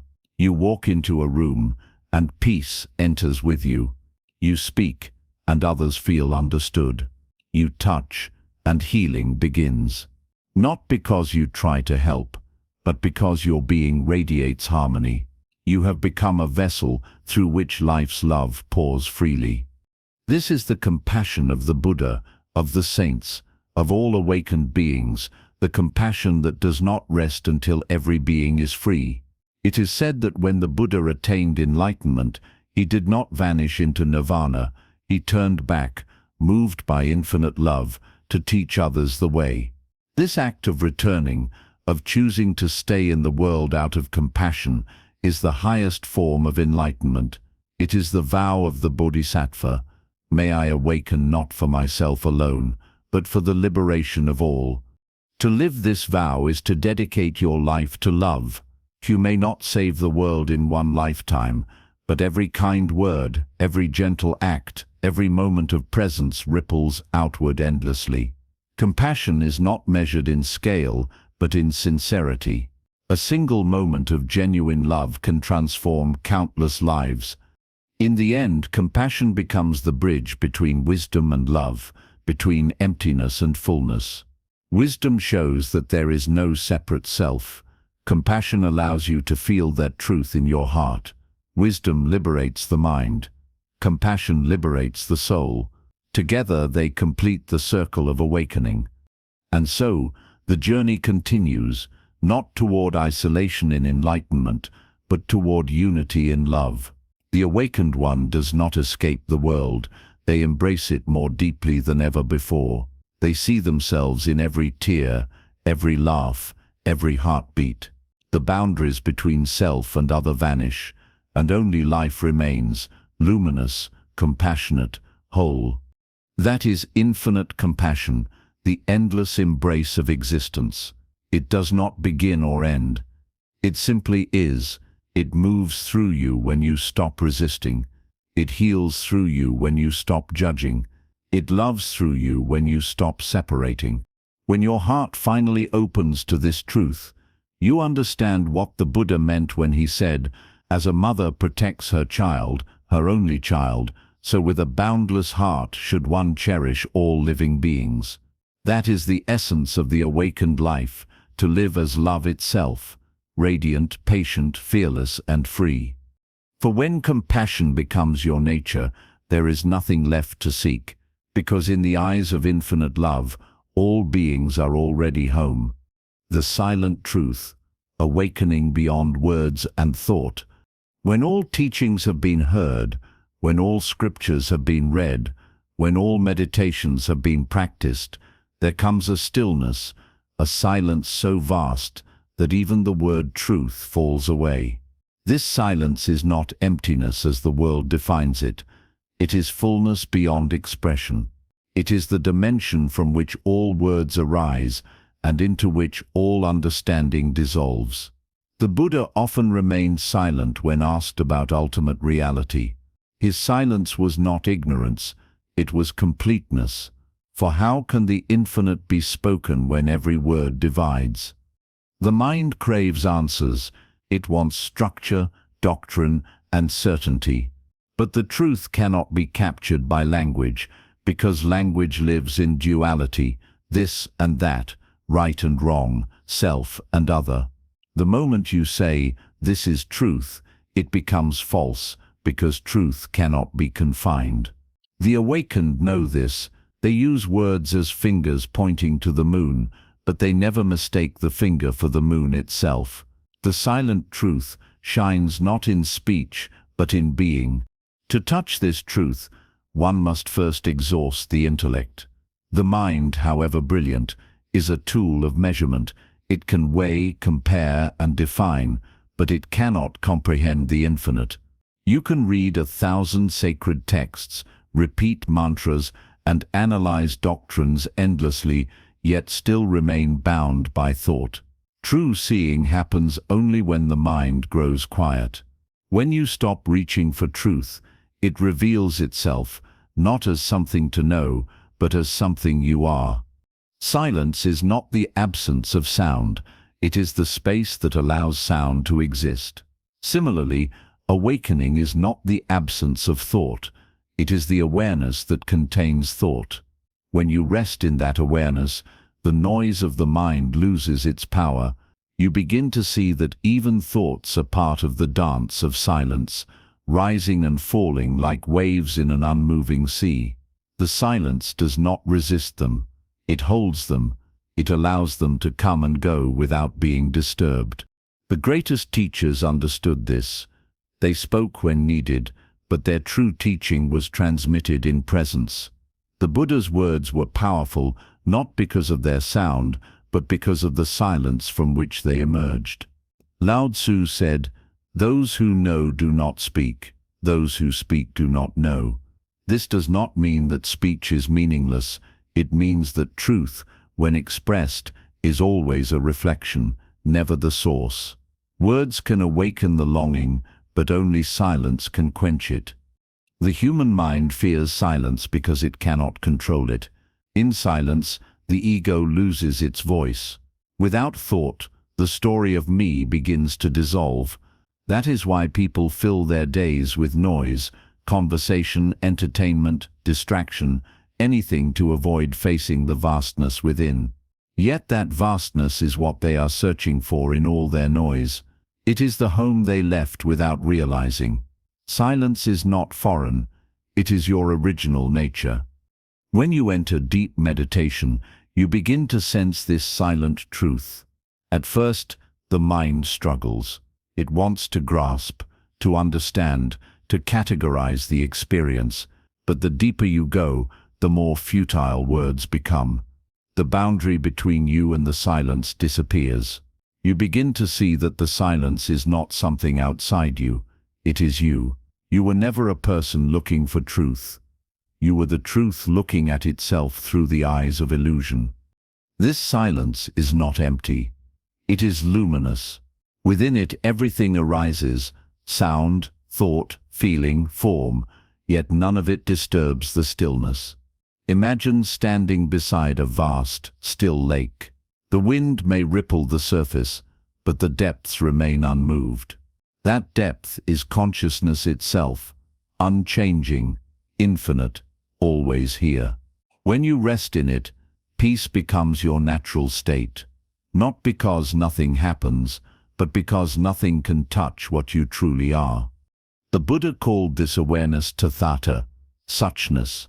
It is reality as it is, beyond concept or judgment. You cannot describe it because the moment you name it, you reduce it. You can only live it, breathe it, and become it. When you see through the eyes of suchness, the ordinary becomes sacred. A leaf falling, a breath passing, a moment of silence, all become gateways to the infinite. The silent truth also reveals something profound. Everything you've ever sought, love, peace, wisdom, freedom, has never been missing. They were hidden beneath the noise of seeking itself. The mind searches for enlightenment as if it were an object, but enlightenment is simply the cessation of seeking. It is the moment the wave realizes it was never separate from the ocean. You do not become awakened. You awaken to the fact that you were never asleep. To live from this silence is not to withdraw from life, but to engage with it more deeply. The awakened one moves through the world with the stillness of the sky, allowing clouds to pass, storms to come and go, yet remaining vast and undisturbed. They speak when words serve compassion, they act when action serves harmony, and they rest in silence when nothing needs to be done. Every gesture becomes effortless because it flows from awareness, not thought.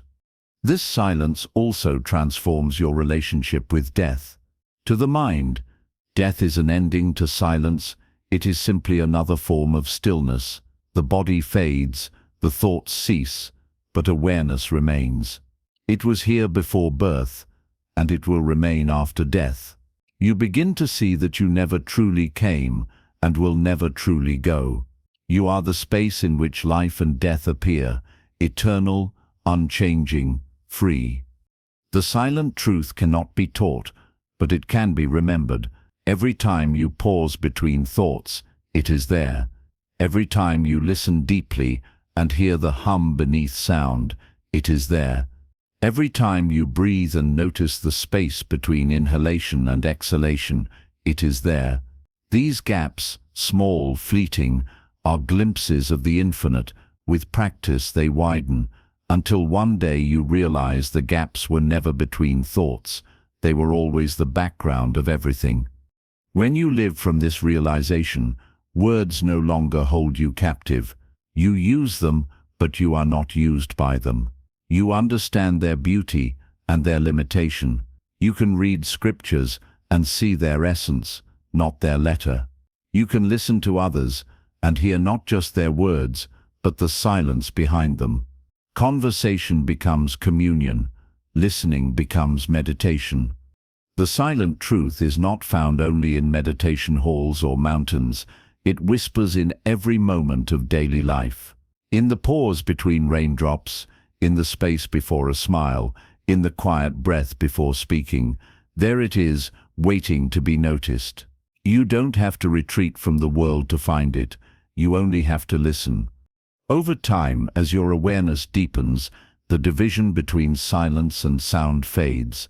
You begin to hear silence within sound, the hum beneath music, the stillness within movement.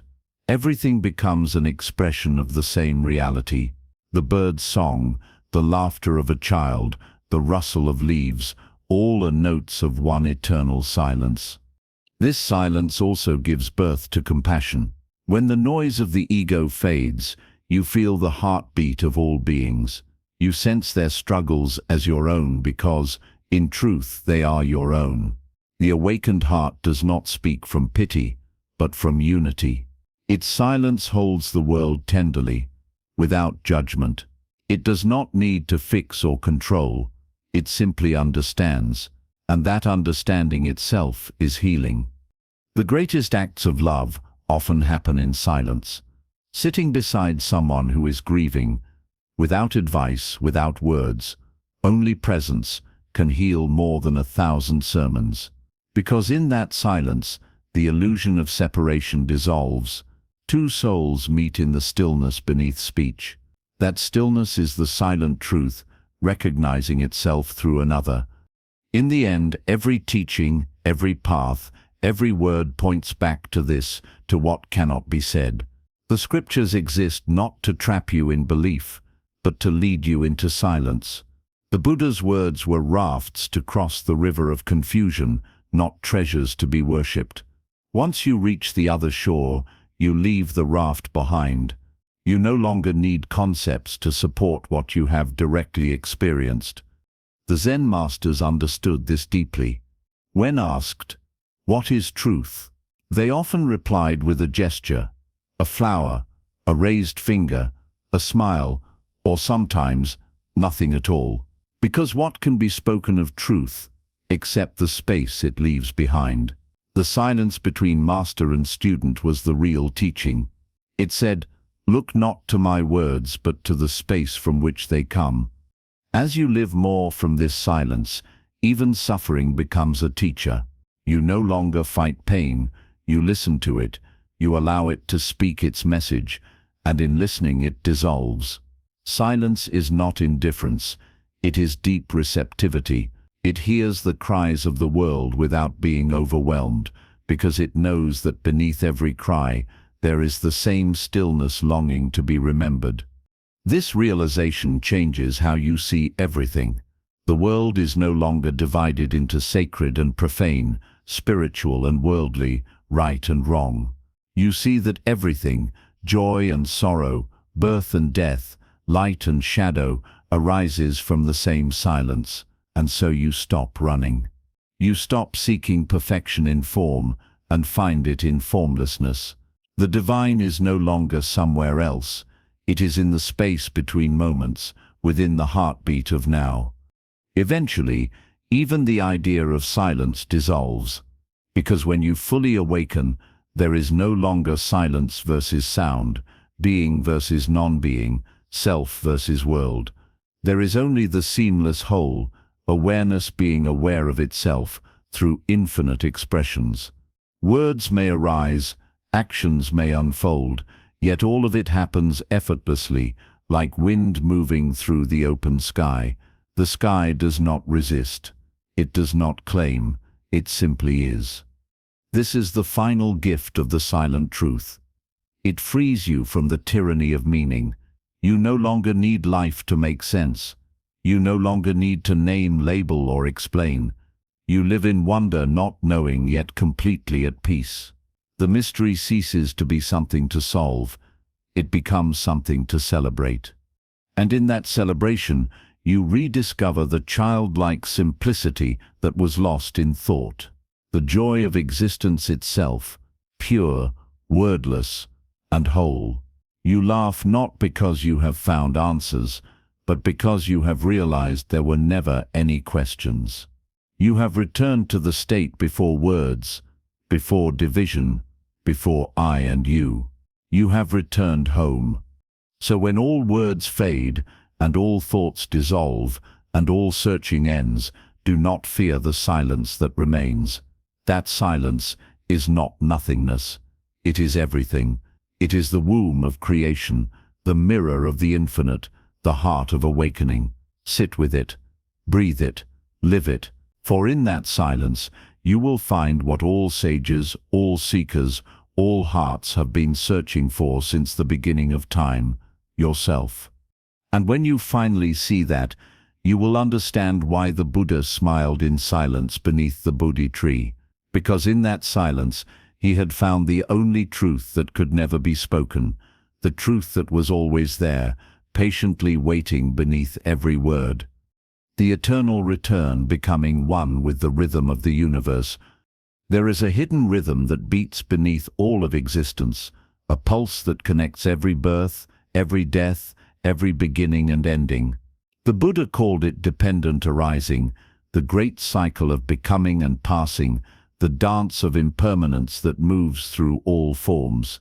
To awaken fully is not to escape this rhythm, but to merge with it completely. It is to see that life and death are not opposites, but movements of the same eternal wave, one rising, one falling, both expressions of the same ocean. When we look at life through the narrow lens of the mind, we see change as loss. We see endings as tragedy, decay as failure, time as an enemy. But when the mind becomes still and perception widens, you begin to sense something extraordinary, that nothing ever truly ends. The leaf that falls nourishes the soil, the body that dies feeds new life, the star that explodes seeds new worlds. Everything that ceases transforms, everything that disappears continues in another form. The universe is not a straight line, it is a circle without circumference. In this realization, fear begins to dissolve, because fear is born from the illusion of finality, the belief that death ends, that loss destroys, that time steals. But the awakened see that there is no real death, only transformation. Every breath you take is proof of this. Each inhale is birth, each exhale is death, yet the life force remains unbroken. You die, and are reborn with every moment, yet something eternal watches from within, untouched by the rhythm it observes. The eternal return is not merely a cosmic law, it is the intimate truth of your own being. The same consciousness that animates you now has lived through countless forms, trees, rivers, mountains, stars. The body may change, but the awareness that perceives it remains the same. The Buddha taught that life is a wheel, not a straight path, and on that wheel, everything turns endlessly until it realizes it was never moving at all. To live in harmony with this rhythm is to surrender the illusion of control. The ego resists the flow of life. It clings to pleasure, rejects pain, grasps for permanence. But resistance is futile in a universe that moves in cycles. You cannot hold a wave. You can only learn to surf it. When you align with the rhythm, suffering fades. You no longer fight the changing of seasons. You move with them, knowing that each has its purpose. You no longer mourn what leaves, because you understand it must leave to make space for what arrives. The eternal return is written in every pattern of existence. The moon waxes and wanes, the tide rises and falls, the day becomes night, and night returns to day. The seed dies to become the tree dies to become the forest. Even the heartbeat is a rhythm of expansion and contraction, a reminder that life depends on balance, on the dance of opposites. The universe itself breathes through you, and when you breathe consciously, you feel its pulse inside your chest. To walk the path of awakening is to recognize yourself as both the dancer and the dance. You are not separate from the rhythm. You are its expression. When you cry, it rains. When you love, the stars shine. When you awaken, the universe awakens through you. This is not metaphor. It is direct perception. The boundary between you and life dissolves, and everything becomes one continuous movement of consciousness expressing itself. This understanding changes how you see suffering. Pain no longer feels like a punishment, it feels like a purification, a necessary contraction before the next expansion. Just as the tide must recede before it rises higher, suffering often precedes growth. The Buddha experienced this firsthand. After years of austerity and struggle, only when he surrendered did enlightenment dawn. The night of the soul is not the end, it is the soil of awakening. When you realize this, you stop running from darkness. You begin to honor it as part of the rhythm, the silent partner of light. The eternal return also teaches patience. In a world obsessed with progress and speed, we forget that every process unfolds in its own time. The flower cannot be forced to bloom. The fruit cannot ripen before its season. When you align with the rhythm of existence, you stop rushing. You learn to trust timing, to let life unfold without interference. The mind may say, "I am behind," but awareness whispers, "You are exactly where you need to be." This rhythm also governs relationships, careers, dreams, and even faith. There are moments of closeness and distance, growth and rest, clarity and confusion. When you resist the low tides of life, you suffer. When you embrace them, you see that they are necessary, the pause before renewal. Even silence has rhythm. Even emptiness breathes. The universe does not rush because it has nowhere to go. It simply cycles endlessly through creation and dissolution, like a heartbeat that never stops. In Buddhist philosophy, this rhythm is expressed through the concept of samsara, the wheel of birth and rebirth. Many fear this cycle, seeing it as imprisonment, but the Buddha's insight was not to destroy the wheel, but to see through it. Liberation does not come from leaving the cycle, but from awakening within it. When you understand the nature of the wheel, you are no longer bound by it. The same world that once trapped you becomes your playground, your temple, your mirror. The eternal return also reveals a profound compassion. When you see that all beings are caught in this same cycle of birth and death, joy and pain, you no longer judge them. You recognize yourself in their struggles. You understand that everyone is moving through their own rhythm, some faster, some slower, but all toward awakening. This awareness softens the heart. You begin to live not from competition, but from connection. Every act of kindness becomes a way of harmonizing with the cosmic rhythm, of bringing the symphony of existence into greater balance. In meditation, you can feel this rhythm directly. Sit in stillness and listen, not with your ears, but with your whole being. Beneath the mind's chatter, there is a subtle pulse, the vibration of life itself. It is the same pulse that moves the galaxies, and the same pulse that moves your breath. When you rest in that awareness, time disappears. You are no longer counting seconds, you are floating in eternity. You sense that existence is not moving forward, but expanding in every direction, like ripples spreading from a single point. That point is the now, eternal, unbroken, infinite. The eternal return also teaches humility. The ego likes to believe it is special, separate, unique. But in truth, you are made of recycled stardust, ancient atoms that have lived 1,000 forms. The air you breathe has been breathed by countless beings before you. The water you drink has flowed through mountains and clouds, through dinosaurs and sages. You are not apart from history, you are history continuing. And one day, the atoms that form you will return to the earth to create new life. There is no beginning and no end, only transformation. This understanding frees you from the fear of death. Death is not destruction, it is renewal. Just as the wave returns to the ocean, you will return to the source. The body dissolves, but the essence remains. You do not vanish, you change form. The same consciousness that once looked through human eyes may one day bloom as a flower, sing as a bird, or shine as a star. Life never ends. It only shifts its expression. To awaken to this truth is to live without fear, to love without restraint, to die without regret. To embody the eternal return is to live with awareness of impermanence. You savor each moment fully, knowing it will never come again. You hold people gently, knowing they are passing visitors in your life's garden. You let go easily, because you understand that everything that leaves returns in another form. This does not make you cold, it makes you radiant with gratitude. Every breath becomes sacred, because you know it is borrowed from eternity. When you live in rhythm with the universe, even ordinary acts become divine. Eating, walking, breathing, all become rituals of remembrance.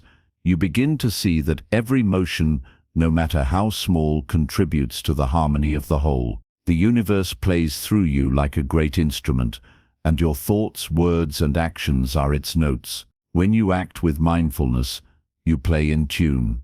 When you act unconsciously, the music becomes discordant. The practice of awareness is simply learning to listen, to align your melody with the universal song. In moments of stillness, you will sometimes glimpse eternity, a sudden feeling of familiarity, as if you have lived this moment before. The scent of rain, the flicker of a candle, the sound of laughter, they awaken a memory older than time. That memory is not of a past life, but of the eternal life that runs beneath all lives. It is the recognition that you have always been here, witnessing through countless forms, watching yourself awaken again and again through the ages. The eternal return also reveals the futility of attachment. When you know that everything returns, you stop clinging. You no longer need to hold on to beauty, because you know it will return in another form. You no longer fear loss, because you understand that nothing truly disappears. You become like the ocean, receiving every wave with joy and letting it go with peace. You love deeply but without possession. You live fully but without fear of ending. To live this way is to enter the state of nirvana, not as an escape from the world, but as total unity with it. The Buddha described nirvana as the extinguishing of the flame. But this does not mean annihilation, it means the end of separation. The flame does not die, it merges with the fire of the universe. Your consciousness, freed from grasping and fear, merges with the vast awareness that is beyond beginning and end. You become the rhythm itself, the pulse of existence, the silence between beats, the eternal breath of life. And yet even this realization is not an end. The eternal return means awakening has no finish line. You continue to live, love, create and dissolve, not as a seeker, but as the song itself. Every moment of awareness contributes to the awakening of the whole. Every act of kindness helps the universe remember its unity. You are not a drop in the ocean. You are the ocean remembering itself as a drop. When you finally see this truth, all fear, ambition, and striving fall away. You stop trying to reach enlightenment and start living it. You walk gently, speak softly, love freely, and let life flow through you like a river through open hands. You are no longer the traveler searching for meaning. You are the meaning that all travelers seek. And so the circle continues. Life gives, death takes, time turns, and consciousness witnesses it all, endlessly, effortlessly, joyfully. You are not outside the cycle, nor trapped within it. You are the still point around which it turns. You are the eternal return, the infinite rhythm that has no beginning, no end, and no separation. When this understanding settles into your being, peace arises, a peace so deep it does not depend on conditions. You realize that everything you have ever loved, everything you have ever lost, everything you will ever experience, it is all part of the same eternal heartbeat. You were never born, and you will never die. You are the rhythm of life itself, the song that has been playing since before time began, and will continue forever, in perfect timeless harmony. The unseen thread, the hidden intelligence guiding all things. If you look deeply into life, you begin to notice something subtle, a thread that connects everything, visible yet beyond sight, silent yet always present. It moves through time and space, weaving together moments that seem unrelated, guiding every event, every breath, every encounter with quiet precision. This unseen thread is what the Buddha called into being, the truth that nothing exists independently, that every leaf, every cloud, every heartbeat is part of one great living tapestry. At first, this idea feels poetic, beautiful, but abstract. Yet when you begin to live with awareness, when your mind grows still enough to see clearly, you start recognizing it everywhere. You begin to see that coincidences are not random, that challenges are not accidents, that every joy and every sorrow has its place in the unfolding of a vast design. The more you observe, the more you realize that life is not chaotic at all. It is exquisitely ordered, though that order exists beyond the understanding of the thinking mind. The unseen thread moves with intelligence far greater than logic. It is the same intelligence that turns acorns into forests, that guides rivers toward the sea, that choreographs the movements of galaxies and the beating of your heart. The mind may call it fate, destiny, karma, or divine will, but in truth, it is beyond name.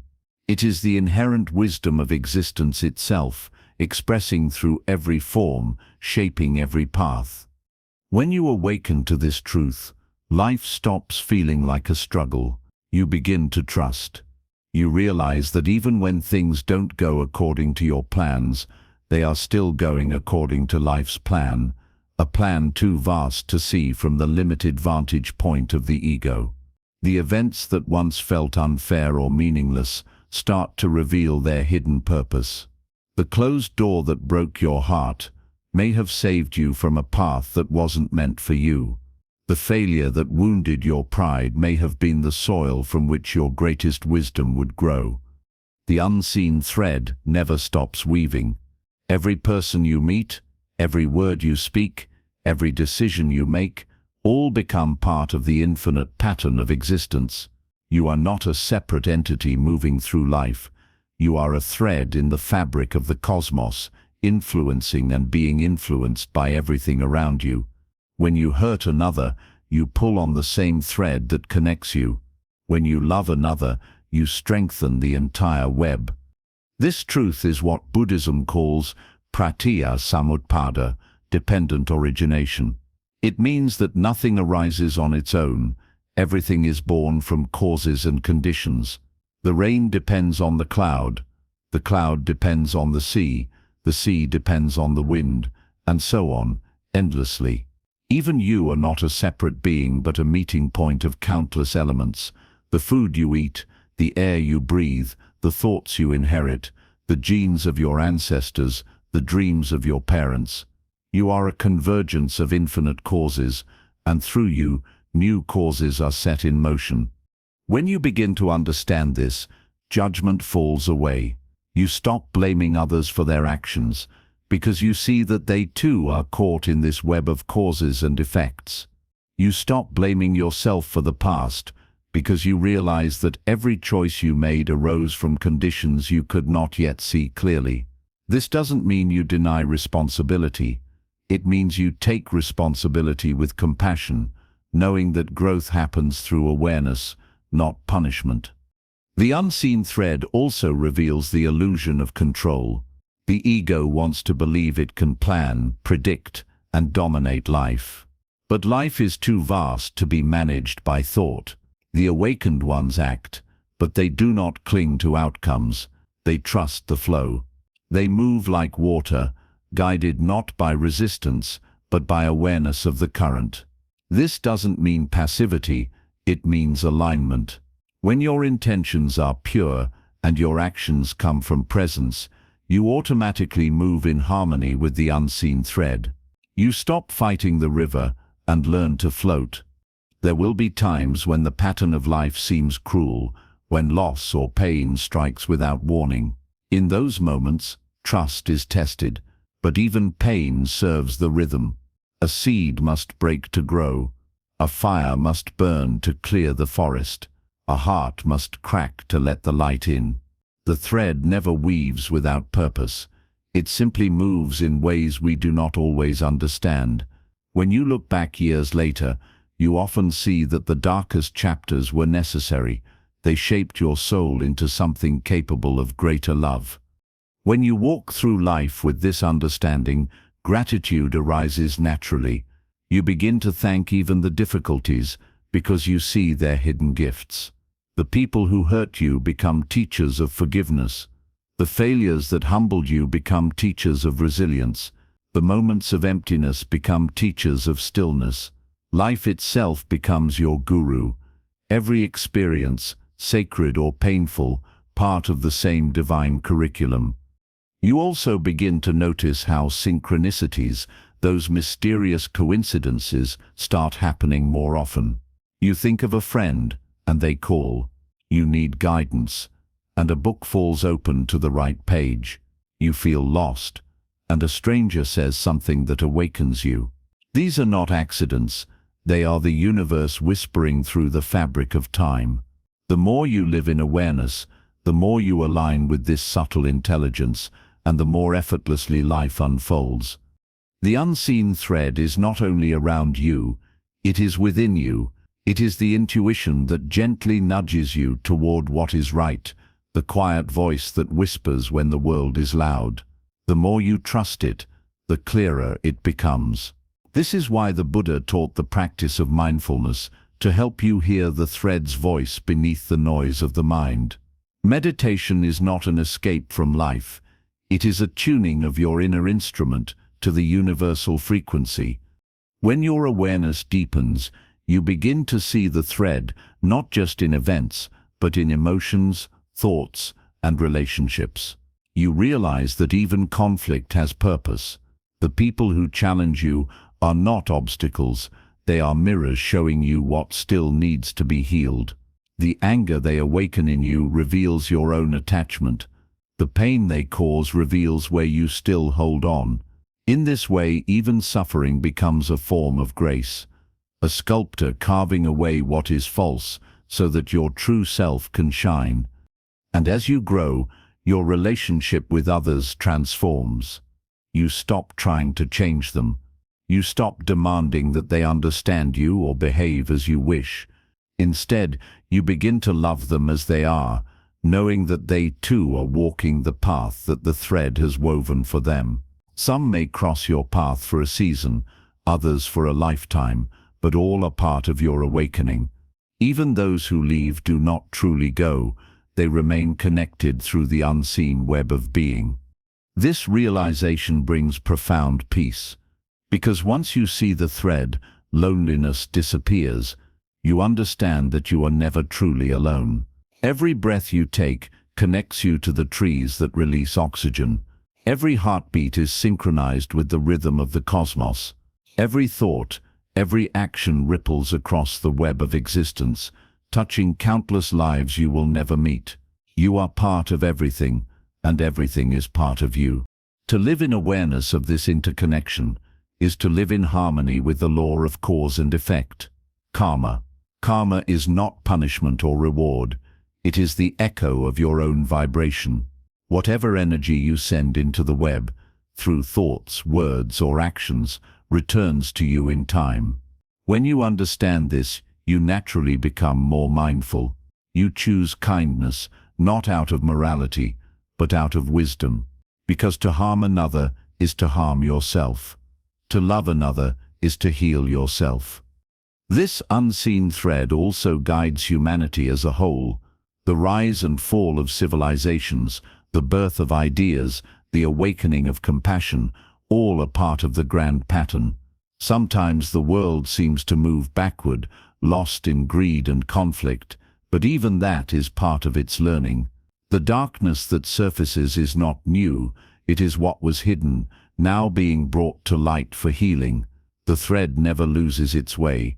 It simply weaves through shadow to create a stronger light. As your awareness expands, you begin to sense this same intelligence in the smallest things.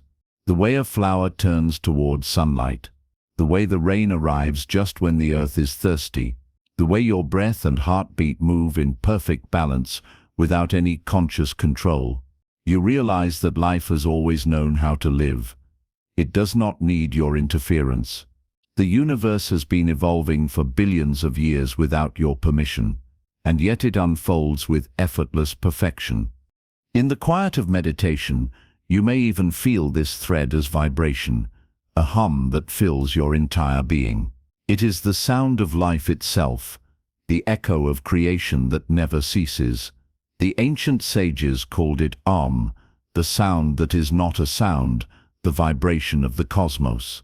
When you align your consciousness with that vibration, you no longer feel separate. You become part of the symphony, a note playing its role in the eternal song. And what is the purpose of this song? To awaken itself. The unseen thread is the universe remembering its unity through infinite diversity. It moves through every being, every experience, guiding all toward the realization that there was never separation to begin with. Every joy and every sorrow, every creation and destruction, every beginning and end, all are movements of the same consciousness exploring itself through form. When this realization takes root, surrender becomes your way of living, not resignation, but joyful trust. You no longer say, "Why is this happening to me?" but "What is this teaching me?" You stop fearing change because you know the thread never breaks. You stop clinging to control because you see that the universe is far wiser than your plans. You begin to live as the river lives, flowing, trusting, surrendering to the current that has always known where it's going. There will still be storms, but they no longer frighten you. You understand that storms are part of the pattern, necessary to cleanse the air and nourish the earth. Likewise, pain cleanses the heart, failure humbles the mind, loss strengthens the soul. The thread weaves through every season of your life, binding each to the next in a pattern so vast it can only be seen from beyond the veil of time. When you finally see that pattern, not with your eyes but with your awareness, something extraordinary happens. The boundaries between past, present, and future dissolve. You begin to feel that everything is happening at once, that every event is perfectly synchronized in the eternal now. What you call destiny is not something written ahead of time. It is the living expression of this infinite intelligence unfolding in real time through you. And when you understand that, peace enters your being like a soft dawn. You stop struggling to find meaning, because you realize that meaning is woven into everything. You stop asking for signs because you see that life itself is the sign. Every step, every breath, every encounter is the universe speaking through the thread, whispering, "Trust me, I know the way." In this awareness, you become both humble and fearless. Humble because you see that you are not the author of life. Fearless because you see that life is on your side. You are guided, carried, protected by the same intelligence that moves stars through the heavens. How could you ever be lost when the thread has never once broken? So walk gently, listen deeply, trust the unseen hand that guides you, even when the path seems uncertain. For beneath every confusion, every detour, every heartbreak, the thread continues its work, silently, patiently, weaving your life into the great tapestry of awakening. And when your time in this body ends, you will not fall into darkness. You will simply return to the loom, to the source of the thread, and from there you will continue to weave again in another form, in another life, in another dance of existence. This is the secret of the unseen thread. It never stops. It has no beginning and no end. It is the pulse of eternity moving through you, guiding you home to the realization that you were never separate from the whole. You are always the thread itself, timeless, infinite, and divine. The great stillness, where the universe comes to rest within you.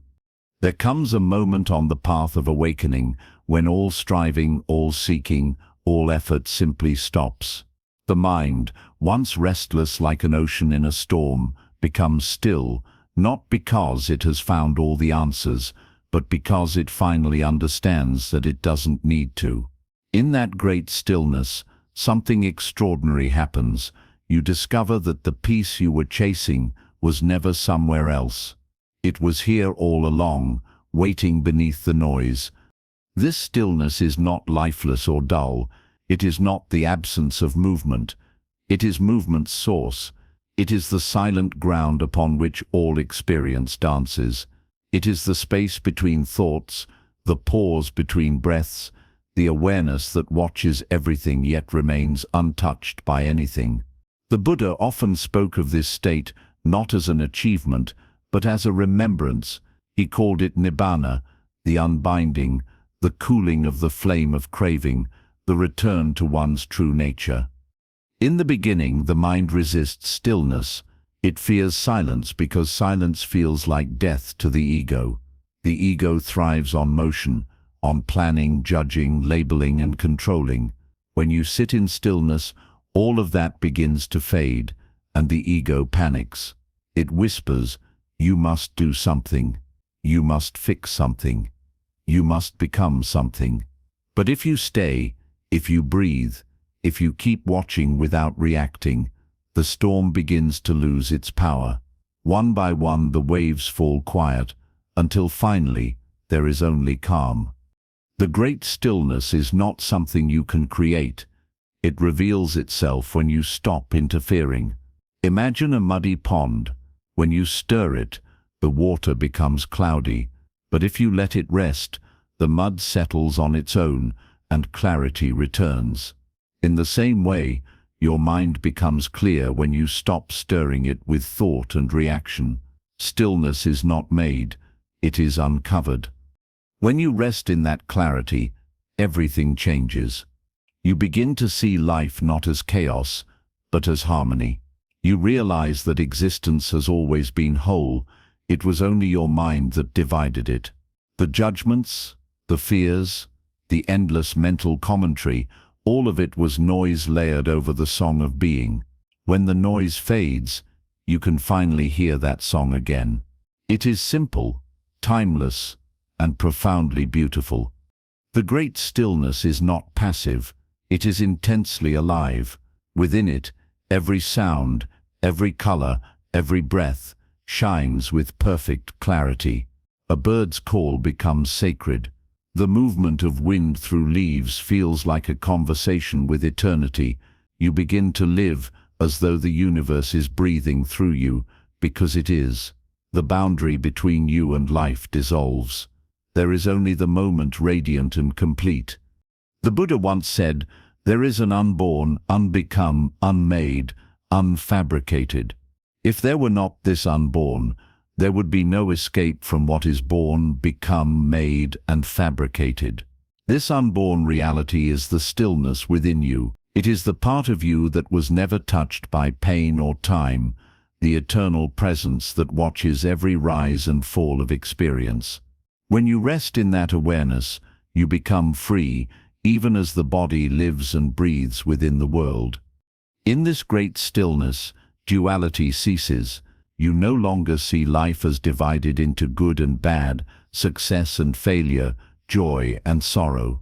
You begin to see that these opposites are not enemies but dance partners. The wave cannot exist without both crest and trough. Day cannot exist without night. You realize that peace is not found by avoiding suffering, but by embracing both sides of life equally. The awakened do not seek only light, they bow to the darkness as well. Stillness also transforms your relationship with time. The past loses its grip, and the future loses its pull. You begin to dwell in the timeless now, not as a concept, but as a living experience. The mind, which always runs forward or backward, begins to rest, and in that rest, time slows. You discover that eternity is not endless duration, it is this moment, perceived without thought. the present becomes infinite. When you live in stillness, the world does not disappear, it becomes transparent. You still act, speak, and move, but the actions come from a deeper intelligence. They are no longer driven by fear or desire, but by harmony. Decisions that once felt difficult become effortless because they no longer come from the mind's noise, but from the clarity of awareness itself. You begin to feel as though life is living through you, using your body, your words, your heart as its expression. This stillness is not something you retreat into, it travels with you. It is present as you walk, as you work, as you work, as you speak. Even in the busiest marketplace, you can remain inwardly still, like a mountain surrounded by wind. Your essence remains unmoved. You can listen deeply, respond wisely, and act with compassion without losing the peace within. This is the highest form of meditation, not sitting in silence, but living in silence while moving through the noise of the world. The great stillness also dissolves fear, especially the fear of death. Because in that silence, you discover that what you truly are has never been born and can never die. Death belongs to the body, to time, to form, but not to awareness. Awareness was there before your first breath, and it will be there after your last. When you know this, you no longer cling to life in desperation. You live freely, love deeply, and die gracefully, knowing that nothing real can ever be lost. There is a Zen story of a monk who was asked, "What is enlightenment?"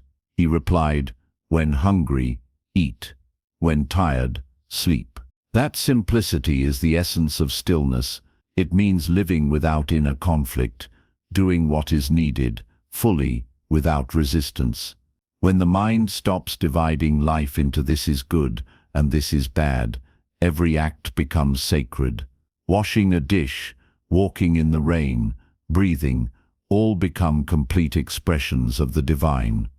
In stillness, you no longer seek meaning from the world, you see meaning in the world. Everything reveals its purpose naturally. The flower blooms not to prove beauty, it simply is beauty.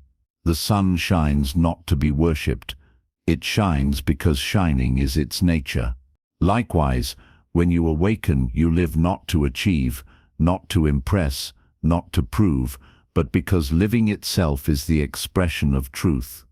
The great stillness teaches you the art of surrender. Surrender is not defeat, it is trust in the rhythm of life. It is the understanding that you do not need to push the river is already flowing in the right direction. You still make choices, but your choices are aligned with the flow, not against it. You stop forcing outcomes and start allowing them. The more you surrender, the more effortlessly things unfold. You realize that control was never real, only fear disguised as strength. In this state, the smallest things bring immense joy: the taste of water, the warmth of sunlight, the sound of distant laughter, all feel sacred. You don't need constant stimulation, because stillness itself becomes blissful. This is the peace the Buddha spoke of, not an escape from the world, but the discovery of joy within it.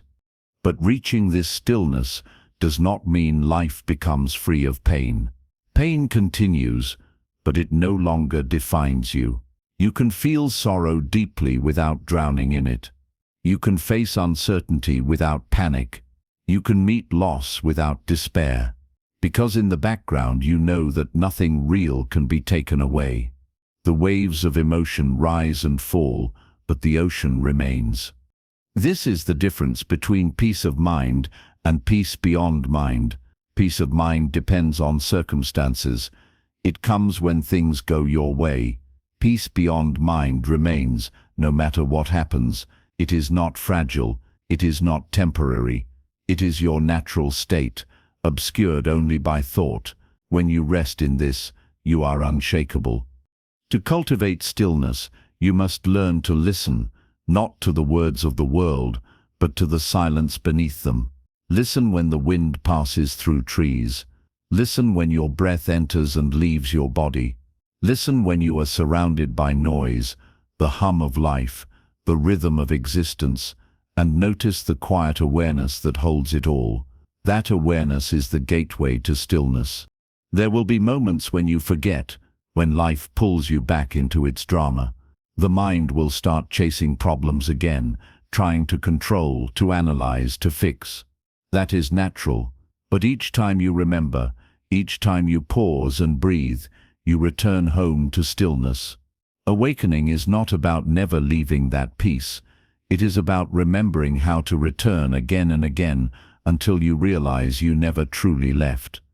Eventually, this remembering becomes effortless. You stop needing to practice, you simply live from presence. You become like a tree, deeply rooted in stillness, yet flexible in every wind. Your words carry peace, your presence calms others. Without trying, you begin to heal the world, not through teaching or preaching, but through being. People will feel it in your silence, in your gaze, in your calm. That is the quiet power of stillness. It radiates without effort. In the end, the great stillness is not something to attain. It is what remains when everything false falls away. It is not far away or reserved for saints. It is the essence of your being, right here, right now. You don't have to go to the mountains to find it. You only have to stop running from yourself. When you finally sit long enough, breathe deep enough, and see clearly enough, you will realize something extraordinary, that the stillness you sought was not outside but inside, that the universe itself is resting within you. And when that realization dawns, there will be no more separation, no more searching, no more becoming. There will only be this silence breathing, existence shining, life being lived, effortlessly, beautifully, eternally still. The mirror of awareness, seeing the whole universe within yourself. There is a moment in the journey of awakening when you realize that everything you have ever searched for, peace, truth, God, freedom, was never outside you. It was always reflected within. The universe is not something distant and vast, existing out there in galaxies beyond reach. It is here inside your awareness, mirrored in every thought, every emotion, every breath. When you awaken to this truth, the boundaries between I and the world dissolve, and you see clearly that what you call the world has always been a reflection of your own consciousness. The Buddha once said, "The world is within this very fathom-long body." Those words are not poetry. They are revelation. They mean that the entire universe you experience, sky, earth, stars, time, people, is happening within the field of your awareness. It is not you moving through the universe. It is the universe moving through you. The stars you gaze at, the people you love, the memories you hold, all arise and fade within the vast mirror of consciousness that you are. This truth changes everything. Once you realize that life is not happening to you, but as you, the illusion of separation begins to fall apart. You no longer see yourself as a tiny being lost in an infinite cosmos. You see yourself as the infinite expressing itself as this momentary form. The drop realizes it was never separate from the ocean. It was the ocean in the form of a drop all along. The mirror of awareness has no edges, no frame, no beginning or end. It reflects everything: joy and sorrow, birth and death, light and shadow, without preference. When a beautiful image appears, it reflects it. When a storm appears, it reflects that too. Yet the mirror itself remains untouched, unstained, and unchanged. The surface of the reflection may change 1,000 times, but the mirror remains pure. That mirror is what you truly are, unborn, undying, infinite, and whole. But most people never see the mirror. They only see the reflections. They become so identified with what appears, the body, the story, the emotion, that they forget the space in which it all appears. They say, "I am angry," but in truth, Anger is simply a passing reflection. You are not the anger, you are the awareness in which anger arises and dissolves. They say, "I am sad," but sadness too is a wave on the surface of the mirror. The moment you stop clinging to the reflection, the surface clears and the infinite shines again. The journey of awakening, then, is not about becoming something new. It is about remembering what you already are. Every spiritual practice, meditation, mindfulness, compassion, silence, serves one purpose: to clear the dust from the mirror so that awareness can see itself. The dust of illusion is made of thoughts, desires, and identifications. When you let them settle, you begin to see not just the world, but yourself, clearly for the first time. The mind, however, resists this truth. It thrives on division. It says, "Here is me, and there is everything else." But the mirror reveals that there is no me separate from everything else. The flower that blooms and the eye that sees it are two expressions of one reality. The sound and the ear are one event, not two. The thinker and the thought are one process.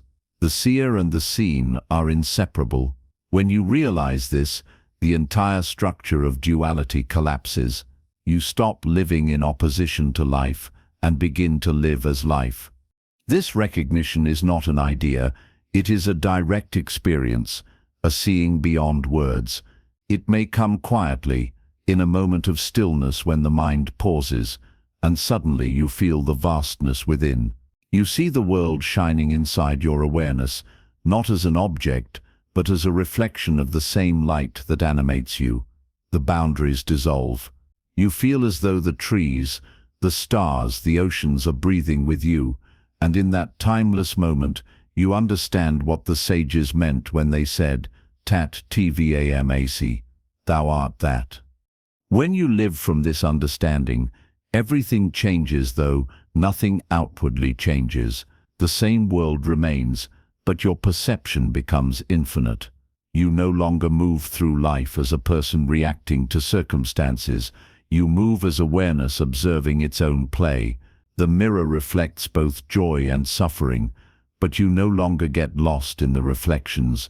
You see them as waves rising and falling in the great ocean of being. This awareness brings freedom from suffering, not by escaping pain, but by seeing through it. When you suffer, you can look directly at your pain and say, "This too is arising in awareness. It is not me." The pain may remain, but it no longer owns you. It becomes like a cloud passing through a vast sky, real but temporary. You stop identifying with every storm, and because of that, peace remains unbroken beneath all weather. The mirror of awareness also reveals the true nature of love. Love in its purest form is not an emotion or desire, it is the recognition of yourself in another. When you look into the eyes of another and feel something divine, it is because you are glimpsing the same consciousness reflected back. The lover and the beloved are two mirrors facing each other, endlessly reflecting infinity.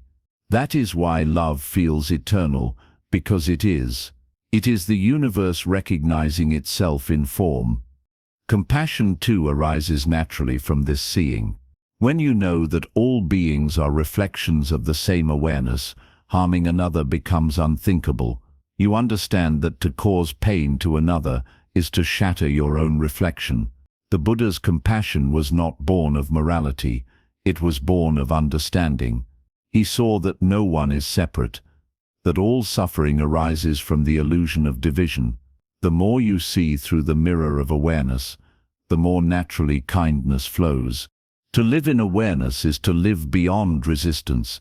You stop fighting what is, because you see that every event, pleasant or painful, is part of the unfolding reflection.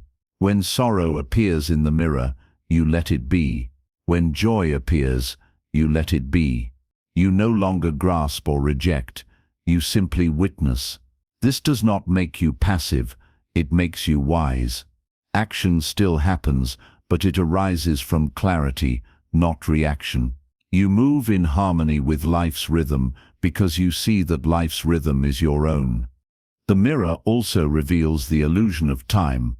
The past and future exist only as reflections in awareness. The past is memory. The future is imagination. Both appear now within the mirror of the present. You begin to see that there is no before and after in truth. There is only the eternal now, endlessly reflecting itself in new forms. This is why enlightenment is described as timeless. It is not about living forever. It is about stepping outside the dream of time and realizing that eternity is this moment, seen without thought. In the stillness of awareness, even questions dissolve. You no longer ask, "Who am I?" because the answer is everywhere. You no longer seek meaning, because meaning shines through everything. The bird's song, the flowing river, the beating heart, all speak the same language of existence. You don't need to interpret it, you simply feel it. The intellect bows before the mystery, and the heart understands what words never could. The mirror of awareness also transforms your relationship with the body. You stop seeing it as mine and start seeing it as part of the same cosmic reflection. You care for it not out of attachment, but out of love, as a temporary vessel through which awareness experiences itself. You honor it, but you no longer fear its decay. The body will fade, but the mirror remains. Just as the sky is not destroyed when clouds pass, your essence is not lost when forms change. As you continue to live from this seeing, you begin to feel that the universe itself is conscious, not metaphorically but literally. The stars shine because awareness expresses as light. The trees grow because awareness expresses as life. Every atom vibrates with the same intelligence that breathes through you. You are not an observer in a mechanical world, you are the consciousness that animates it. The more deeply you realize this, the more sacred everything becomes. There is a calm joy in this state of being, a joy not dependent on circumstance, but arising from seeing clearly. You may still laugh, cry, work or rest, but everything feels lighter, freer. You carry peace like a silent fragrance, and wherever you go, it spreads naturally. People may not understand why they feel calmer around you, but they will feel it. Your presence itself becomes a reflection of the infinite mirror. In time, even the idea of mirror dissolves, because ultimately, there are not two things, awareness and reflection. There is only awareness appearing as reflection. The mirror and the image are one. When you reach this realization, all distinctions vanish. There is no observer and observed, no inside and outside, no self and world. There is only the infinite field of being, awake, luminous, eternal. This is the point where words end, because language depends on division, on this and that. But in the great seeing, there is no division to describe. You cannot say, "I am aware," because there is no I apart from awareness. You cannot say, "I am free," because there is no bondage left to contrast it. All opposites dissolve into one vast silence, and in that silence, the universe breathes through you as itself. And yet, even in this state, life continues. The body moves, the heart beats, the mind thinks, the world unfolds. But now, you see it all as play. Lila, as the ancient sages called it, the divine game of consciousness exploring itself. You smile at the beauty of it all, the joy, the sorrow, the birth, the death, the endless dance of reflection. You no longer seek to escape it, you celebrate it, for the mirror was never a prison, it was a window into infinity. To live as this mirror is to live as pure presence, awake, unattached, luminous. You can walk through the marketplace and see the divine in every face. You can sit in solitude and feel the entire cosmos within you. You can face loss and still feel whole because what you are cannot be diminished. You are not the wave, you are the ocean that waves. You are not the image, you are the mirror itself. When this realization deepens, gratitude floods the heart, not gratitude for something, but gratitude as something. Every breath becomes an offering, every step feels holy. You realize that existence itself is grace, the infinite expressing itself as you, as me, as all things. And when you finally look into the mirror of awareness without flinching, you will see not a person, not a name, not a story, but the entire universe staring back at you, smiling. And in that smile, you will know beyond doubt, beyond thought, beyond words, that there was never anything to find, because you were never lost. You were the mirror all along, clear, eternal, and infinite, reflecting the whole of creation in one boundless, silent gaze. The pathless path, walking beyond seeking and arrival. Every seeker begins the journey with a question: how can I find peace? How can I reach enlightenment? How can I become free? For a long time, this question fuels the fire of the path. It keeps the traveler moving, meditating, studying, searching. But eventually, the deeper you go, the more you begin to see the paradox. The very effort to reach freedom becomes the barrier to it. The harder you try to grasp truth, the further it seems to slip away. Then, one day, something extraordinary happens. You stop, and in that stopping, you awaken. The Buddha called this realization the pathless path. It is the moment when you discover that there was never a path to begin with, because you were never separate from what you were seeking. The journey was not about reaching somewhere else. It was about realizing that you were already home. The destination and the traveler were never two. The seeking itself was part of the illusion meant to bring you to the point where seeking ends. In the beginning, this seems impossible to understand. The mind, conditioned by goals and effort, believes that everything must be earned, achieved, or conquered. So it approaches spirituality the same way it approaches ambition, through striving. It says, I must meditate harder, pray longer, read more, purify myself, renounce everything. And though these practices have value, their purpose is not to reach truth, but to exhaust the mind's illusion of control. When you finally see that no amount of doing can make you what you already are, you fall into stillness, and that stillness is awakening. The pathless path is not against practice, but it transforms your understanding of it. You no longer meditate to become peaceful. You meditate because peace is already your nature.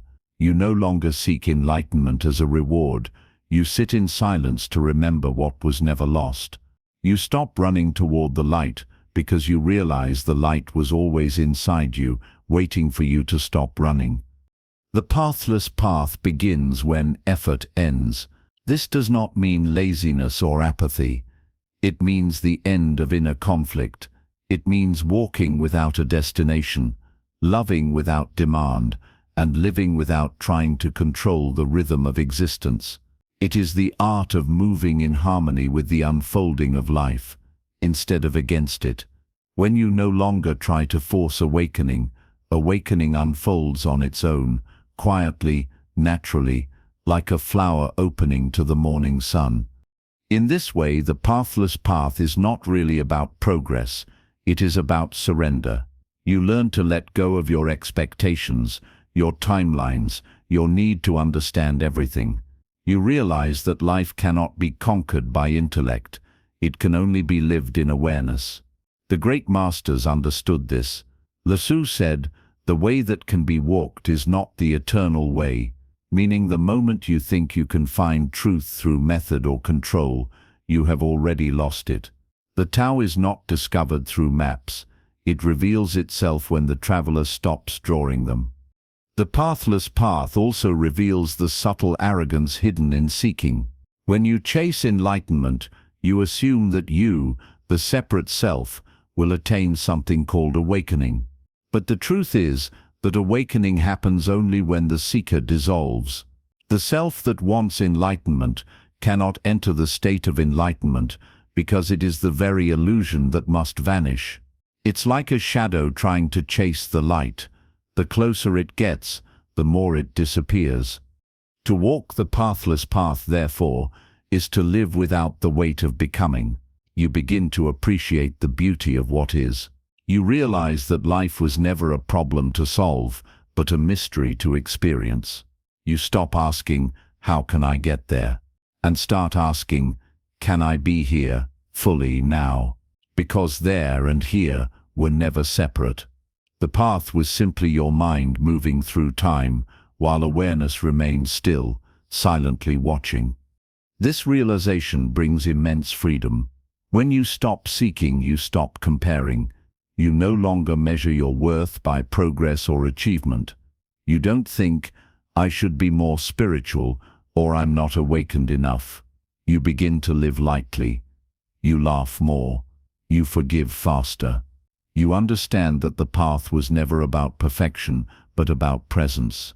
The universe was never asking you to become extraordinary. It was asking you to see that the ordinary is divine. The pathless path also transforms your relationship with failure, because when there is no fixed goal, failure disappears. Everything becomes part of the unfolding. The detours, the mistakes, the heartbreaks, all were never deviations but necessary steps. You realize that even your confusion had purpose. It was through getting lost that you discovered there was nowhere to get to. The wandering was the awakening. In this way, the pathless path is both deeply humbling and deeply empowering. You realize you are not in control, yet you are part of something far greater that always knows what it's doing. Life becomes your guide. Every challenge becomes a teaching. Every joy becomes a revelation. You stop chasing divine experiences because you see that every experience is divine. Washing a cup, walking in rain, holding someone's hand, all are expressions of the infinite experiencing itself. The great stillness of awareness becomes your compass. You begin to act not from thought, but from intuition, the quiet voice of the heart that speaks without words. You trust it because you see that it always leads you where you need to be. Even when you don't understand it, you follow it. The more you trust, the more you see that the universe was never chaotic. It was perfectly synchronized with your inner unfolding. The thread of awareness was guiding you all along. The pathless path is also the end of conflict between doing and being. Most people live divided between the two, trying to balance the outer world of activity with the inner world of peace. But when awareness deepens, you realize they are not separate. Stillness moves, and movement is stillness in motion. You can act in the world while remaining inwardly still, just as a lotus blooms untouched by the mud around it. The awakened ones do not hide from life. They live fully, but with no attachment to results. The paradox of the pathless path is that only when you stop seeking do you truly find. The mind hates this paradox because it thrives on effort and control. But awareness loves it because awareness is effortless by nature. The mind wants to climb mountains. Awareness realizes it is the mountain. The mind wants to conquer life.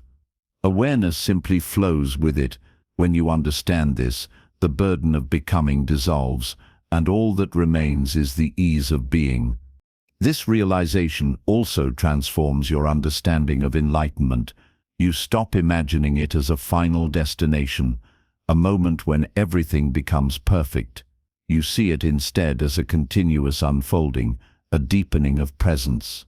Enlightenment is not a reward, it is the absence of resistance.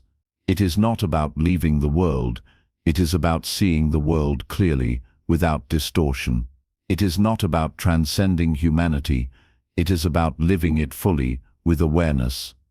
When you walk the pathless path, you begin to appreciate the simplicity of existence. You see that truth was never hidden in scriptures or philosophies. It was always written in the wind, the trees, the laughter of a child. The divine does not live in temples or theories. It lives in the breath, in the heartbeat, in the silence between thoughts. You begin to see that enlightenment is not something to achieve, but something to notice, right here, right now, in the simplest moments. To live this way is to rediscover innocence, the natural state you had before the mind learned to divide the world into good and bad.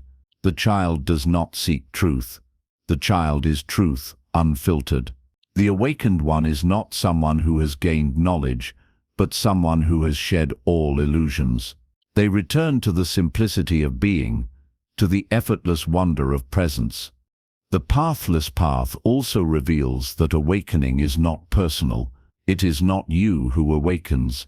It is awakening itself happening through you. The same consciousness that moves the stars awakens within the human form to recognize itself. That recognition is what you call enlightenment. But in truth, it is simply life remembering its own nature. You are not the author of that remembrance. You are its expression. When this realization takes root, humility arises. You stop claiming, "I am awakened," or "I am advanced," because you see that there is no I apart from the whole. There is only life awakening through countless forms, each at its own pace, each in its own rhythm. You begin to bow before everything, the wise and the foolish, the saint and the sinner, because you see the same divine essence shining behind every face. The pathless path is also the path of compassion, because when you no longer see yourself as separate, love flows effortlessly. You understand that the pain of another is your pain, the joy of another is your joy. Helping others no longer feels like a duty. It feels natural, like breathing. You no longer love to be good. You love because love is what you are. When you live this way, life becomes astonishingly simple. You wake, you breathe, you act, you rest, all with awareness without attachment. You don't need to prove, to justify, to explain. You are at ease with mystery. You can say, "I don't know," and feel no fear. Because in truth, the deeper you awaken, the more you realize how infinite the mystery is. The more you know, the more you bow before what cannot be known. This humility brings grace. You stop trying to bend life to your will, and life begins to flow through you effortlessly. Things happen without struggle. You find yourself in the right place at the right time, speaking the right words without planning them. The universe seems to move with you, as if it recognizes you as part of itself, because it does. The current that once felt like resistance now feels like support. And yet, even this realization does not mean the end of challenges. Life continues to bring storms, but now the storms do not disturb your inner sky. You can weep and still be at peace. You can fail and still feel whole. You can lose everything and still know that nothing real is ever lost. You become like space, vast enough to hold everything without being affected by anything. Ultimately, the pathless path leads you beyond even the idea of a path, a self, or a goal. You realize that existence itself is the eternal unfolding, endless, beginningless, perfect in every breath. You see that every being, whether aware or unaware, is walking the same sacred journey of return, the journey that never truly began, because home was never left. And when this truth dawns completely, something quiet and beautiful happens. You stop walking. You stop striving. You simply sit in the heart of being, where the entire universe is already resting. The seeker has vanished, the search has ended, and what remains is indescribable, the infinite recognizing itself in stillness. That is the pathless path, walking without moving, arriving without leaving, awakening without trying. It is the moment you realize that everything you sought was always here, in this breath, in this silence, in this timeless now. And when you see it, you smile, because the journey you thought you were on was never a journey at all. It was the universe leading you back to the truth, that you were never apart from it, not even for a single heartbeat. the endless breath, returning to the heart of existence. If you look deeply enough into life, past the noise of thought and the patterns of emotion, you will find something simple, steady, and eternal: the breath. It is the first act you perform when you are born, and the last when you leave this world. Between those two moments, every experience you call life unfolds within the rhythm of inhaling and exhaling. The breath is not merely oxygen, it is the pulse of existence itself, the bridge between the seen and unseen, the outer and the inner, the finite and the infinite. Most people live their entire lives unaware of this miracle.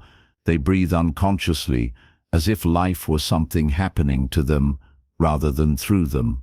But when awareness awakens, the breath becomes sacred. You begin to see that it is not you who breathes, it is life breathing you.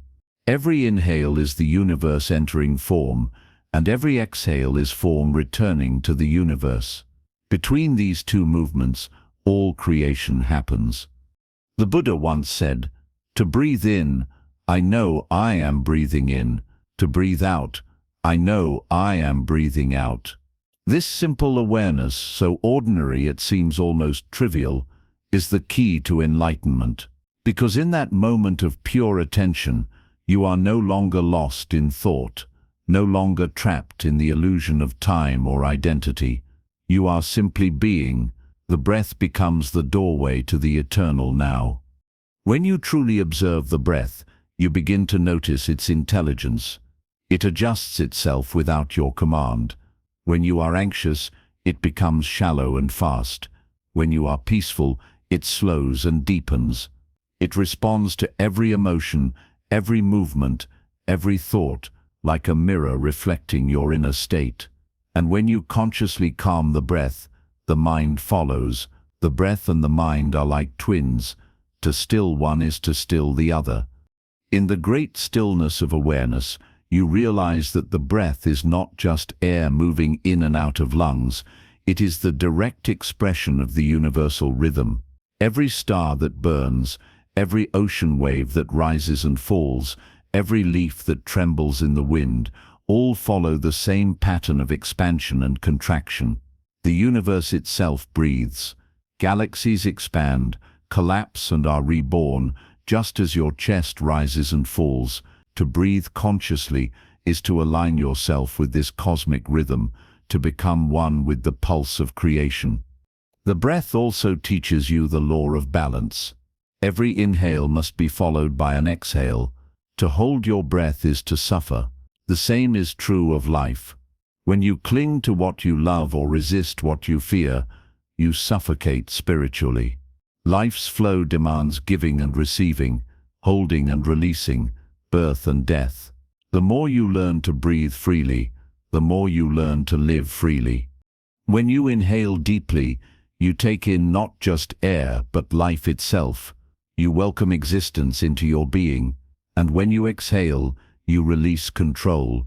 You surrender to the universe. In that surrender lies true peace. Each breath becomes a lesson in trust. The inhale says, "I accept," and the exhale says, "I let go." Between them, awareness watches, silent, timeless, unchanging.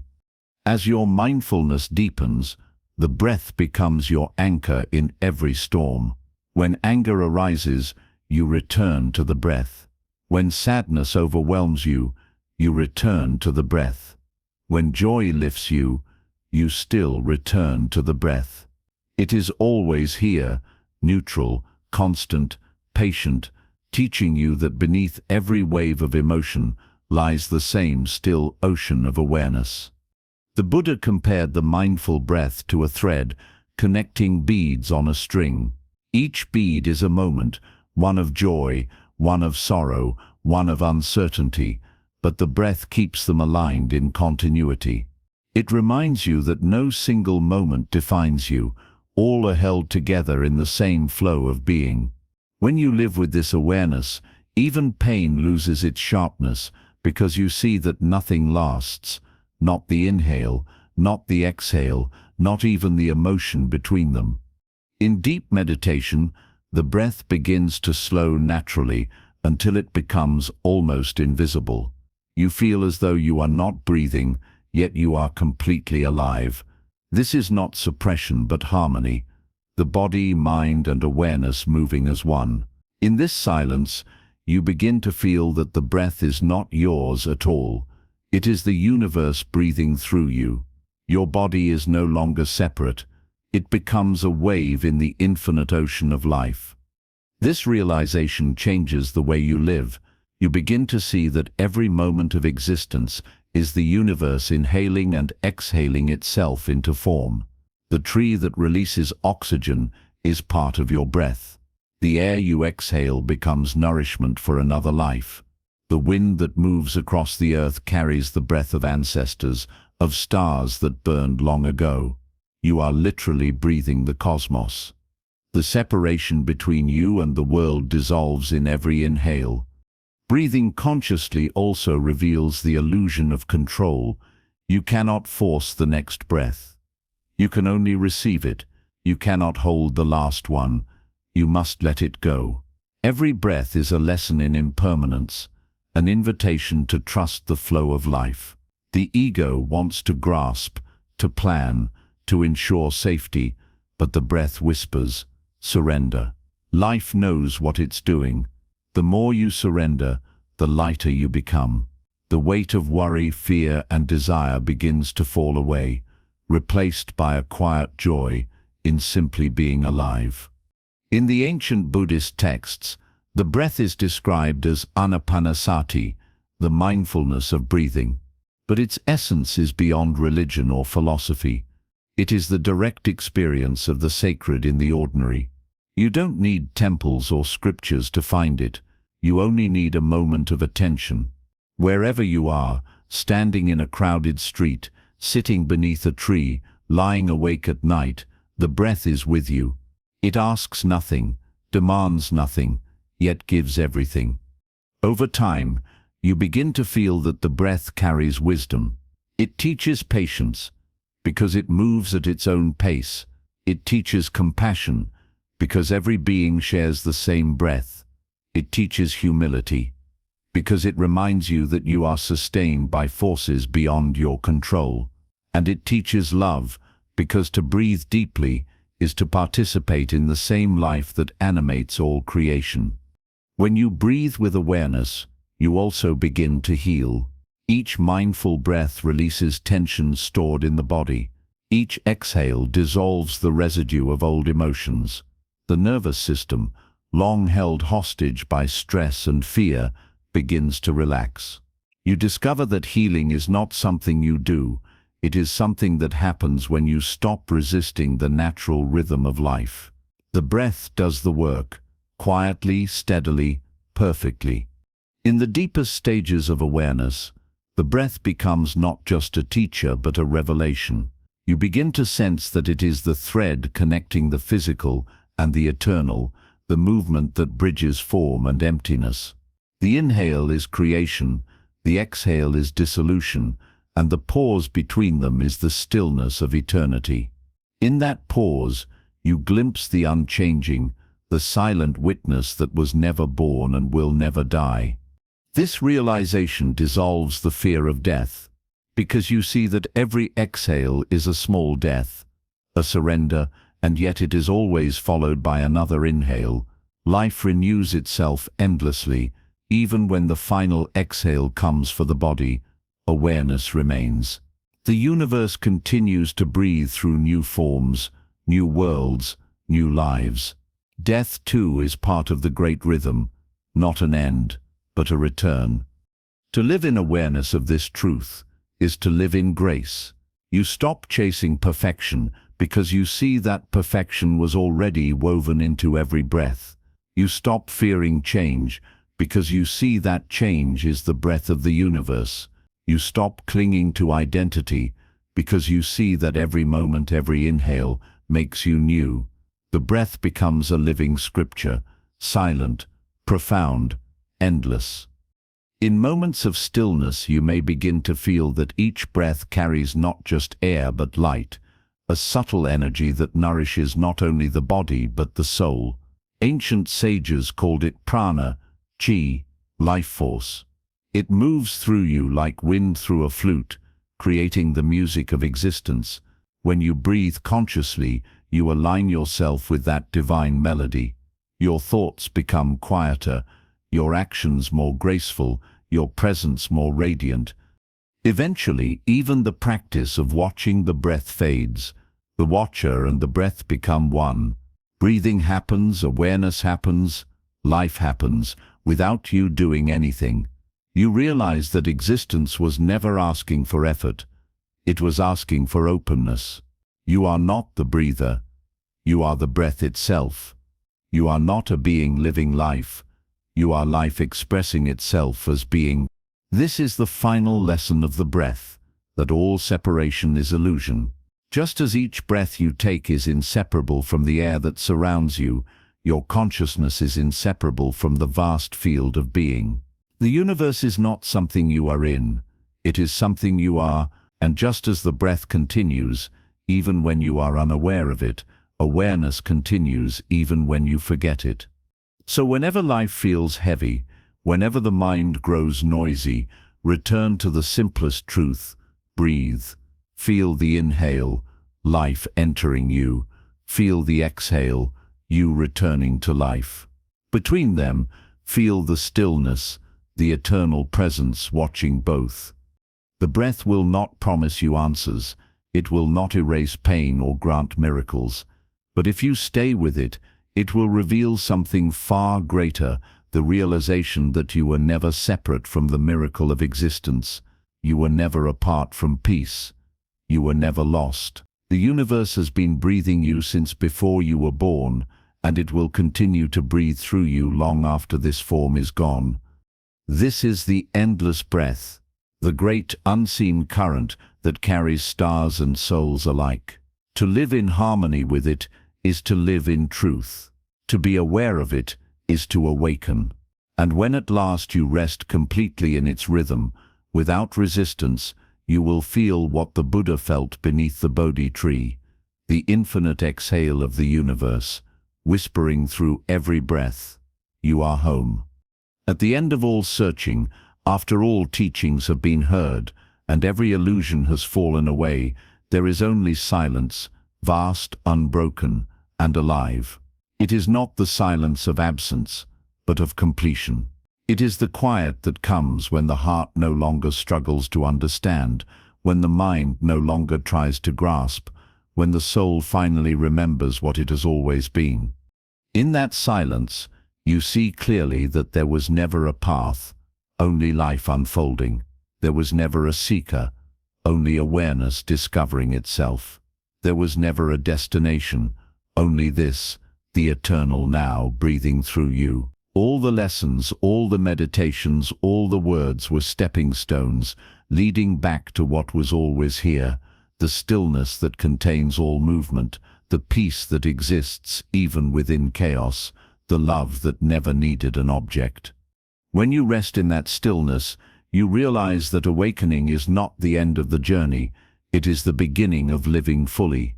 You walk, speak, laugh, and weep, but now each moment feels sacred because you see it for what it is, life experiencing itself through you.